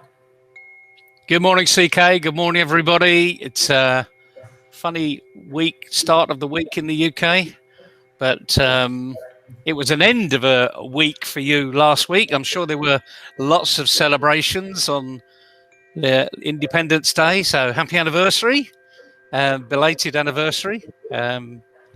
So what anything new announced because of the anniversary celebrations? So thank you very much, Neville. In fact, it was a big celebration the whole day. And usually on Independence Day, the Prime Minister goes to the Red Fort, which is also called Lal Killa in our native language. And it is one of the largest fort in entire Asia Pac. I think it's among the top 5 forts in the world after the Chinese fort, which is the largest as we know it, the Forbidden City. So usually the tradition is that the prime minister makes a lot of announcements, give a lot of update to the nation, and 15th of August speech everybody looks at, because there will be a consolidated information provided by the prime minister. So one of the things that he mentioned as a start, I mean, he talked about many things, Neville, but one of the things that he mentioned is about providing nationwide health card to every citizen of India. And that is big, because this program will now commence.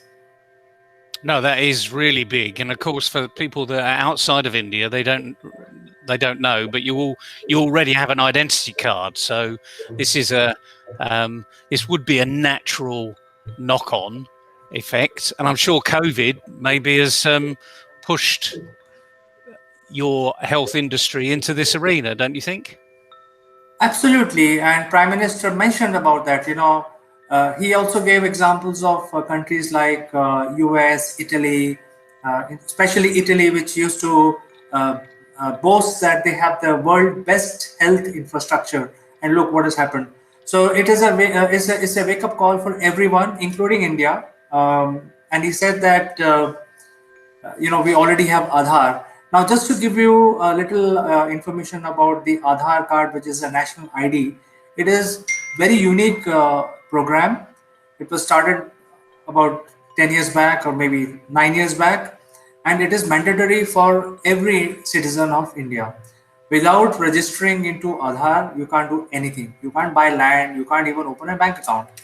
And once you have an Aadhaar card with you, it is a biometrics based system. So it has your iris record, and it has your all fingers records. So, and it is centralized. Say, for example, you change your address, it is completely online. You just go to Aadhaar website, change your address. So it is already running.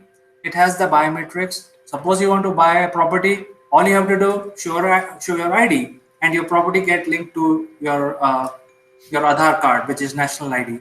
So that kind of infrastructure for so many people is already running, and that is why I think we all have a lot of confidence that any nationwide program which is digital or information based will be successful in India, primarily because there is a willingness of people and also systems availability. That's great, because I mean, I dream of having that sort of access in the UK. I mean, from a health perspective, although we have a national health number here, there are so many different systems that even if I were to move from one district to another, there's no guarantee that all of my records digitally stored in one location can actually be accessed by the other location. So I think this is a fantastic move forward, and I'm sure actually it will help with COVID, because it will presumably identify some of those hotspots, because every time you go to a hospital, you'll presumably show your national health card, even if you're showing your identity card as well. So I think this is a tremendous way forward, frankly. And clearly, India's already got over the privacy issues that many other countries have with regards to national ID cards. And all of this, need to make sure all of this data is really secure and can't be hacked by unscrupulous people that just spend their time on the dark web hacking away just to find out where vulnerabilities are. But I'm sure you were given all the assurances that you needed to have, CK, and you being an IT guy as well will know that these things are pretty paramount these days, in days of hacking. Yeah, certainly, Neville. In fact, it has gone through the scrutiny. It has various versions which are released, publicly announced. It has also gone to various court cases where some of the people said that I will not give my biometrics because it is prone to all these issues that you just mentioned. It can be misused, it can be stolen, blah blah blah. But the government has proven in the highest court of India, which is the Supreme Court, that nothing can happen to it. And because there is a privacy law, just like in UK and rest of the other prominent countries, we also have a privacy law which is very, very strict. It is part of the constitution, and as part of the constitution, the government of India has to respect each citizen's privacy and his the way he wants to actually exercise his privacy. So the law is shaped in such a way that for the national ID, if you don't want to give your biometrics, it's your choice. But the downside is when you go to the bank, they will say that this is mandatory. And if you go to IT, they'll say it is mandatory and so on. So legally, there is no bondage. I mean, people can choose not to give their biometrics, uh, but I think it's a choice of the people. So by and large, I think almost like 94 to 95% India is covered under the national ID project. And coming back to the national health card, it is going to be a number. So I think in future, these health card and the national ID can be merged together very well, so that people don't have to carry multiple cards with them. The idea is you go in any part of India, you don't have to carry your records. You just carry your health ID. You can go to any hospital, any doctor, any dispensary, and your data can be retrieved, your past history, your vitals, and when the test was done, what was the result. All that will be available to the new doctor at which you are present at that point in time. So it's going to be very good help to the citizen.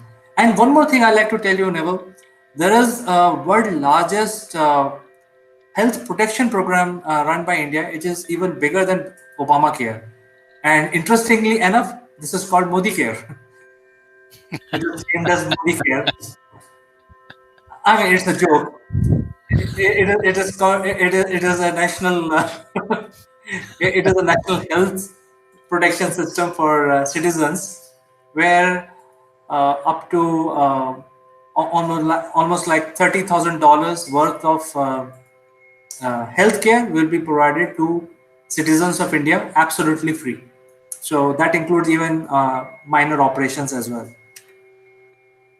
Well, that's excellent. And as you say, once you move from one doctor to the next, one physician to the next, one hospital to the next, it really does speed up the consultancy.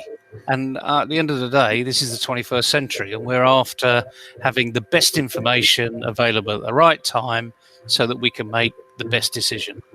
So I fully support what India and your Prime Minister's doing, whether it's Modi Care or whatever. That was a joke. I know. Well, it's a bit like Obamacare. I mean, that was a bit of a joke as well. It wasn't, the bill didn't say Obamacare at the top of it. So, but the point is, every leader needs to. Here's a message: every leader needs to leave a legacy. So, I suppose what we should be saying to everybody: what's your legacy today? Maybe that's a good point to end on. What's your legacy? Don't have to answer it, but people will see what your legacy is by what you do.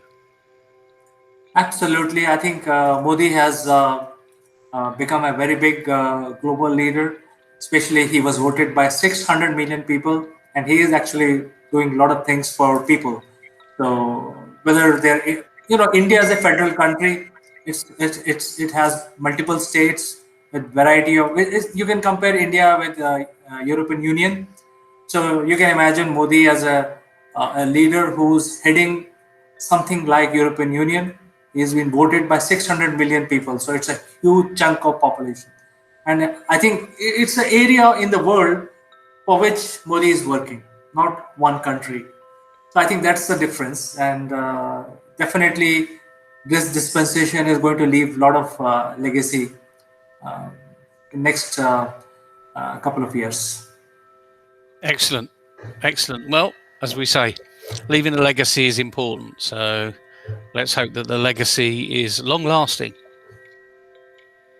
I think so, because the changes are quite elaborate, quite binding, and the problems which India had all these years have been ironed out.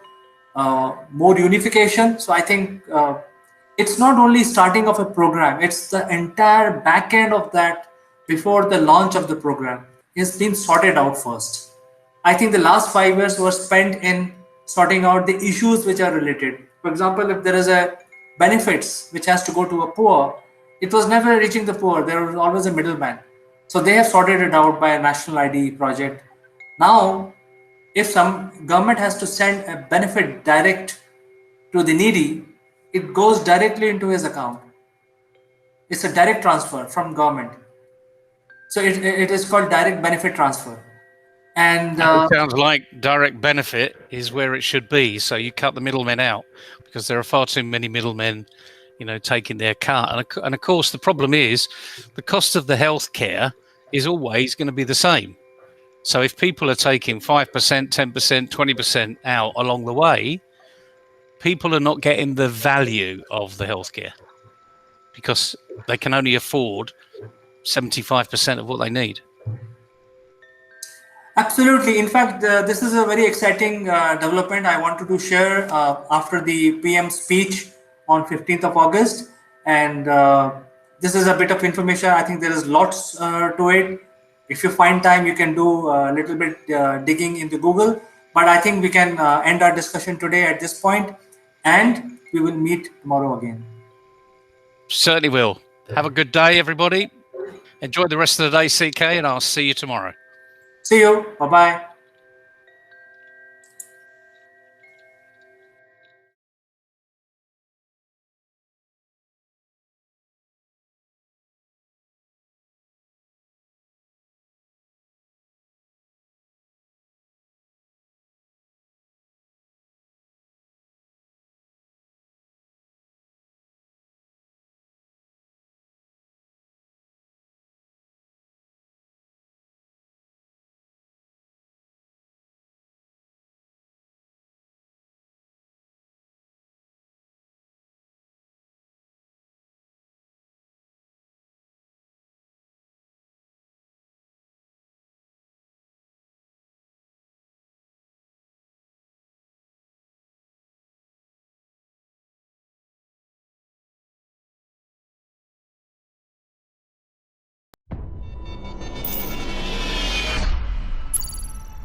Hello friends, I am Kanchan from Akulmach Technologies and you are welcome to our series Great Kings of India.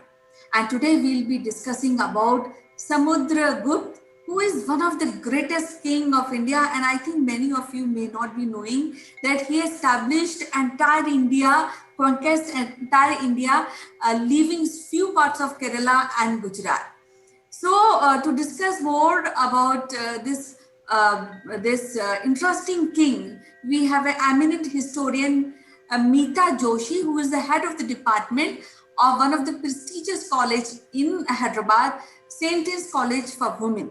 So, without wasting any other moment, I'm so eager to know about Samudragupta, who established the Gupta dynasty. So, welcome to the show, Meeta ji. Namaskar, Kanchan. How are you? I am fine, Meeta ji. How are you? How's I'm also good.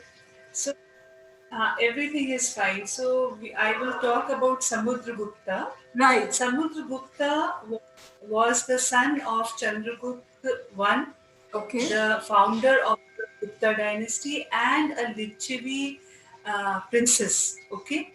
So, he is also called as the Indian Napoleon. Oh, really? By many historians, yes. Like historian Vincent Smith, he coined this word. He compared the conquests of Samudragupta with Napoleon Bonaparte. But here, many historians have, different opinions because Samudragupta was in the 4th century CE and Napoleon Bonaparte was in the 18th century. So, yes, and the empire of Samudragupta was almost the entire Indian subcontinent, leaving some, pockets of coastal Gujarat and Kerala. Okay. But if you see the empire of Napoleon, Napoleon Bonaparte in the 18th century, then he conquered, he was ruling the present France. Okay, then the northwest is Italy, western part of Germany, Okay. and small countries like Switzerland and Belgium. So if you compare, area-wise, there is no comparison because Samudragupta's area was way bigger than Napoleon Bonaparte. This is one difference.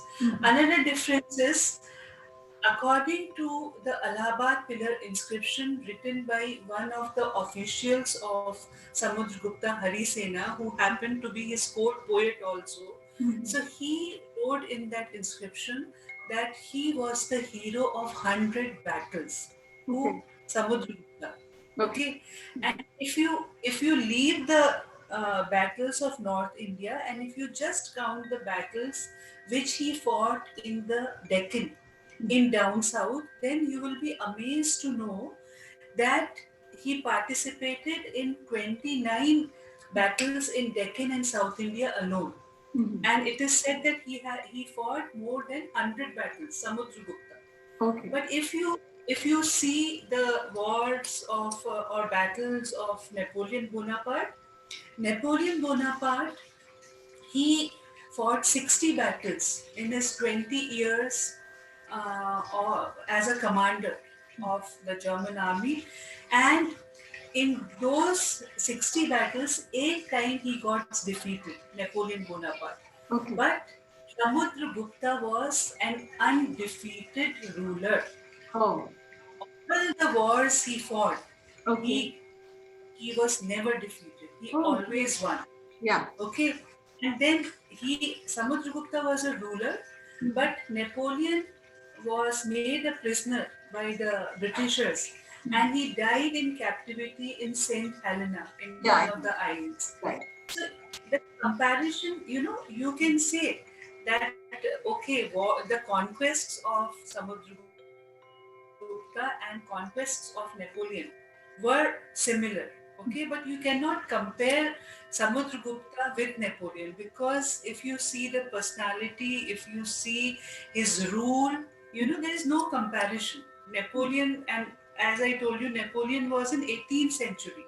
Right. And Samudragupta was in 4th century CE. So almost 1400 years after Napoleon came.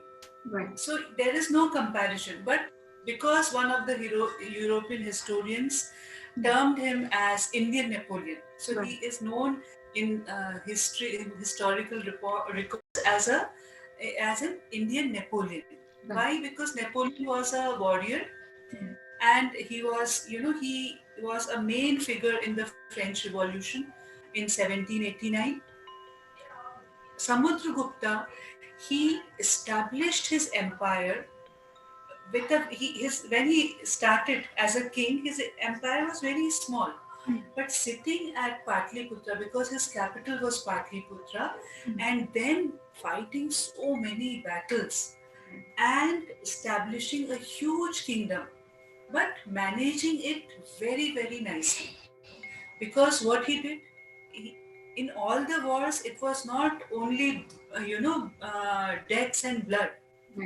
He went to the rulers and he asked them to accept his suzerainty. So who agreed, he annexed their kingdoms to his kingdom. So that way, very intelligently he worked, Samudragupta. And uh, if you see the model of administration, it was very nice because after Samudragupta, many rulers have copied that model of administration. Sitting at Patliputra, managing such a huge empire for a long period of time. Because if you see, Samudragupta was from 335 to 370 AD. Okay, and as I told you, in the there are many inscriptions This is known as Prayag Prashasti. Prashasti means inscription. So in that inscription, he is described as a hero of 100 battles, and because not only he was a warrior, he was a very good poet. He was a very good musician. So he had a multifaceted personality. And in his reign, art, architecture, in every fold there was development. And that's why, because of his, administration and the development he did, Gupta age came to be known as the golden age of ancient India. It was not like this that everything was gold, but the development which happened, and then a very good coinage he floated, Samudragupta. Pure gold coins were, started by Samudragupta, and those coins had an influence of Kushans. Kushan were foreigners. Right. So when you see the coins, the dress which the emperor is wearing only had little differences there, because they used to Kushans used to wear a pointed hat. He was not wearing a pointed hat, Samudragupta. Some modifications here and there, but because he had this influence on him, Kushan influence, and uh, when he was an emperor, not only the domestic policies, the foreign policies were also very good, because he had friendly relations with many countries like Burma, Ceylon. So, and he followed Vaishnavism, but he was tolerant towards Buddhism also, because that time Buddhism was flourishing. So he was tolerant towards Buddhism, and he even gave permission for many for the construction of many stupas, viharas, and monasteries of Buddhism. So that way, if you see Samudragupta, his personality in total, he was one of the greatest kings of ancient India. One of the Yes, greatest I king. can And very well understand that, yeah, because if we see into the modern India, even Maratha also moved towards north, and they were not able to sustain that empire, though they were so strong empire. And I can very well visualize the empire so big. I mean, from north, from maybe Kashmir to really Kanyakumari, leaving few parts of Kerala and few parts in Gujarat, and then maintaining it. huh. Coastal Gujarat and Kerala were left. Otherwise, the Deccan, down south, North India, everything was conquered by Samudragupta. And Yes. some historians, they also compare Samudragupta with Ashoka. Right. But that is a wrong comparison, because Ashoka was all for non-violence and peace Okay. after the Kalinga War. Okay. And Samudragupta was all for wars, conquests, aggression. Okay. So two different, ideologies. But if you see the extent of the empire, that matches, because Ashoka had a huge empire, Chandragupta Maurya had a huge empire. Same way, Samudragupta also had almost the whole Indian subcontinent under his reign. So Yes. that is the difference. Yes, and that is the thing I think we are missing out. We always remember a Maurya dynasty. We think of and talk of Ashoka, but somehow in some matters we are missing out Samudragupta, because he has managed to have that big empire, and then he is also a good administrator, and he knew how to really do the management day to day. So, in spite of being general, a good general, he is a good administrator also. Otherwise, Yes, it's difficult to really manage such a big empire. As we call Ashoka as Chakravarti Samrat. Chakravarti means who was ruling the entire thing. Right. Same way, they used to call Samudragupta as a Chakravarti. Right. Digvijay. Digvijay means who has conquered all the, all the dishas, all your north, east, west, south. And even for Samudragupta, it was said for his horses.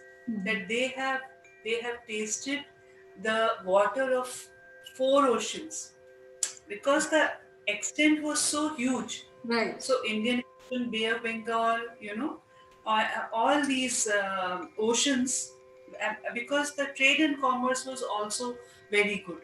So the main ports were under the Gupta Empire, under Samudragupta.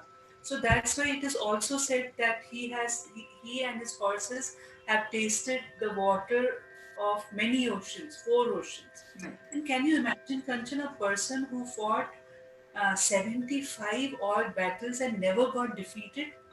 Never ever. Yes. So it is a real, Right. a big thing. Right. It's a huge Definitely big.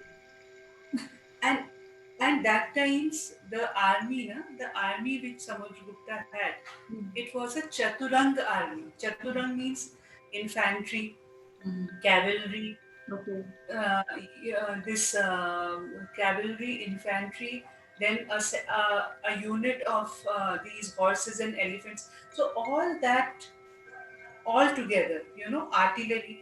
So it was a very, very well organized army also which he had.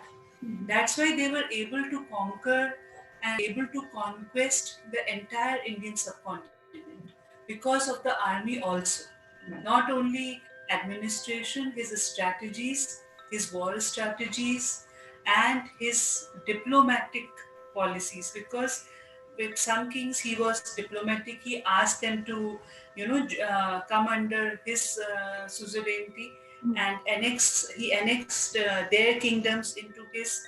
So that way, he developed the Gupta Empire in by all means, art, architecture, music. He was a great musician. In one of the coins, he is shown as playing the veena. Right. And it is said, it is written in some texts that even the, musicians of gods, they got defeated by Samudragupta when he played the veena. Oh, great.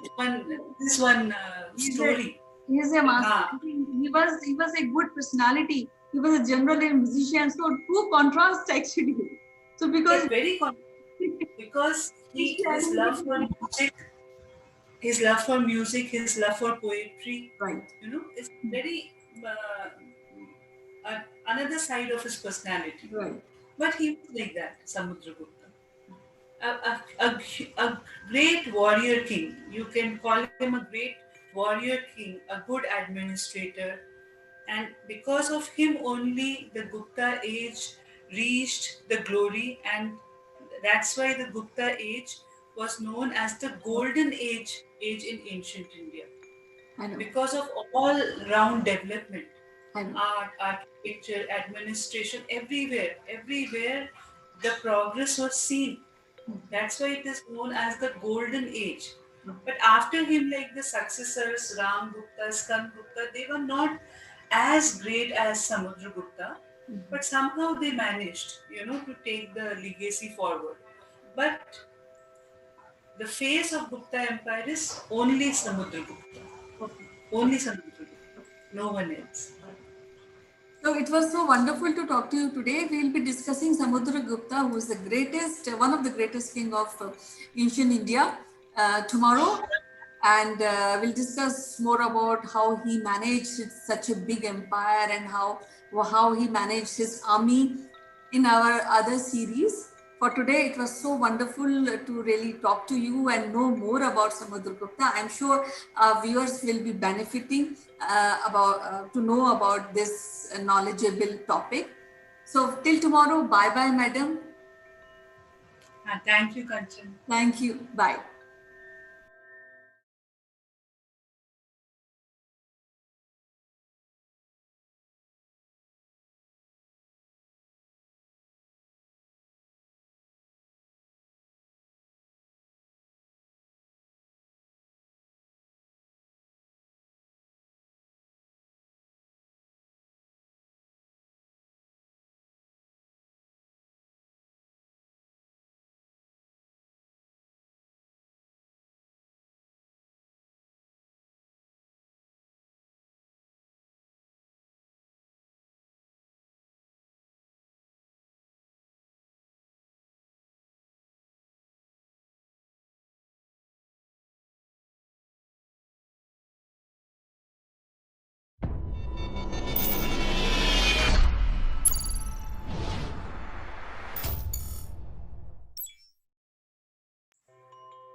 friends, I'm Kanchan from Akulmach Technologies and you are welcome to Top Brass. Today we have a very seasoned professional who has a deep interest in corporate training and he had been teaching marketing professionals and IT professionals.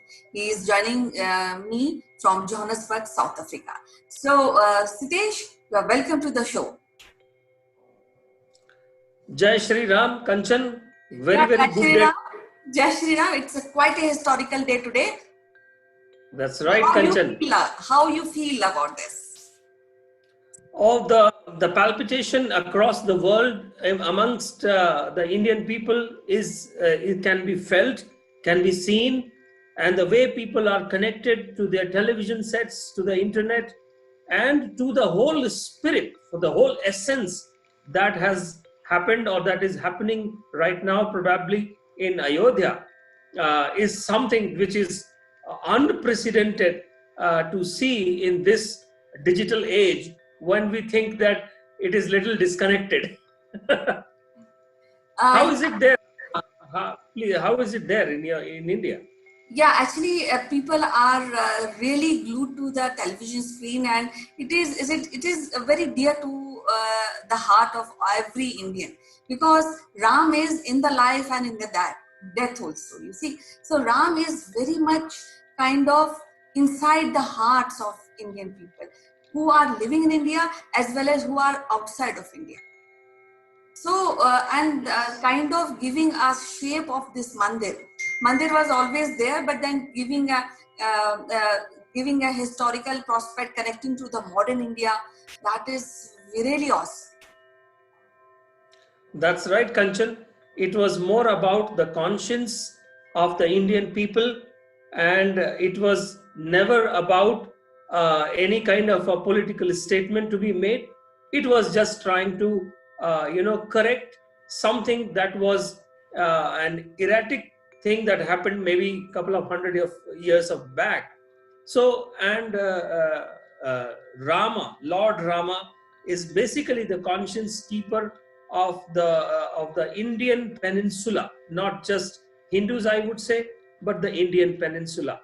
And his story, his life, and his anecdotes are part of the whole Indian peninsula's culture, starting from India all the way it goes up to Indonesia, Thailand, and I know that in Thailand there's a city called Ayutthaya, which is a broken name for Ayodhya. So there are so many versions of it across the Asia Pacific region about the Ramayana, which is a story of Ram and Sita and the ideals that they lived for. Yes, I think the one ideal which is very, very prevalent when we see the character of Ram is truth. He always stood for the truth, and that is for generation is being followed by all Indians who believe in Ram. Apart of this, I feel it is not a religious thing. I think it is more of related to emotions, related to how you really feel about this one person Ram. Even Gandhi also started the movement, the freedom movement, by the name Hey Ram, and wanted, he had a dream of creating a Ram Raj. Correct, Kanchan. So in today's world, Kanchan, I feel more and more we should take the religious heroes who have traditionally remained in the religion books or the texts. We should take them out of the religious books and make them an ideal for the modern world. We should be able to decipher, analyze their lives, their stories, not just from one particular community or religion perspective, but from the overall humanity perspective. And if we look at Rama from the overall humanity perspective, it is a very, very idealistic story which has been there since thousands of years or ancient times, and they are yet relevant today, especially when we say Ram Rajya, or when we say Raj Dharma, or when we say where Ram was more and more interested about his welfare of the state. And he has always shown us by examples that the community life, the national life, are bigger than the personal lives. And that is a very, very important message in today's life when we talk about the whole world as a global village, isn't it? Yes, very much. And I feel that the significance of Ram is more today, because I strongly feel it's not a mythological character, it is a part of our culture, our history. And the significance is too much, and people should, the young generation should read about Ram, and they should try to understand for what values he stood years ago. The first time the temple which we are talking about now was built by King Vikramaditya. Then there was some happened, and there was some friction of ideas. But now today is a joyous day. What do you say? It is indeed a joyous day, and I have been reading the news that this particular time and the day has come somewhere around after 492 years. And then it struck me that this has been in the conscious of our land and the people for 4 centuries, close to 5 centuries time. That means it is not just a piece of land, it is not just a piece of a place of worship, but it is the conscious collective superorganism that lives amongst all of us as Indians. And that is the key message that has gone out with today's activities and the puja that happened. And I believe that this should be seen more and more of a uniting message rather than a segregational message. Very well said. It is a united message, because now things will accelerate in terms of creating cultural vibes in India and around Indians who are living around the world, and particularly to Indians who are living, because there was some gap. But now this incident has encouraged the faith and the cultural vibes which is already there, but somehow there was something missing, which is now will be getting accelerated. What do you think? That's right, Kanchan. And the more and more we live in this pandemic world, in the COVID world, where the next time, the next moment, the decision can change, and we all live in a decision fatigue. We have to take decisions in minutes, in hours, and it changes just like a stock market.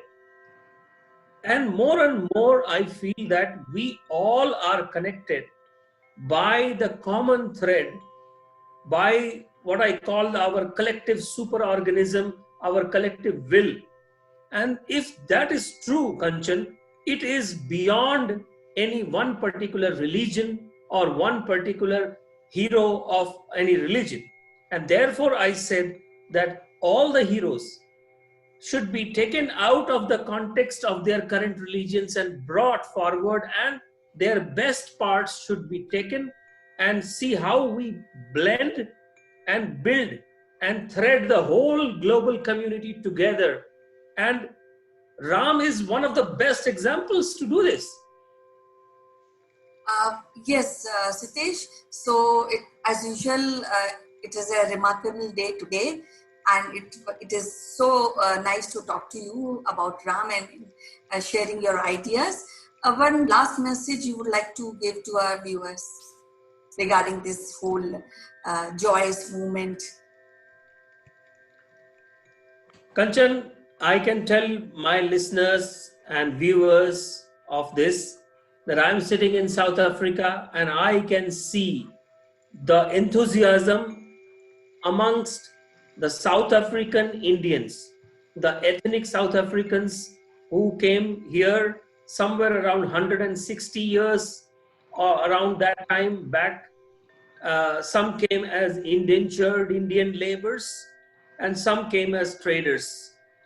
And it is now third or fourth generation of those people, and Ram has remained in every home, in their conscious. The people I have met in Johannesburg, in Durban, in Cape Town, and they are so upbeat. They all can relate today. There are so many digital messages about the activities that have happened in India, and they are very elated. And this is the same thing that I am seeing from the rest of the world as well. And therefore, all I want to tell everyone is that let us pick up the character of Ram, we call him Lord Ram, and see how his life was important for the overall community and the nations that he ruled over, and how he captured the hearts of his people, and he always kept his personal life to the personal space and the collective life always for the overall good of his people. And that is what I would like to share this as a message. Jai Shri Ram. Jai Shri Ram, Jai Marada Pushottam, Jai Shri Ram. So till next time we meet, we'll discuss some other subject. Till then, bye-bye. All the best. Take care. Bye, Kanchan.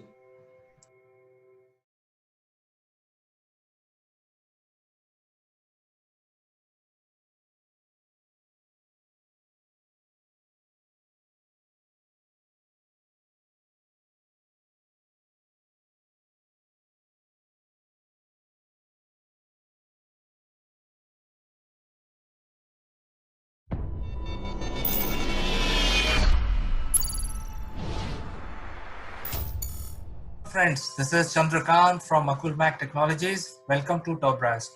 Today we will talk about the issue related to migrant workers. It has become a major discussion point during the entire last week. Many people were expressing their views. So let us decode the issue really at hand. So let me explain why migrant worker could become a major issue, and we needed to sort it out with very good planning. So, in India, it's a very large country with, many people living in India. There are many layers of economy. There are different kinds of workers. There are educated workers, blue collar, white collar, and there are skilled labor, unskilled labor, and so on. And all of these different layers in the society creates multiple layers of economy.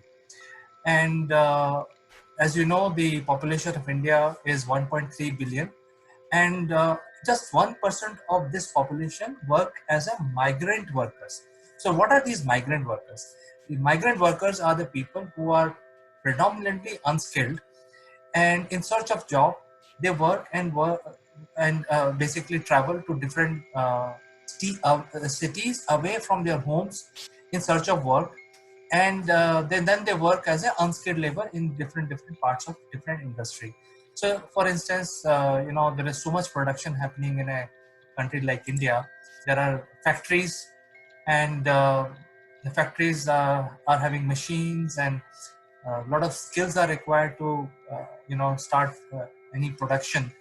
So then there are skilled laborers. At the same time, there are certain percentage of unskilled labor also, which are deployed in different factories. Now, factories in India, I'm just using a generic word called factories. Now, factories in India produce everything from cars to aeroplane, even to the food item. So the salt, sugar, pulses, grains that we consume as human beings, they all come from factories, because it is not coming from farm straight. It is coming for cleaning and packaging and sorting, and then from there it is coming. So in that segment also, there are a lot of these migrant workers, unskilled, who are deployed, and they are working in the factory. Now let's come to agriculture. Now, agriculture is another field which is having so many people, and if you look at India as a country, about 60% economy, Indian GDP is based on agriculture. It used to be 80% many decades back, but now it is 60%.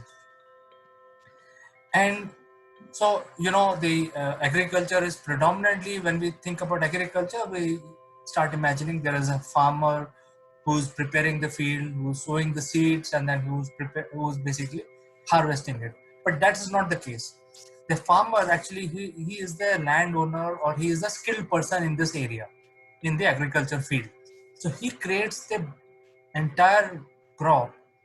But when it comes to cutting, there is no way he can cut so much crop if one person cannot cut. So here, because there is no mechanization, and especially when there are so many people available to do the job, so there is no need for for farmers to buy these machines.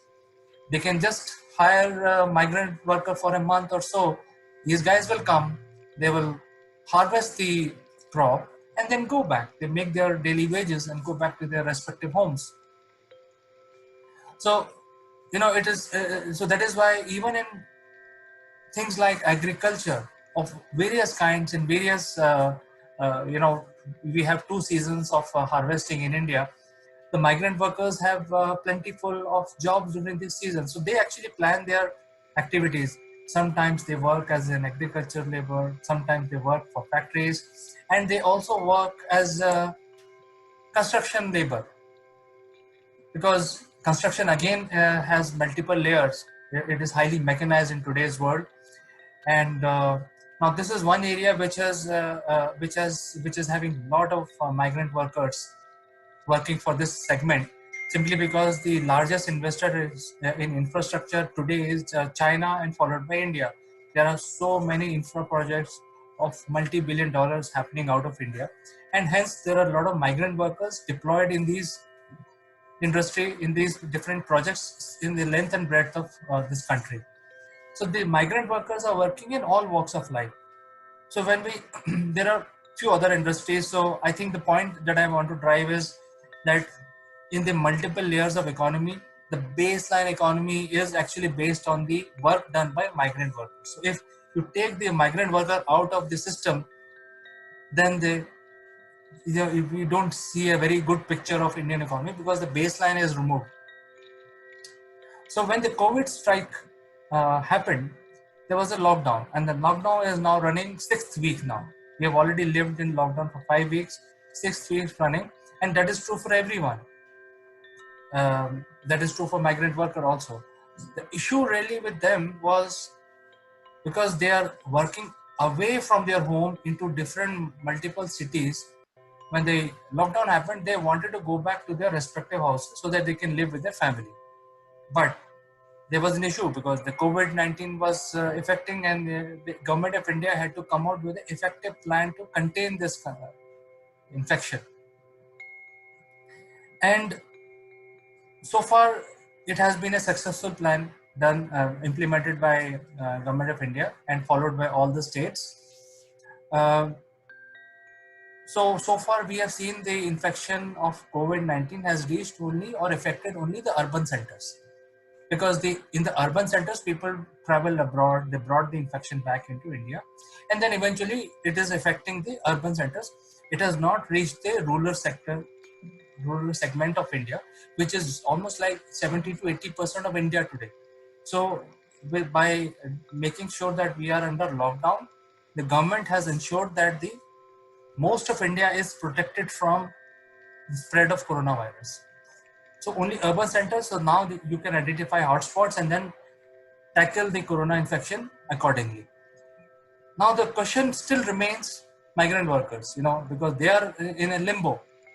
They work on sort of daily wages, unskilled labor, and they want to go back to their home, but they can't because government ensured that if they go back and there was no lockdown, there is a very high chance that the virus can be taken by some of these guys into rural areas, and then the problem will multiply manifold. And that is why the government said, hey, we will give you shelters, we will give you medicines, we will give you food, you don't go to your house, we'll tell you when to go.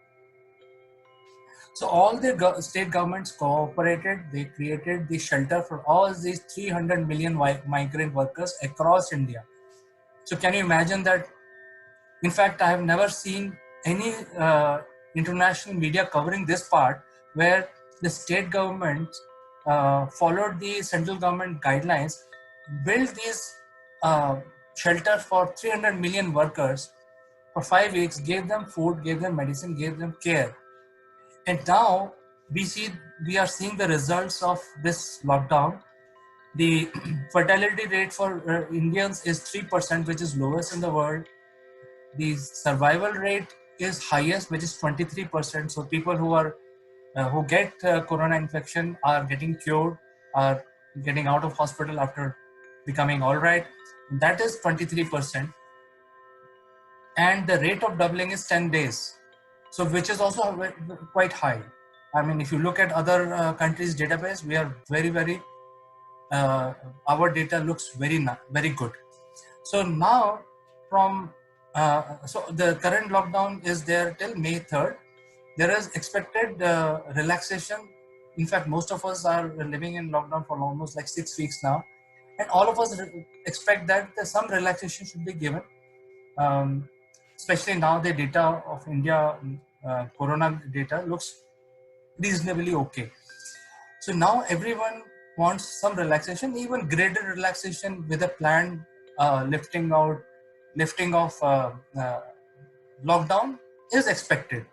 So the first thing government is doing starting from today, which is May 1st, is taking care of the migrant workers, because they have been stuck in shelter homes for last 6 weeks. They have not seen their families. They don't know how their families are. So the government of India has started special trains from all across Indian cities to go back to their respective hometowns.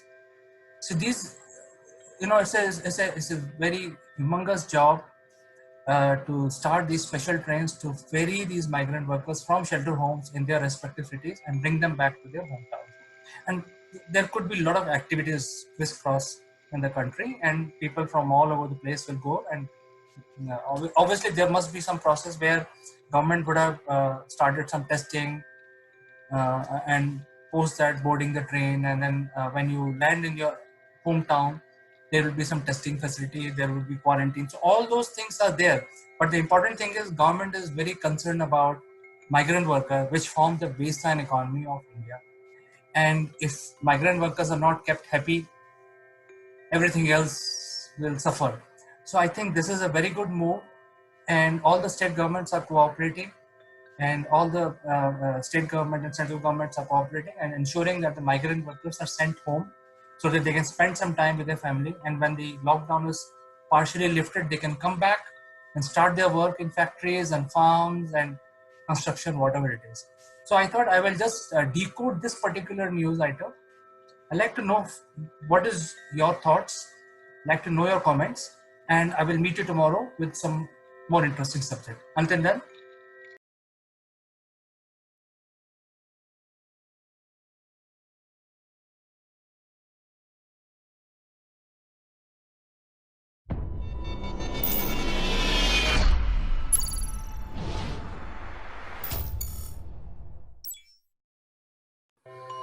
Hello friends, this is Chandrakant from Akulmach Technologies, and on this edition of Dr. Speak, we would like to discuss about the matter which is related to the mental health of elderly, because as we age into our golden years, we usually tend to ignore this aspect.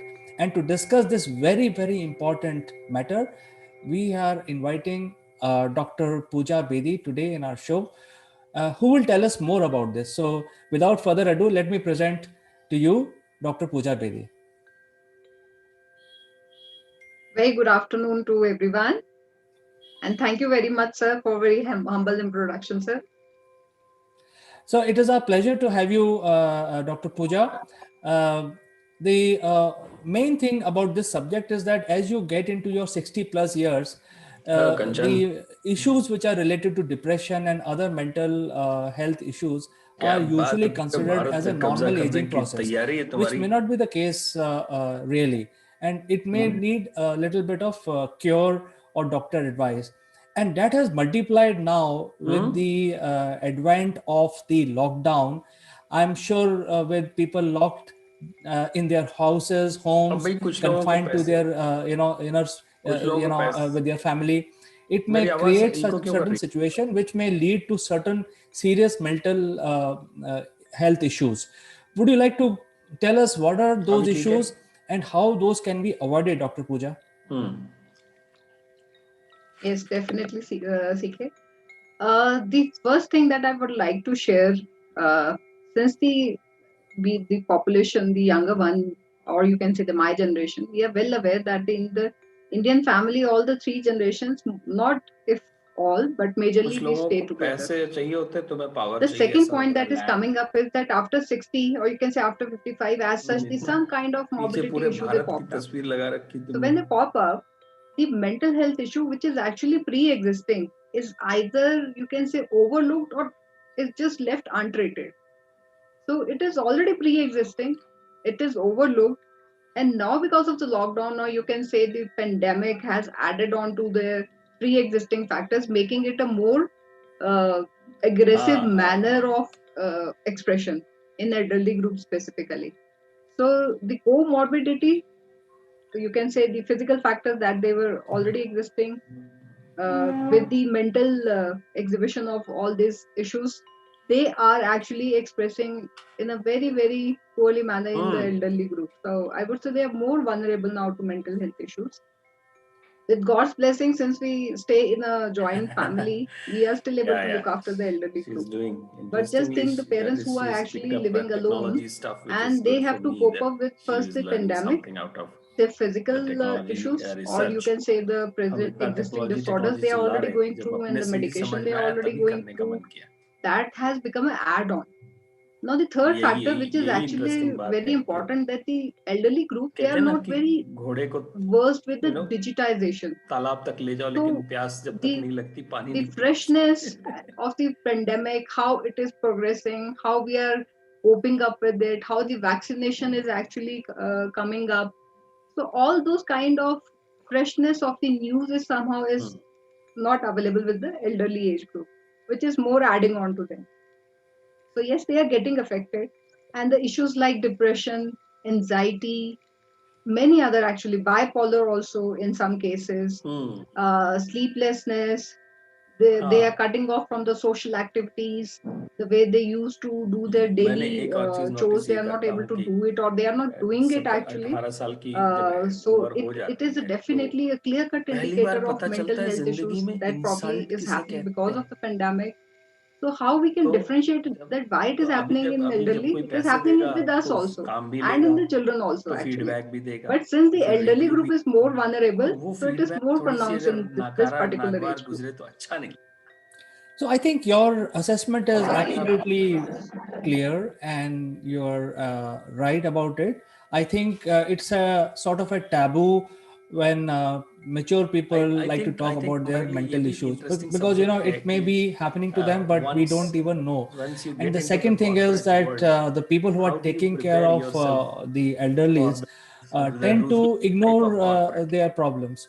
So how do we overcome, how do we make sure that our people, elderly people who are living with us, are in a good mental shape?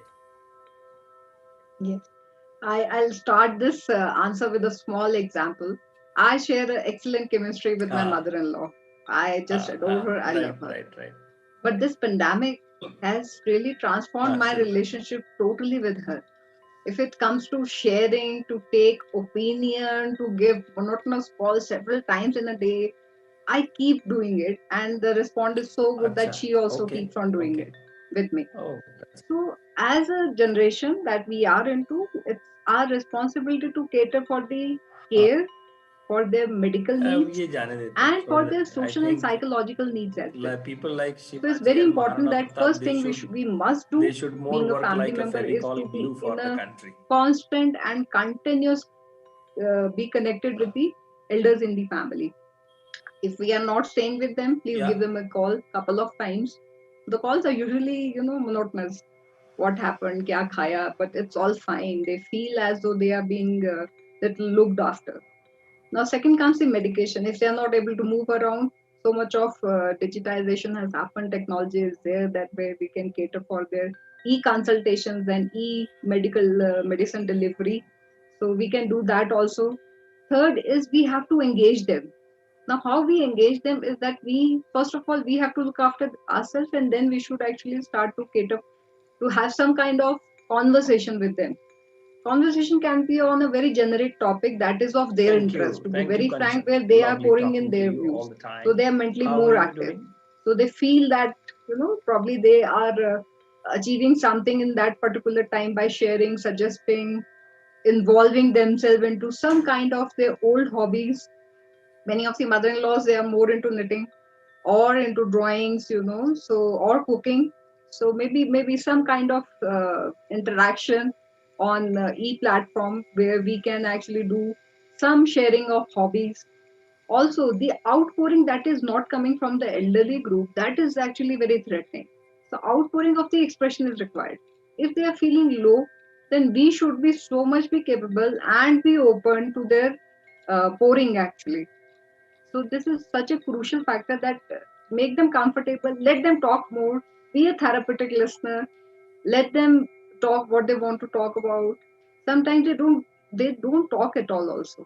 So it is an indicator, probably maybe just the beginning of some kind of mental health issue, which can be catered without medication, just having a simple counseling and talking about more stuffs not Well, related to Kanchan, pandemic every time. Keep them updated about thanks for bringing what up is this going around and subject. how the And vaccination is in the coming up, modern history of and also last the 300 socialization years with or the so, relatives also, uh, because one-to-one we conversations will must become very not monotonous, so they forget the definitely switch on people to who switch over actually to the were other able kids to in the unite family, or maybe to the this big relatives or piece to their of friends. So it is land very important, and if they uh, are staying with to a you, I would place, highly to a recommend to position, please to a definition which we be call very as very India. precise with the kind of And diet they should be when taking. the It's interesting because part as is such that they are when the suffering Mughals some kind were of at the physical peak diseases of their there. career, were So the if the peak mental of their issues also empire, popping up, so I when highly the recommend that the Aurangzeb was diet the is became the so very important. richest So please emperor be of the put. world, We should but when ideally he putting them on started a very very high doing nutritious diet, plundering in the basically country, consisting of we magnesium, if find I a can add person who so, and that could basically rise includes a from mutti bar nowhere of nuts, fistful of nuts, with a in the glass of milk. foothills Will cater of for the Maharashtra. need of magnesium And they would need, Shivaji which came basically is out a from very very almost good nowhere, element for the body and to boost he was their able to challenge morale, to have the a good most sleep, powerful emperor so of the the muscle world, stays intact. and So with this is my the recommendation is highest to put them on a very ranking healthy, nutritious Mughal diet, have emperor of his conversations, time.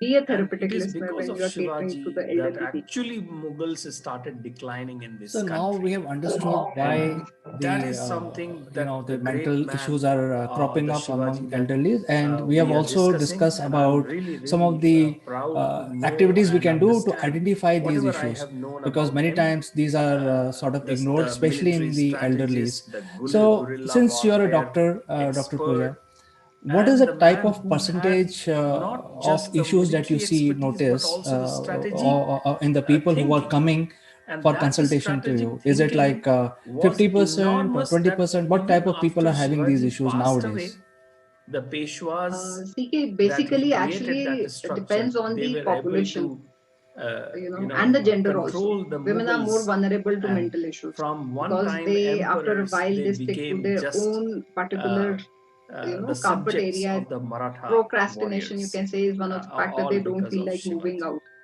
So the What are first factor, the memories? if you are talking about the kind of number of patients I'm having, it's had increased actually. From my consultation that I used to do, it has more become a counseling, because more of the mental health issues are popping up these days because of the pandemic majorly, and secondly because people are now more comfortable talking about it when they see that the people around themselves are having mental issues. So it's such a boon somehow that people are very comfortable these days talking about that. Yes, I am undergoing some kind of depression or anxiety or etc. So whatever the suffering is there. So in my personal clinic and my personal experience, the consultations have been changed to completely counseling sessions to you can say in day to day my clinic. But yes, I would say from my personal experience, I have seen an increase of almost 70%, 60 to 70% cases in the mental health issues. And it's not the elderly which is affected. So it's a total population group that I'm telling you, which caters for the younger generation as well, and the elderly group as well. So the government has also taken certain initiatives. I've been part of a program with DC here, where a counseling team was made. I was part of that team, and I used to receive so many calls actually. So those calls can be easily catered with the counseling itself. We don't require Yes, I think medication actually. It can be you easily could counseled not be more right. and He looked was after the very one nicely man just talking to them, responsible for the because decline of the some kind largest of pouring or empire in this expression world in the or modern expressing is history, required from the the other side. Mughals. So And CK, in definitely the interesting number part, of Kanchan, what I read counseling is sessions that have increased, and number of the cases in tallest, the context with mightiest the mental of health the issues, Mughal they emperor have increased to Aurangzeb, 60 to in 70 whose percent. time the Mughal And third empire point, if I was may the add, please, largest that empire on this when planet. a person walks into your clinic, or Shivaji did basically not these days the let e-consultation is going Aurangzeb on because sit of the pandemic, peacefully on the so throne much of required Delhi. that the health Last 20 years professionals of his should be life, upskilled in a manner Aurangzeb where spent we can fighting the forces actually of Shivaji judge in the that this Deccan particular Plateau. person is And undergoing the some mighty kind of mental issue emperor of besides the Mughals regular physical actually issue could that the not particular return to person is Delhi going on, to so that enjoy the the mental throne health that issue he is not built overlooked to and the is not heights left that he untreated. had That is taken the also one Mughal of the factors that in empire. India, or you He can could say not pan world, enjoy the the fruits mental health just issues are because Shivaji increasing did not let because him do they it. just simply And are there are overlooked. very few leaders So in the training modern of health history who professionals, have or actually you can say transcended upskilling, one is a good generation. time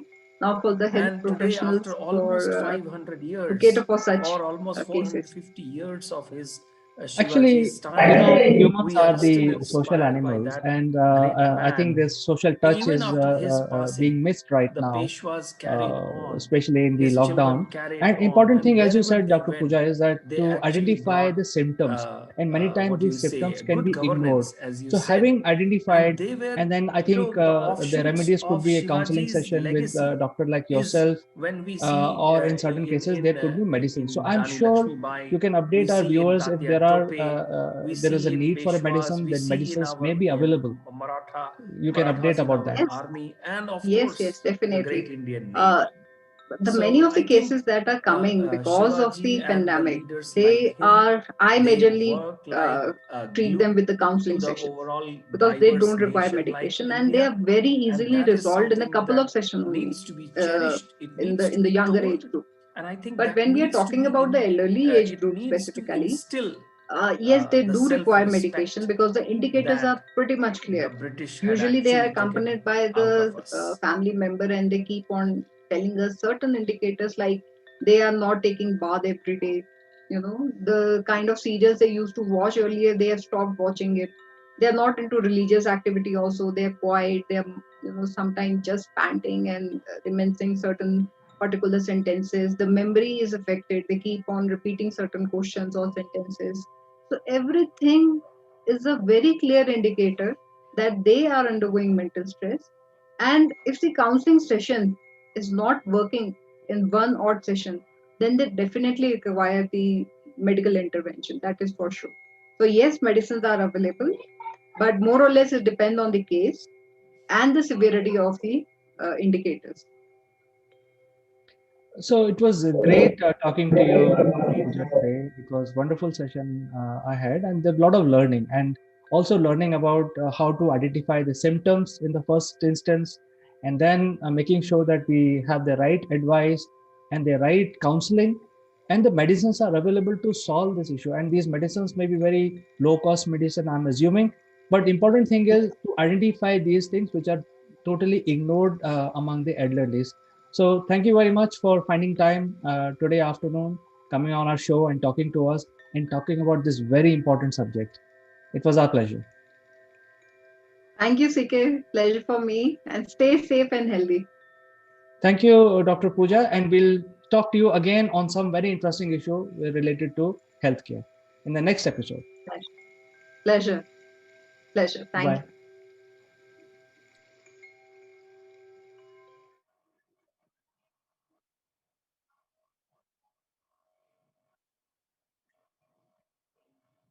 Yes, Kanchan.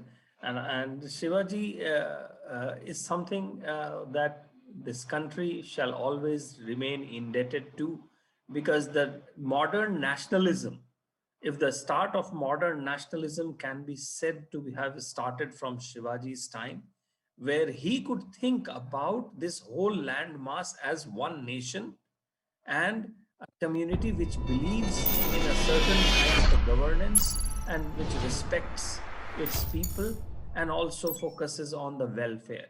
And that modern nation Hello, actually friends. can This be is fought Chandrakant from very Akulmach aggressively from Technologies, and Shivaji's time, because welcome that to was the this decline of the edition of Mughals. our tip And after section. the decline of And I would Mughals, like to draw your when attention Aurangzeb to passed away in major news which arose 1707, this morning. after The that, the whole wave of of Peshwas and the England, and Maratha because we are all connected with warlords, social media, so the as entire they world has seen captured the it. But Mughals, before we start and by the discussion time on of this news item, 1757 let of me invite Plassey's my friend battle, from London, the Mr. Mughals Neville were Gun. Mughals were just Good morning, remained CK. Good morning, confined to everybody. Delhi. And In yeah, fact, it's they were international paying news. taxes to the It was a Marathas, highlight on and that is to the legacy of BBC Breakfast Shivaji, News, that and he I'm could sure it'll be bring on the down World a Service whole later on today. big glorious And what is it? empire to the I sent you foot. the link.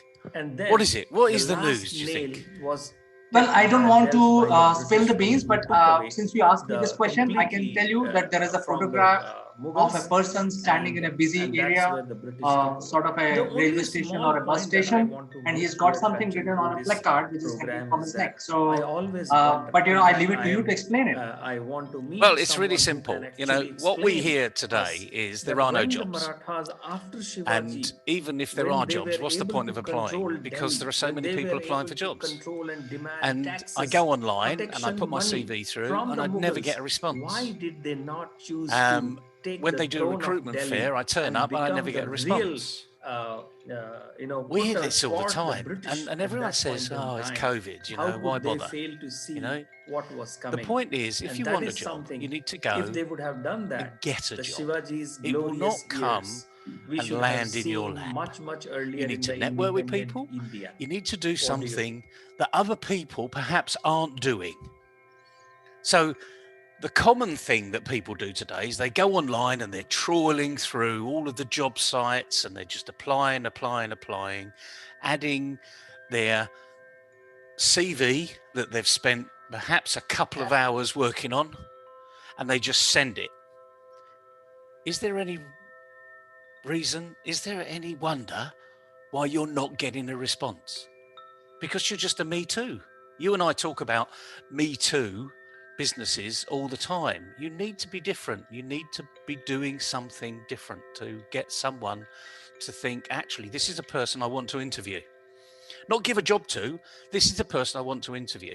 And this person you mentioned that's got this placard, he was dressed up in his normal livery that he wears. He was on a cruise ship for many years. Very senior position. Because of COVID, all cruise ships have literally, the cruise ship arena has condensed somewhat, contracted, perhaps even non-existent. His job was no longer available. Very senior guy, 63 years old, okay? Not 36, 63 years old. So he dressed himself up in his suit and tie, and he stood on Leeds City Station with a placard. Doesn't matter what it said on the placard, because he was handing out his CV. He was doing what they call this a stunt. Why is it a stunt? Yes. Because not many people are doing it. But he wanted a job. He wanted someone to take notice. And the really good news is, not only did he land a Kanchan, job, and I think not only did he get onto lore, the local folklore newspaper, of Shivaji, because it's a the stunt, facts it's of something Shivaji different, needs to be but he told landed a as dream it job. is in He's in our now history head of books, in the training schools, for a in chain of the restaurants. colleges, even So in he's the imparting management his 63 colleges, years of knowledge, not only a lot of military it gained in the colleges, but cruise ship also in the arena, so he management knows about colleges. customer How service, do you and he's working transform in a chain of not restaurants. just your Well, what better? small piece of And this company, person hasn't got a but plum in his you mouth. must be able He to transform doesn't how do speak you the do Queen's on a English, if you larger like, and jolly good. public. He was a And I royal think, butler.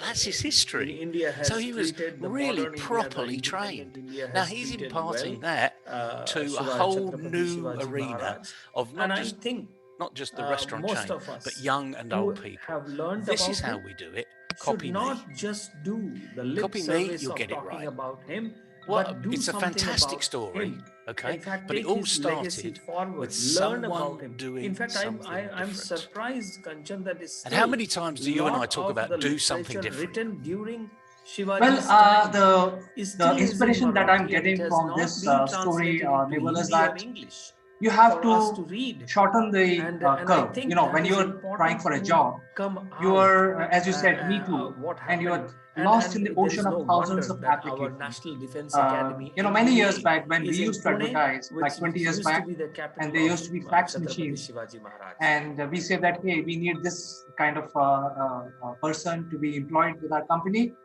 The fax machine used to fail, after 50,000 CVs. And there is a human limit to how many CVs you can see, because the fax keeps coming and get piling up in a trash box. So you pick up the first maybe 200 CVs, and rest 48,200 will go to trash. So that was a thumb rule. So only the first 100 or 500 CVs will be reviewed by the company, and rest of them will go in the trash box. So I think that is a thumb rule. You are actually doing it faster, better. So this person, who's a well-trained, well-traveled, uh, Victorian English speaking, from nice pedigree, he's 63 years old, and he has shortened the curve. He has taken his message directly to the HR director of the company who has Yes, hired him. Kanchan, and Absolutely, he's shortened more the we talk curve. about the And the great thing man, is, right, more we should be reminded there is about this phrase, right, the the early idea bird of a catches the nation, worm. idea of a I'm not quite modern sure nation, that whether he it was able translates in to India. at least But in other words, if perceive you get up early and you do in things his early, time. then And the he worms are was there. at the peak Your of food is available. the Mughal Breakfast is there. Empire. Go and get it. He And the was point able to is, stand, go and and he get was it. able to So, actually the advice we can give to people today, make them okay? tired Your fax enough machine, the from first where the 500, and Mughals that's it, actually blocked went off. into So the the early downhill. bird And caught I the think worm. that is The one something that literally took the action Indian army, early the may Indian not have been military the best candidate, strategists, and but it was the one with the they right need to attitude. basically And I remind bet themselves, the first remember, 10 you looked it at has to be more taught to closely our than the 490 that students followed, and because children they were from the young first. age. That's the And type I'm of not person you want sure to whether employ. we And have hopefully, some they've got the interesting right technical ability what do you that say, you can television mold to programs, be or that great any do you employee. remember any Bollywood So, movie what advice can we give to coming on people today? Shivaji? So, based upon that Do you remember? inspirational story, what would you say, CK, to someone else that's looking for a job today? Well, I think you need to differentiate yourself from the rest, and there are different techniques of differentiating. Maybe you should present yourself. Maybe you should go meet the person face to face. Maybe you should write a letter. There are many things. There are various ways of thinking out of the box and shortening the curve. Yeah, there are various ways, and I think what we need to do is give people one way that we know works, one way that I know works, and it's the way that I suggested for over 15 years since speaking in universities and schools and in the education system around the world. Get your CV. Put a covering letter to it. Don't type the covering letter. Handwrite it. Make it very personal. Find out the person in the organisation that you need to be sending that letter to. Don't apply online. Frankly, everyone's applying online. Keep doing it, because you never know. If you're not in it, you won't win it.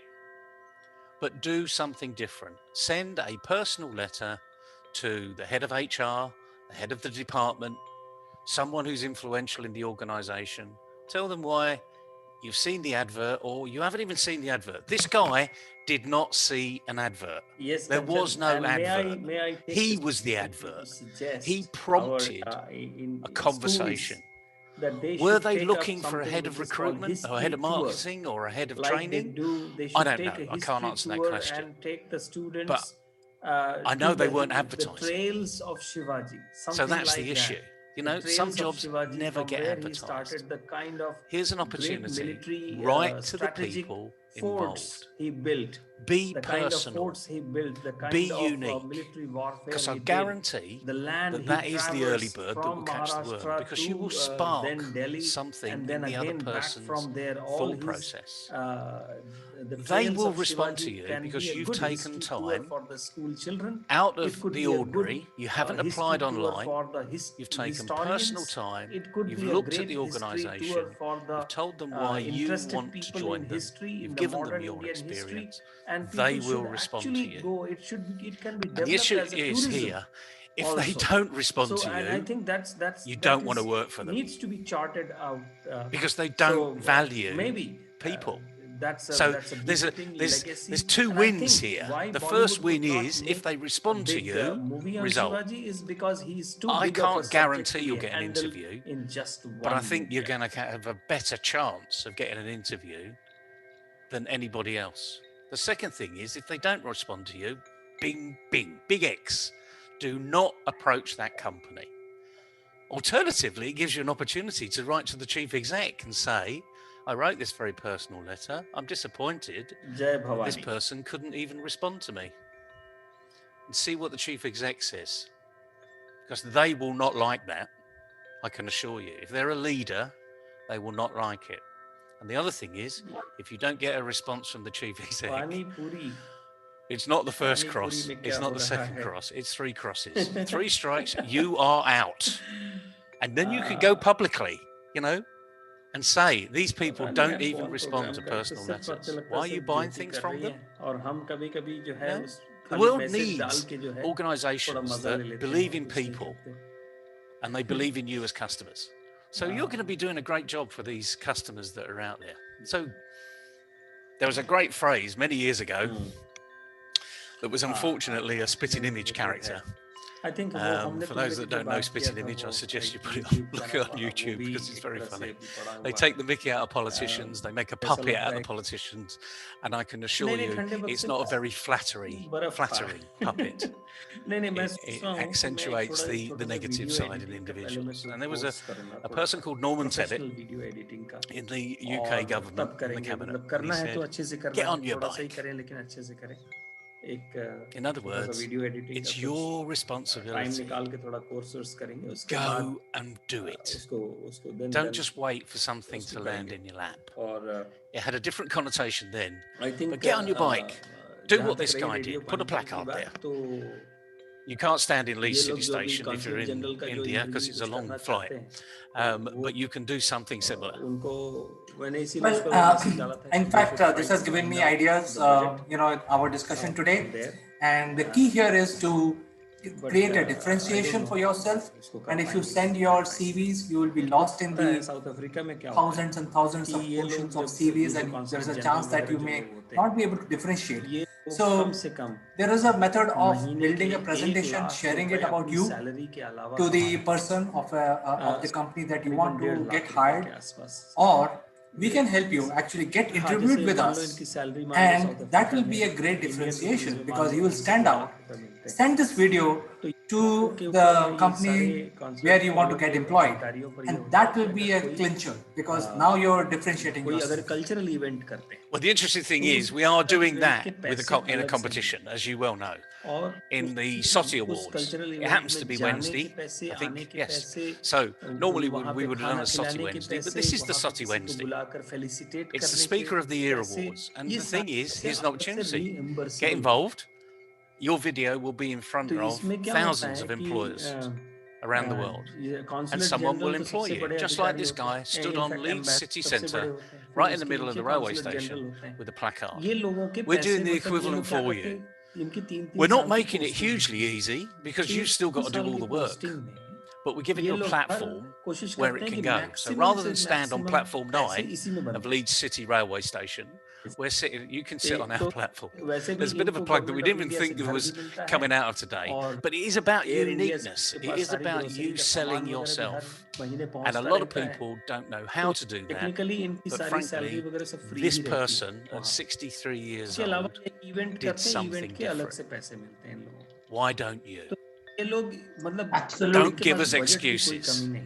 Absolutely, इसको Naval. हम I think लोग this is a India में very रह के good निकालना message that मुश्किल है, लेकिन जो लोग or a बाहर tip बैठे हैं उनके लिए we are ये giving थोड़ी to a कोशिश lot of की जाए people तो in वो the लोग निकाल industry. सकते हैं और कुछ ना They कुछ कर have to सकते हैं। differentiate themselves. They have to find out the ways of doing it. Thank you very much for giving your time to us तो today. वही मैंने वो I think this tip will be very useful for a lot of people. I hope so. Early bird catches the worm. Don't have an excuse. Get out there and do वही something. Busy है अपनी life में, अभी वो grand Thank you so much, Naval. You have a nice day. We will catch up tomorrow. Job तो करते Yep. रहनी See you है tomorrow. लाइफ Bye, में। everybody. बाकी Bye. Radio panipuri is acting like क्या कहते हैं एनजीओ जैसा काम कर रहे हैं, तो उसको फॉर प्रॉफिट करके करना भी क्या है बेसिकली। तो अच्छा, तो अमेरिका में एक्विजिशन करोगी?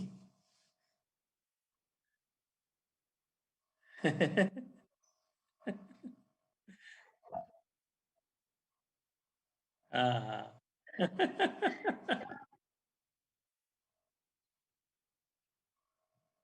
हम्म,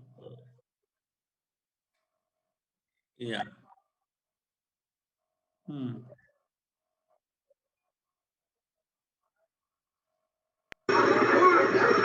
Who let the dogs out? Who let the dogs out? Who let the dogs out? Good morning, Naval. Good morning, CK. Have you got your token? Oh yes, the app is working absolutely fine. I got my token. I got a slot allotted for me. It is 1:15 in the afternoon, and I have to go slightly before 1:15 so that I reach there on time because I have only 15 minutes to make my purchases. Indira ji कहती हैं कि video And पे they're करवाना all related to only जो भी करो provisions. Video पे करो। So I will be on time video पे today. करने के लिए तुरंत So you're going to have a list of things to buy? अच्छे वीडियो एडिटिंग स्किल्स की। There is a cap on how much you can buy. There is a cap of 1,000 rupees. So today I can buy only whatever is available within 1,000 rupees. So if I convert that into pounds for you, I think it's like 10 pounds. £10, which isn't a great deal, but it gives you, it's great because you're focused. You're going to have to be really punctual. You just mentioned the magic words. I need to get there a little early. The good news is there won't be any crowds. You won't have to get in the car. You can take a nice stroll, a nice walk, taking some fresh air. All of these things that we should be doing on a regular basis.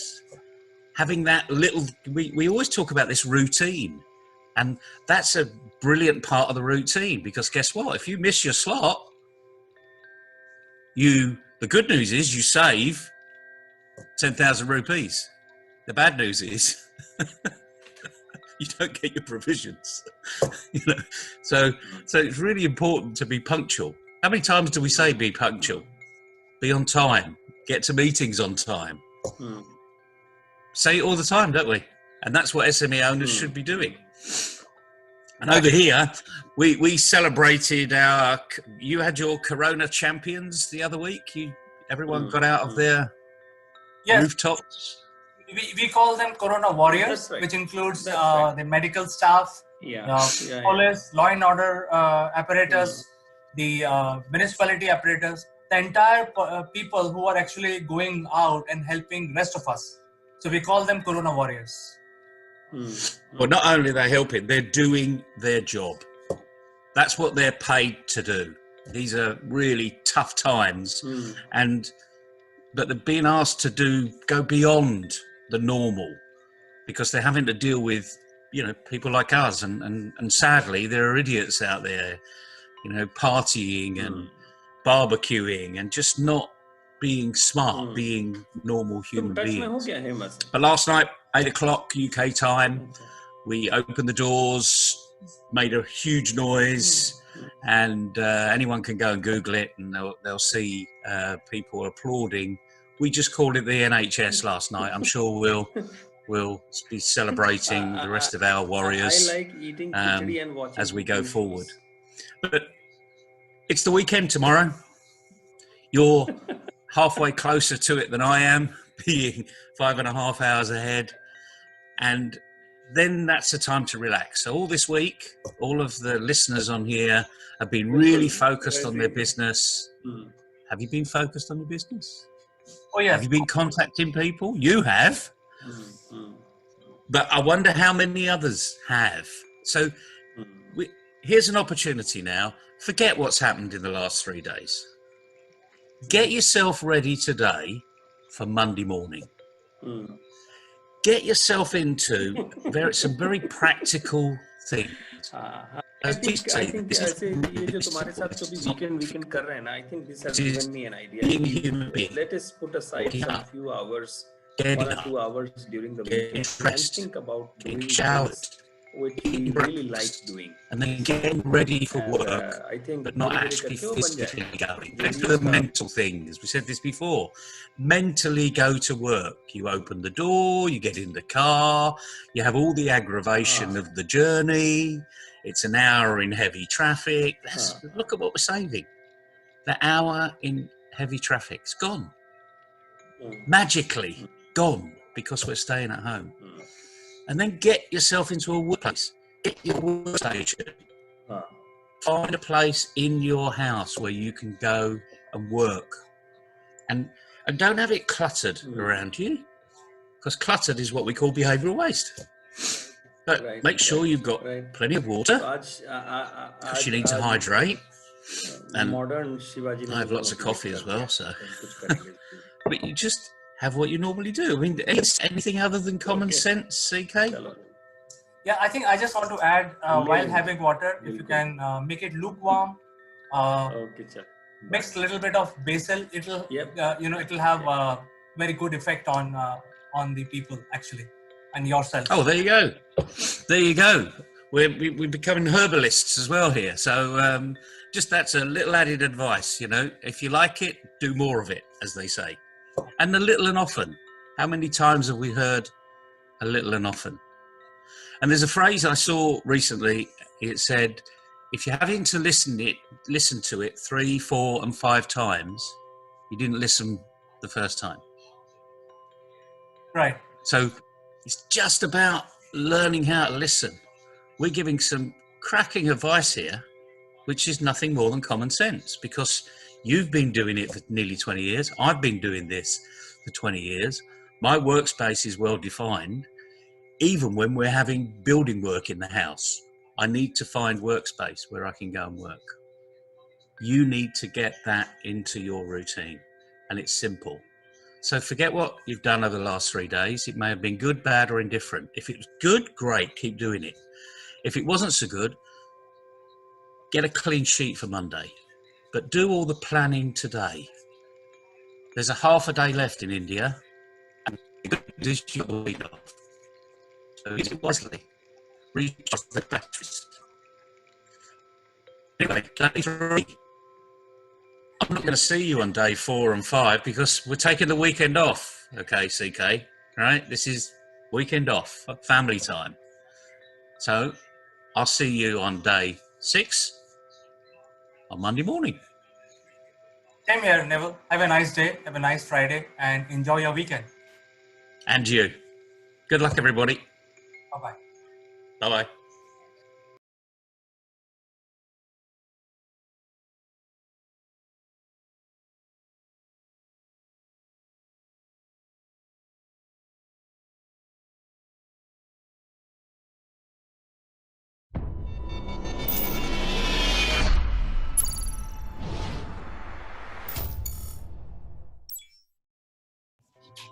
Hello friends, this is Chandrakant from Akulmach Technologies. Welcome to Top Brass. And in the CEO Roundtable, we have very distinguished guests today. And topic of our discussion would be around HR and specifically related to internship. So let me first welcome my first guest from Singapore, Ms. Farida Charania. She is the CEO of Career Zoom. Farida, welcome to Roundtable discussion today. Thank you, CK. And our second panelist today is Kanchan Verma. She is the CEO of Akulmach and she joins us from India. Welcome to our Top Brass Roundtable, Kanchan. Thank you, CK. Right. So after welcoming both our panelists, we will start our discussion. And I said the discussion is a journey of understanding HR, in the shadow of COVID-19, which has affected most of us. And today's topic is specifically related to the interns. So the question that I would like to ask the panelists is, since everybody is under lockdown and a lot of companies used to offer employment to freshers who are just coming out of management institutes or engineering colleges across the world, those internships seems to have disappeared. So let us understand about this aspect. What is the future of internship with all the companies? Farida, I would like to know your opinion on this particular subject. Sure, thank you, CK. COVID has changed the world very, very quickly, very drastically, and not aligned to what people would like. But this is the reality today. And the thing is that, of course, it is a situation where, everything is changed. People cannot actually kind of go to offices. The capacity has to be at least till certain numbers to where the countries have opened up, etc. But I do see that internships are being offered, and these are basically virtual internships where people work from home. It is challenging because interns usually actually accept internships to get the experience of working in an office with different colleagues and just getting started or getting ready for the corporate world. So yes, it has changed, but that also means that the face of these internships being offered has changed from before, but they are still being offered and there are still work from home opportunities. Kanchan, since you work with the education fraternity and the education fraternity, which are like institutes and universities, they roll out a lot of these freshers. And in your network, how do you see this panning out? Because now the organizations are not coming to colleges for recruitment of these freshers. In good old days, we used to see almost like a queue outside different offices around this time, which has not happened this year because of COVID. So what is your opinion on this future of interns? Yes, very rightly you have put in that now there's no physical interaction from the companies to the students who are passing out. So internship is the essential part of development, because that ensure that the resume should not go in the trash, because at least something is there for student to tell the future employer that this is what this is experience we have. Then again, it is a real-time exposure to a student on the company, and it gives an experience. Let it be 3 months or 2 months. Sometimes they are 6 months also. So so it is good. First of all, it gives an exposure to candidate. Then second is that due to COVID, things are not normal. But then everything is online. We are digitizing our lives. So I think it is a good option and good platform for young talent to be exposed. In fact, when we have one young intern on your state, Kanchan, who's eager to join the job, so he is actually complaining. I can hear some complaints. Yes, yes, you are very true. So we are making, he's quite excited to join this meeting. So we are making, we are ensuring that he is calm down.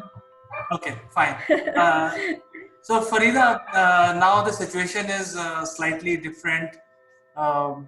What do you see from your point of view in Singapore or in your marketplace, where you see people applying for freshers role? How do you see this panning out? Okay, so let me give a slightly longish answer to this. So I will set some context. In a country like Singapore, the government takes a lot of steps to make sure that internships and grad hirings continue. The face of these offers would be different, but they are still happening. And officially and unofficially, there are a lot of resources for people coming fresh out of college or looking for internships. So if you talk about Singapore, a lot of these internships are being offered virtually. And if you talk about other parts of the world which I am conversant with, like for instance, I'm very well conversant with the UK and European markets, and within my network, I do see these internships being offered. Like UK is, kind of going back to normal. Singapore is in phase 2, so almost back to normal, and with 25 to 30% capacity, maximum to up to 50% capacity, the offices are still coming back to work. But the thing that I see here is that internships which were offered slightly earlier and interns who are working from home, they are also developing another skill. This is basically, one is self-discipline, because when you work from home, it's very easy to get distracted. I always get distracted by things like my dog is barking, or the windowsill is dirty, or maybe I should take a snack. The bed is super inviting and I want to lie down and reply to my emails. And this is after 20 years of experience in corporate world. So for an intern who has not been used to this discipline, is something that they learn very quickly. It's a steep learning curve. Secondly, I also see the young interns that I've been dealing with, they adapt very quickly because one, they are technologically very savvy. But then, that doesn't mean that, they would not face issues. So something that I see sometimes, people don't set up their Zoom meetings in advance. So they don't know how, the voice is going to sound, how they are going to actually look on camera. Can they be seen completely or not? People do not understand that they have to wait for a cue to speak. So, people talk over each other. But these are skills that, over a period of time, in a couple of weeks, these interns are learning very, very quickly.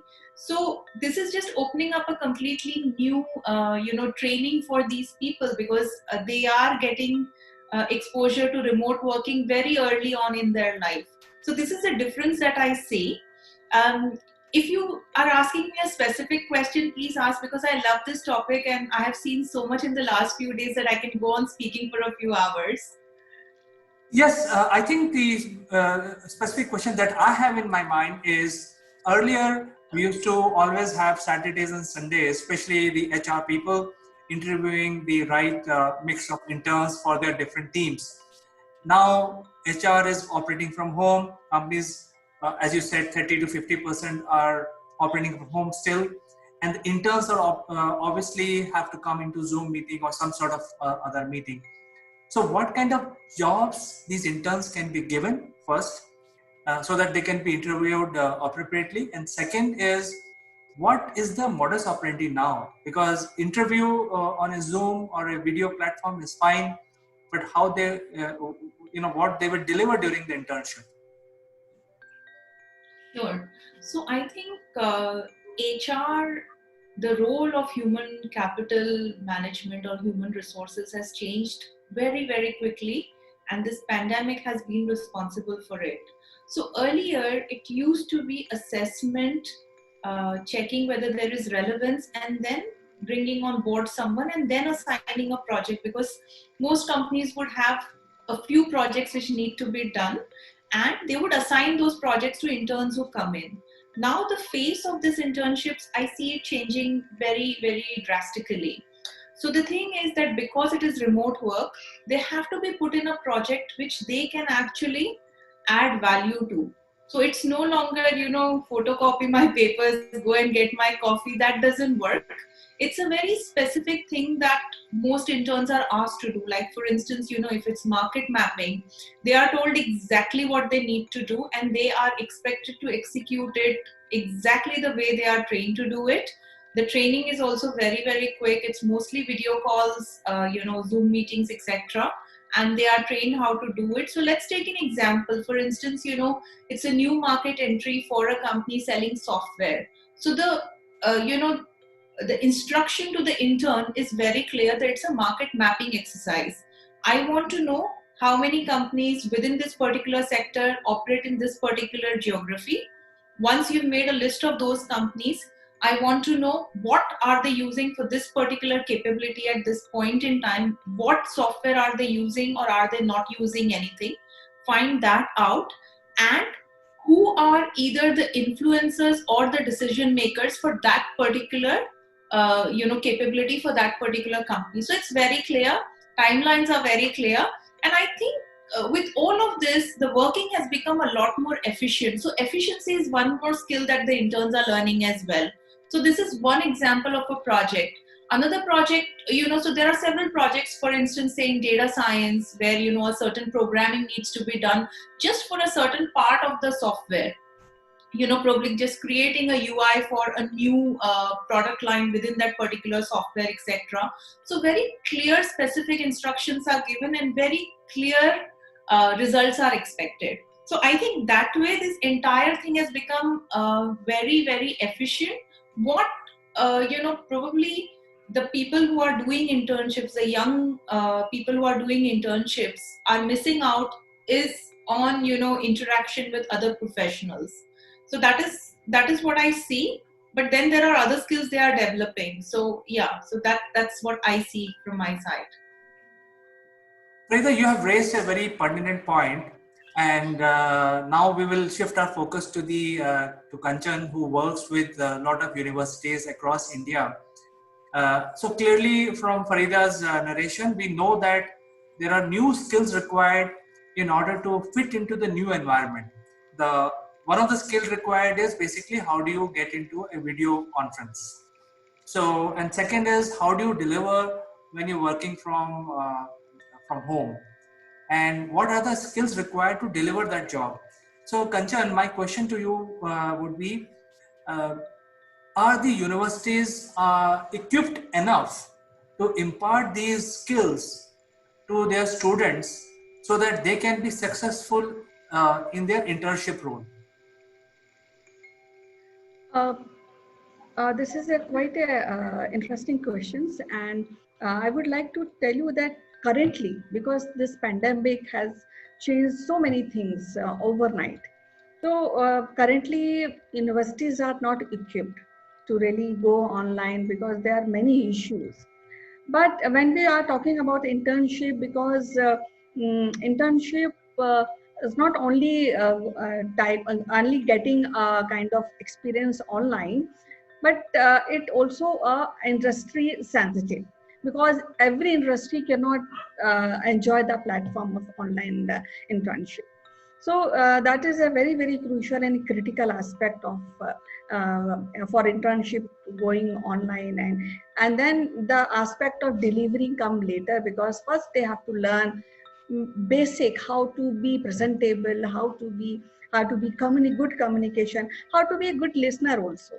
So all these traits in turn has to be should be equipped by universities first before they go online.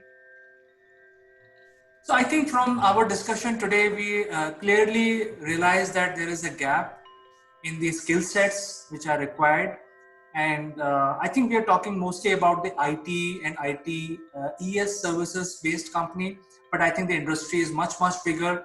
So we have not discussed the state of affairs with regard to interns in those industries like manufacturing, healthcare, shipping, and so many other industries where people cannot really go and work from the office, and they cannot even work online. So I think there is a challenge, and there is obviously a gap which we have identified. So Farida, I think last word to you. Uh, you like to give some advice to the interns or education institutes or even companies to change their ways to identify the right mix of people for internships? Well, I think, my advice cannot be generalized because, like you mentioned, there are, industries where the interns need to have hands-on experience. Like a culinary intern cannot work from home. They can't be serving food on online meetings. So, I mean, there are, of course, a lot of limitations. And I do hope that, it kind of starts clearing out soon. But till that time, there are jobs which can be done online, and the ones that we discussed.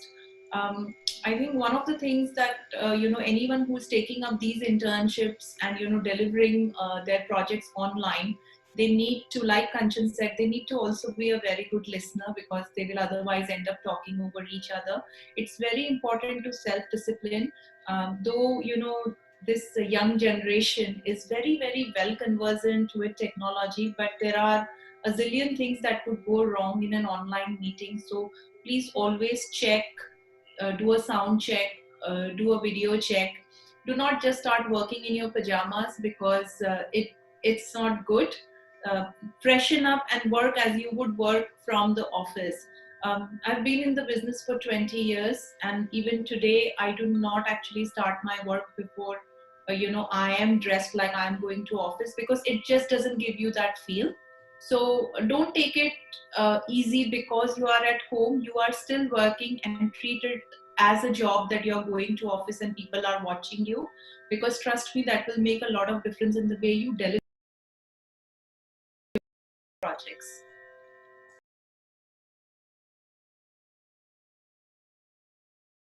Well said, Farida. In fact, discipline is the key to success. And I think clearly from our discussion today, we realize that there are obviously a gap in the in education institutes, also in the learning and development industry itself. So I think there are gaps need to be identified. And also, I feel that there is a concept of virtual office that needs to be adapted very rapidly to solve the growth aspect for the youngsters. So it was pleasure talking to both of you. Farida, it was wonderful talking to you, and Kanchan, it was our pleasure to have you on our panel today. Thank you so much. Yeah, it was a quite interesting discussion we had. Thank you very much. Thank you. Thank you very much. Thank you, Farida. And Kanchan, we will meet again on some other subject on the CEO Roundtable. Look forward. Bye-bye. Bye for now.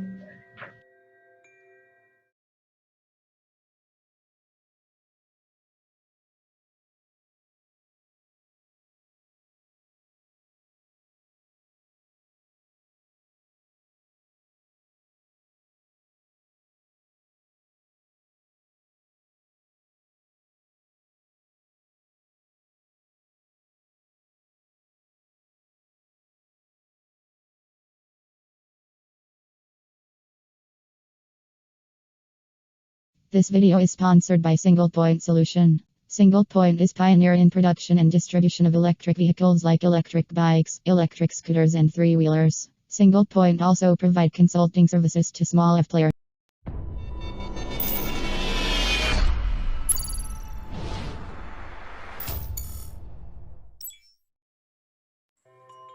Hello friends, this is Chandrakant from Akulmach Technologies, and welcome to Wednesday edition of Top Brass. And before I start our discussion today, let me invite my friend from UK, from London, Mr. Neville Gunn. Good morning, CK. Good morning, everybody. Pretty dull and dingy day here today, and we've got the media hype around us. And we're back into COVID lockdown, unfortunately. Northern Ireland has a national lockdown. Southern Ireland has a national lockdown. Wales has a national lockdown. England has gone to regional lockdowns. It's come back as everyone expected. This is a socially transmitted disease, people to people, and unfortunately it's here as the winter hits us. But what's going on with COVID in India? As you're coming up to all the festivities, massive crowds, massive gatherings of people. What's your Prime Minister been saying recently? Well, Neville, there was a address to the nation by the Prime Minister yesterday, last evening. And although there is no lockdown, but India has shown a lot of progress in terms of controlling the COVID, even though with such large population, it's a very humongous task. The fatality rate in India is 83 for a million per million, which is quite low. We have completed 10 million tests so far. I think the count is only growing. More tests means we have better control on COVID. Survival rate is more than 75% in India. So for the first time in such a large big country with so much population, the curves are bending after a long time. And the Prime Minister said yesterday that, hey, even though lockdown is slightly eased, it's almost going away, almost like 50 to 60% is going away in a phased manner. But he appealed to the citizens that we should not think that the virus has gone away. So lockdown may have gone away, but virus is still there. And India is getting into festival seasons. There will be a lot of festivals, as you know, Neville. There are multi-racial, multicultural existence in India. So there are Christians, Hindus, Muslims, and Sikhs, and all other different types of religion that exist in India. All of these religions are getting into festivities. In fact, right now, a major festival is unfolding for Hindus, which will go for next 20 days. And all of these festivals means people going to market, buying sweets, buying new clothes, going out for movies. It's like festivity, every day is a festival. Um, After the Hindu festivals are over, the Christianity will get in, the Christmas wave will hit the market, and same thing will repeat it once again. So the Prime Minister simply said that, hey guys, virus is here, it is not gone away.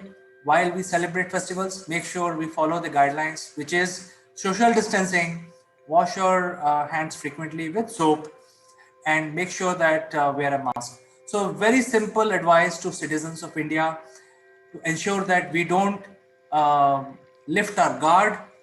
And he also mentioned, gave examples of countries like UK, US, where the guard was lifted and now they're getting into second lockdown.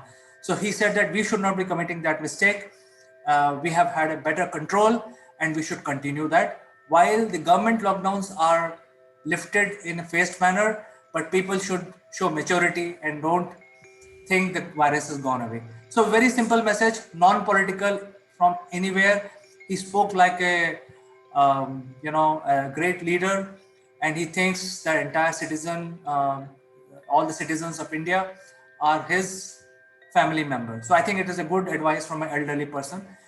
I leave it to you for your reaction. Well, it needs to be non-political. I mean, that's the main thing. Otherwise, a political statement is never going to get through, frankly. This is about our personal health. It's about global health. And the sooner we get control of this particular virus, the better, because there will be other viruses that come along. I mean, every year I get the flu jab because the flu has got a new strain. There are approximately 120-ish types of flu that come out every year, and they're all different from the previous year. And the flu jab only covers about 50%. So if you get the wrong type of flu, your flu jab won't cover you anyway. So this is a fact of life. Antibiotics is another one. The antibiotics are not having the effect that they had 20, 30 years ago, because these strains are migrating. They're morphing into other things that will attack humans. And we need to be aware of it. And I think what your Prime Minister has said is a lot of common sense. Pointing fingers away at what's happening around the world is a really good example. And, I'm right in the middle of the UK, so I can see what's happened. Fundamentally, this is a people transmission disease, and people need to recognize that there are a few things we can do, and we should all do them. And Prime Minister Modi has just said what they are. Personal hygiene, wash your hands frequently with soap, kill the bacteria. Observe social distance, don't be a space invader, as we would call it in the business world. Don't invade someone else's space. And equally, wear a mask. Not just for your protection, but primarily for someone else's protection. Because even though you and I are socially distanced here and we're not wearing masks, we're protected by the internet because there's a nice screen in front of us. And I can feel sometimes there's a little bit of spittle that comes out of my mouth. And because that's what happens, when we open our mouth, that's what happens. We don't do it deliberately. but we're human beings. So I think the message that Prime Minister Modi has said over the last 24 hours is a lot of common sense. Now let's make it common practice. Just be respectful of other people by being respectful to yourself. It's a simple message, and I hope it works.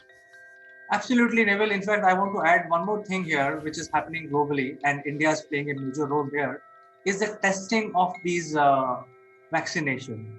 The Russia was the first one to announce that they have a vaccination, but then it flopped. And then there was so much promise shown by the Oxford backed vaccination. Again, that is not going anywhere. I think the whole logic is to be doing testing of this vaccination on a larger pool. And India being a country which is very diversified and has the most diverse gene pool, will play a major role in testing these vaccines before these are released as a cure for COVID.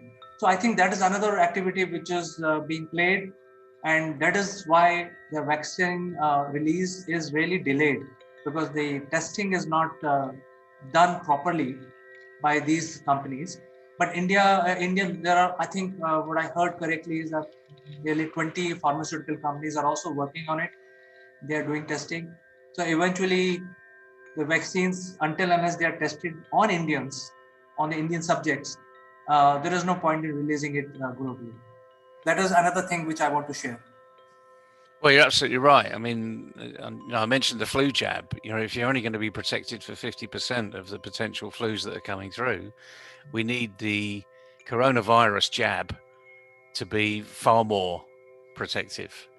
Otherwise, it will just give us that shield, then the expectation. So once you get a vaccine, then it will relax our behaviours elsewhere. That will be human nature. Oh, I've been vaccinated. I'm now impervious to it.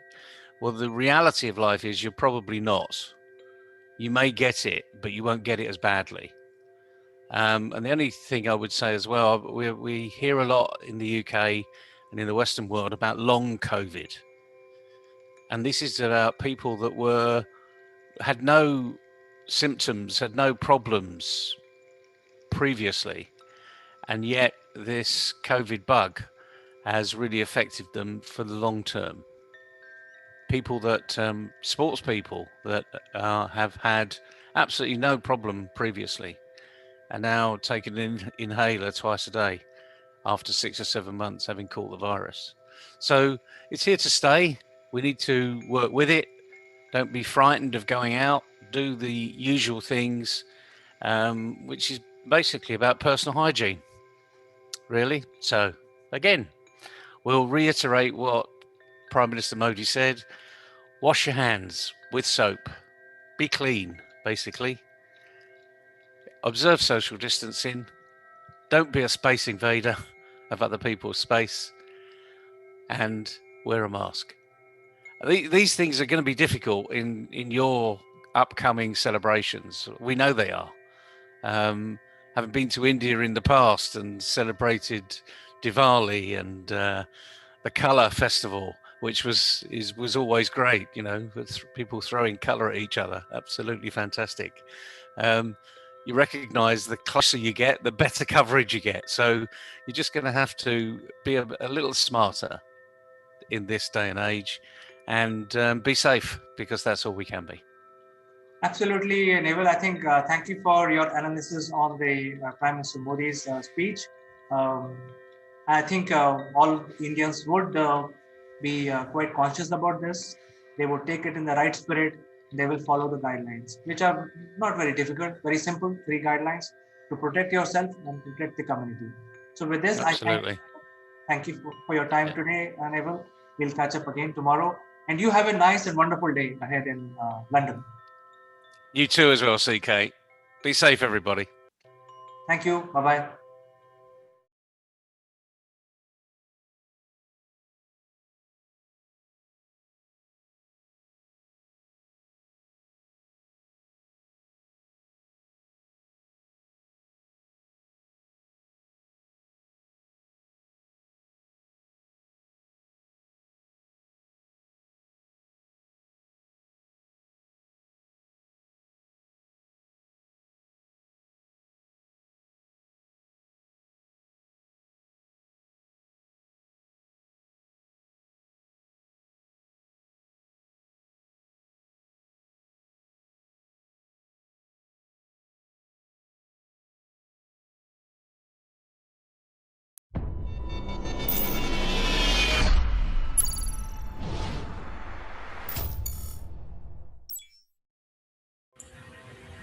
Hello, friends. This is Chandrakant from Akulmach Technologies, and welcome to this Tuesday morning session of our show, which is Akulmach Nation. And before we start our discussion today, um, let me invite my friend from UK, Mr. Naval Good.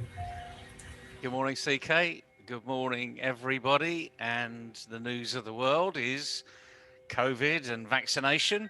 But we're not going to touch that today. We're going to touch something that's far more important, and that's the question of communication.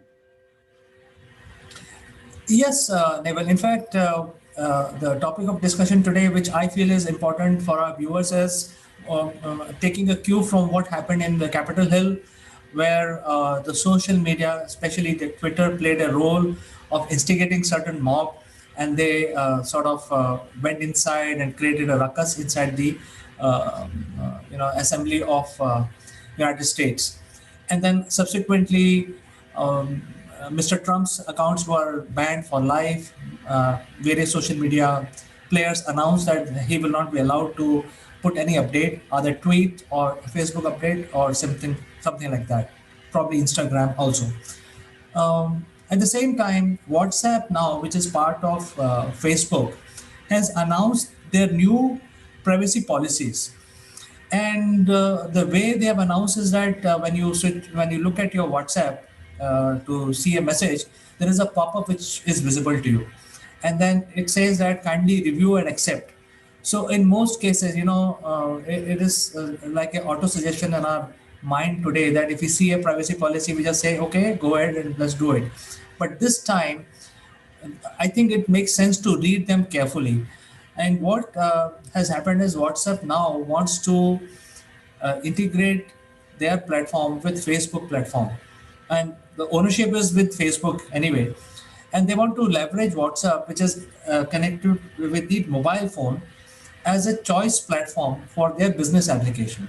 And because of that, Facebook will get access to your business connections, what you talk to them, who are your people with whom you're doing business, what sort of discussions you're doing with them. If you're using WhatsApp as a transaction platform, so how much money you're transacting, to whom you're sending money to, from where you're getting the money, all this information will be tracked by Facebook. And the idea is that Facebook would like to go to the next level where you actually need not create a website. If you are a small business, then you can use Facebook platform to run entire thing. I mean, you can have your accounts on the web page.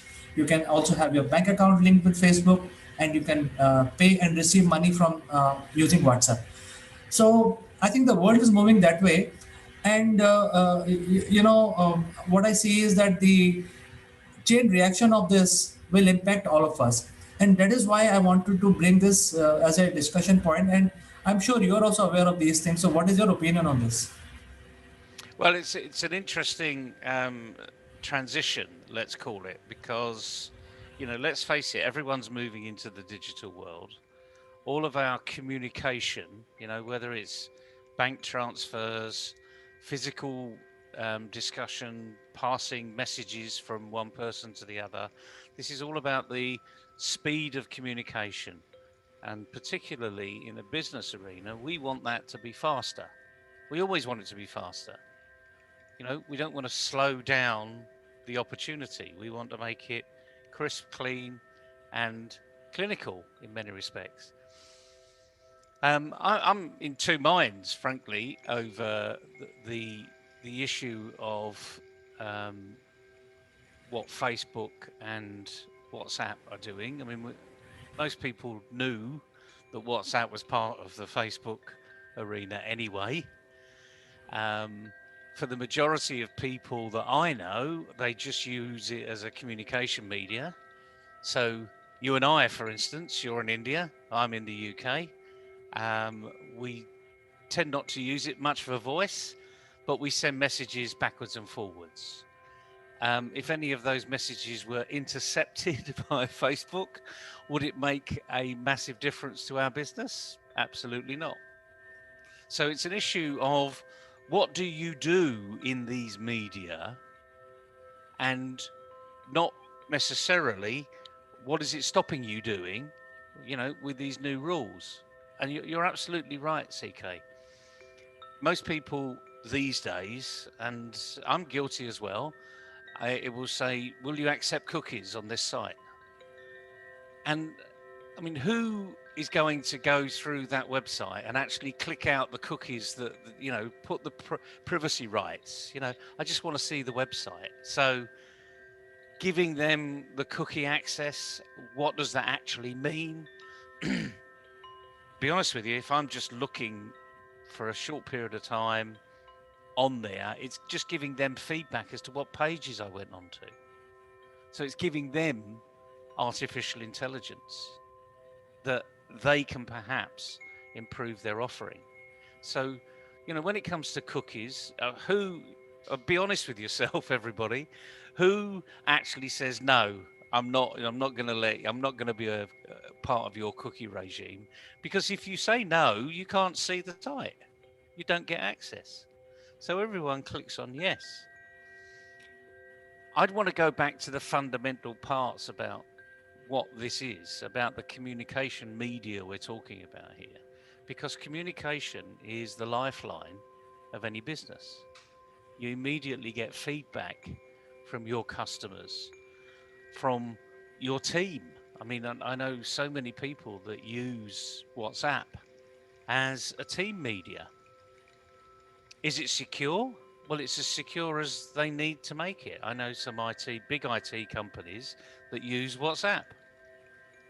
So they believe it's secure for what they do. And this is the issue. Well, how do you use these media? And let me just ask you a question. I mean, I'm on a number of WhatsApp groups around the world. Some pretty powerful, some just chat rooms. I've noticed the chat rooms all say, oh, we need to go to Telegram. Oh, we need to go onto Messenger. We're not going to let Facebook take over control of our business. These are just chat rooms.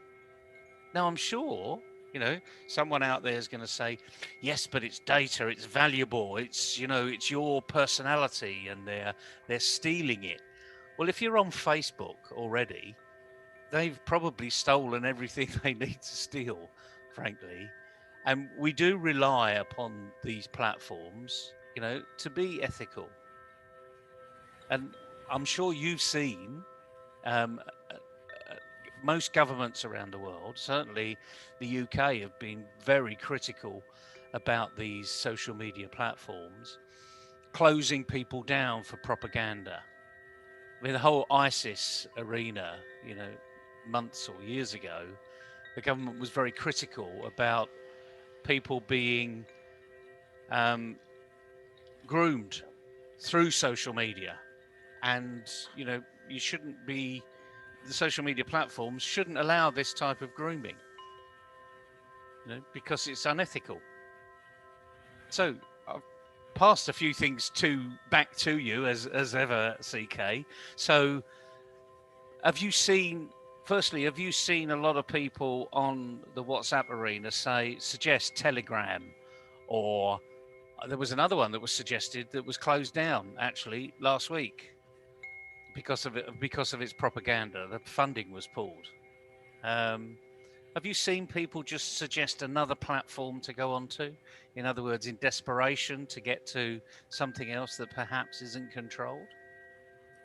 Well, that's the thing, Neville. I think sometimes we humans behave like monkeys and start following others. And for free, people are not even paying to participate in this false propaganda. So suddenly there is an influx of a lot of new connections. A lot of my connections are now joining Telegram. Every day I see 20 new connections, because Telegram has a feature where it says that one of your connection has joined Telegram. So that's how I know that, earlier there were only like one person in like 3 months I would see a pop-up, but now every day 20 to 30 people are joining. I am seeing that. But I think you're absolutely right when you say that since you are on the digital platform, and I think it's not new. I mean, it started with banking. The bank knows exactly where you live, what is your number, how much money you got, where you're transacting. All that information is available with the bank. in their database, and you can't hide. If you swipe your card to buy expensive mobile phone, everybody starting from bank to IT department to the government of India knows. Not only that, the mobile company also know your IMEI number, so they know exactly which mobile is with you. So I think it's just a myth where people are just spreading the false news that hey, get out of WhatsApp and go to Telegram, and then do what? You know, we were using WhatsApp to communicate with each other, like you and I do many times. And the great news in India is that from 1st of January 2021, all voice calls have been made free across the country, and that is the the effect of social media, because people are not using voice calls anymore, they're using WhatsApp calls, which runs on the internet. So the technology is now diverging towards sort of centralization. And I think you made a very good point of false propaganda, where the government of UK is very critical about spreading false news and using the social media to spread, false narrative. So I think these are all going to help in that, because if you say something, you better be responsible for it. So if you say something, you can be tracked now. And that is the exact reason in India, because India has been suffering because of terrorism for last 3 to 4 decades. In fact, India was the first country to get affected with terrorism. At that point in time, the world did not believe, but now it's a reality. The terrorism is there. So the government of India tracks all these groups who spread false narrative and shut them down. So they have created the legal systems to make sure that. So now WhatsApp getting integrated more seamlessly into Facebook. And what happened in the Capitol Hill, all those guys who started the false narrative which led to the seize of Capitol Hill are now arrested. And we had a little situation in India where people put mask. This happened last year. They put mask on their faces, and they created arson in small part of state last year. But all of those people who were participating with a mask on, they were identified using some advanced facial recognition techniques. And this is exactly is happening in Capitol Hill. So people applied some color and paint and mask, and then went on to create arson inside the Senate of United States. They are now caught. So all this is happening now. So I think I fully agree with this move where they integrate Facebook, because think the positive side. Facebook is now going to emerge a better platform, better than running your own website, better than doing your own marketing campaign, better than using your phone. Now you can integrate everything, and you have only one connection, and you do everything through that. So I think it's so good for 40 to 50% of the population of the world, I think. I mean, it's interesting to say that you think it's a good move. I don't disagree with that, actually. I think this is progress. I'm on Facebook. I'm as transparent as you can see. As you well know, we're on here. We're pretty transparent with what we're saying on here. Do we get it right all the time? No. Do I stand by the decisions I made yesterday? Yes, unless something else has changed. And if something's changed, well, then I reserve the right actually to go back and make an adjustment. It's called being human. We're not always right, and the context changes. Well, the context has changed in WhatsApp. The context has changed. As simple as that. And so, what has it done for you? And I think you just need to ask that question. So rather than run like the other rabbits that are in headlights currently and rushing off from one platform to another one, just think about perhaps what the intention was here. And as you say, Facebook are looking to be a one-stop shop. What's wrong with that? I mean, Amazon are looking to be a one-stop shop. Airbnb are looking to be a one-stop shop in the hotel arena. But all of them recognize there's competition. So now here's the opportunity. Maybe there's a view for competition. But the key thing is we need to be, one thing that comes out of this is communication's important, and we are humans and we thrive on good communication. Lots of people thrive on bad communication. What you think is bad and what I think is bad may be different until we have a discussion about it. But just like anything else, if you go back thousands of years and you're in your little village and you've got 50 people in your village and the next village is 20 miles away, right, which in essence, because of the surrounding vegetation, is probably a day's trek from one village to the next. You're going to be protective about your village because you don't know what the other villages are doing. You don't know whether they're friendly or they're foe. And until you have that communication level, you don't know what that is. So you put up barriers. And that's what's happened over time. We build walls, we build barriers, and now actually where we are is all of those walls are tumbling down. Just like the Berlin Wall tumbled down, last century, other walls are tumbling down. We need to be resilient around what's happening out there. We need to stand back and say, what's it doing for me? How's it affecting me? Otherwise, we might go back to the days of the 1930s, where we've seen films made of the Hitler arena burning all books that disagreed with their mentality, with their thought process. I mean, can you imagine, going to the New York Library and just, Trump there pulling out all of the library books that don't agree with his methodology and burning them? I can see you're laughing. It's comical, It's just not going to happen.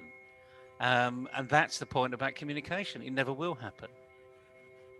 So I think the calling we still need for all of these platforms out there is to be ethical, to be transparent. Let people see what you're doing. Tell people what you're doing. Because just like anything else, if Facebook and WhatsApp's theory is we're going to make it easier for you, and actually it's not just a book of faces, it's really a business opportunity, and we want to make business seamless for everybody in one controlled arena because we can't trust anybody else, then if that's what they're doing, say it. And then we'll see what's happening. Naval, in fact, I cannot less agree with you on this one, simply because the heavy lifting is being done by the social media platform itself. So issues related to copyright, they can track it instantly. If you copy something from something else and put your name and logo on top of it, the Facebook has a technology which will not allow you to post it. So gone are the days where you identify all that, then you file a case in the court, then the court will then call the convict Today we and have you, interesting and then the judgment will be personalities given. to So, discuss. in an instant it can be done. This So any interesting, copyright, any larger music. than life So I think this personalities. We have consolidation our will guest promote the Sitesh originality among Srivastava, people who has a and deep also interest in public accountability. training. He's closely Now associated with using radio WhatsApp, you broadcasting. can He's do an your IT communication for professional. free. So welcome You to can the show, reach out to Sitesh. How are you thousands doing and today? thousands of people for free. Thank you. You can Thank you, create your Kanchan. website in Lovely talking Facebook, to you a all. business Hi. website. How are You you can doing? then I'm create fine, your Sitesh. marketing And campaign, and then you yesterday can use it for there was a birth text or voice or centenary combination of for both the to great communicate with Shivaji your client. Maharaj. And interestingly, And you can also I set thought, up let me discuss about automatic this great support personality with calls, you because I because know now that you have you a very also like powerful tool. So great you don't have to personalities really like increase your Shivaji, and you overheads by have hiring read support about this staff. Or personality in your case, for more example, in UK, than me, there are a because lot we of have been businesses talking being about great sent to India personalities in of terms of India. And call Shivaji, center. So Chhatrapati I Shivaji think that Maharaj can is be undoubtedly prevented one now. of I'm not feeling them. bad about it, but I'm So, just being, Chhatrapati Shivaji very, Maharaj is considered to be one of the propagand greatest of warrior of his the time, and latest even technology. So today, from that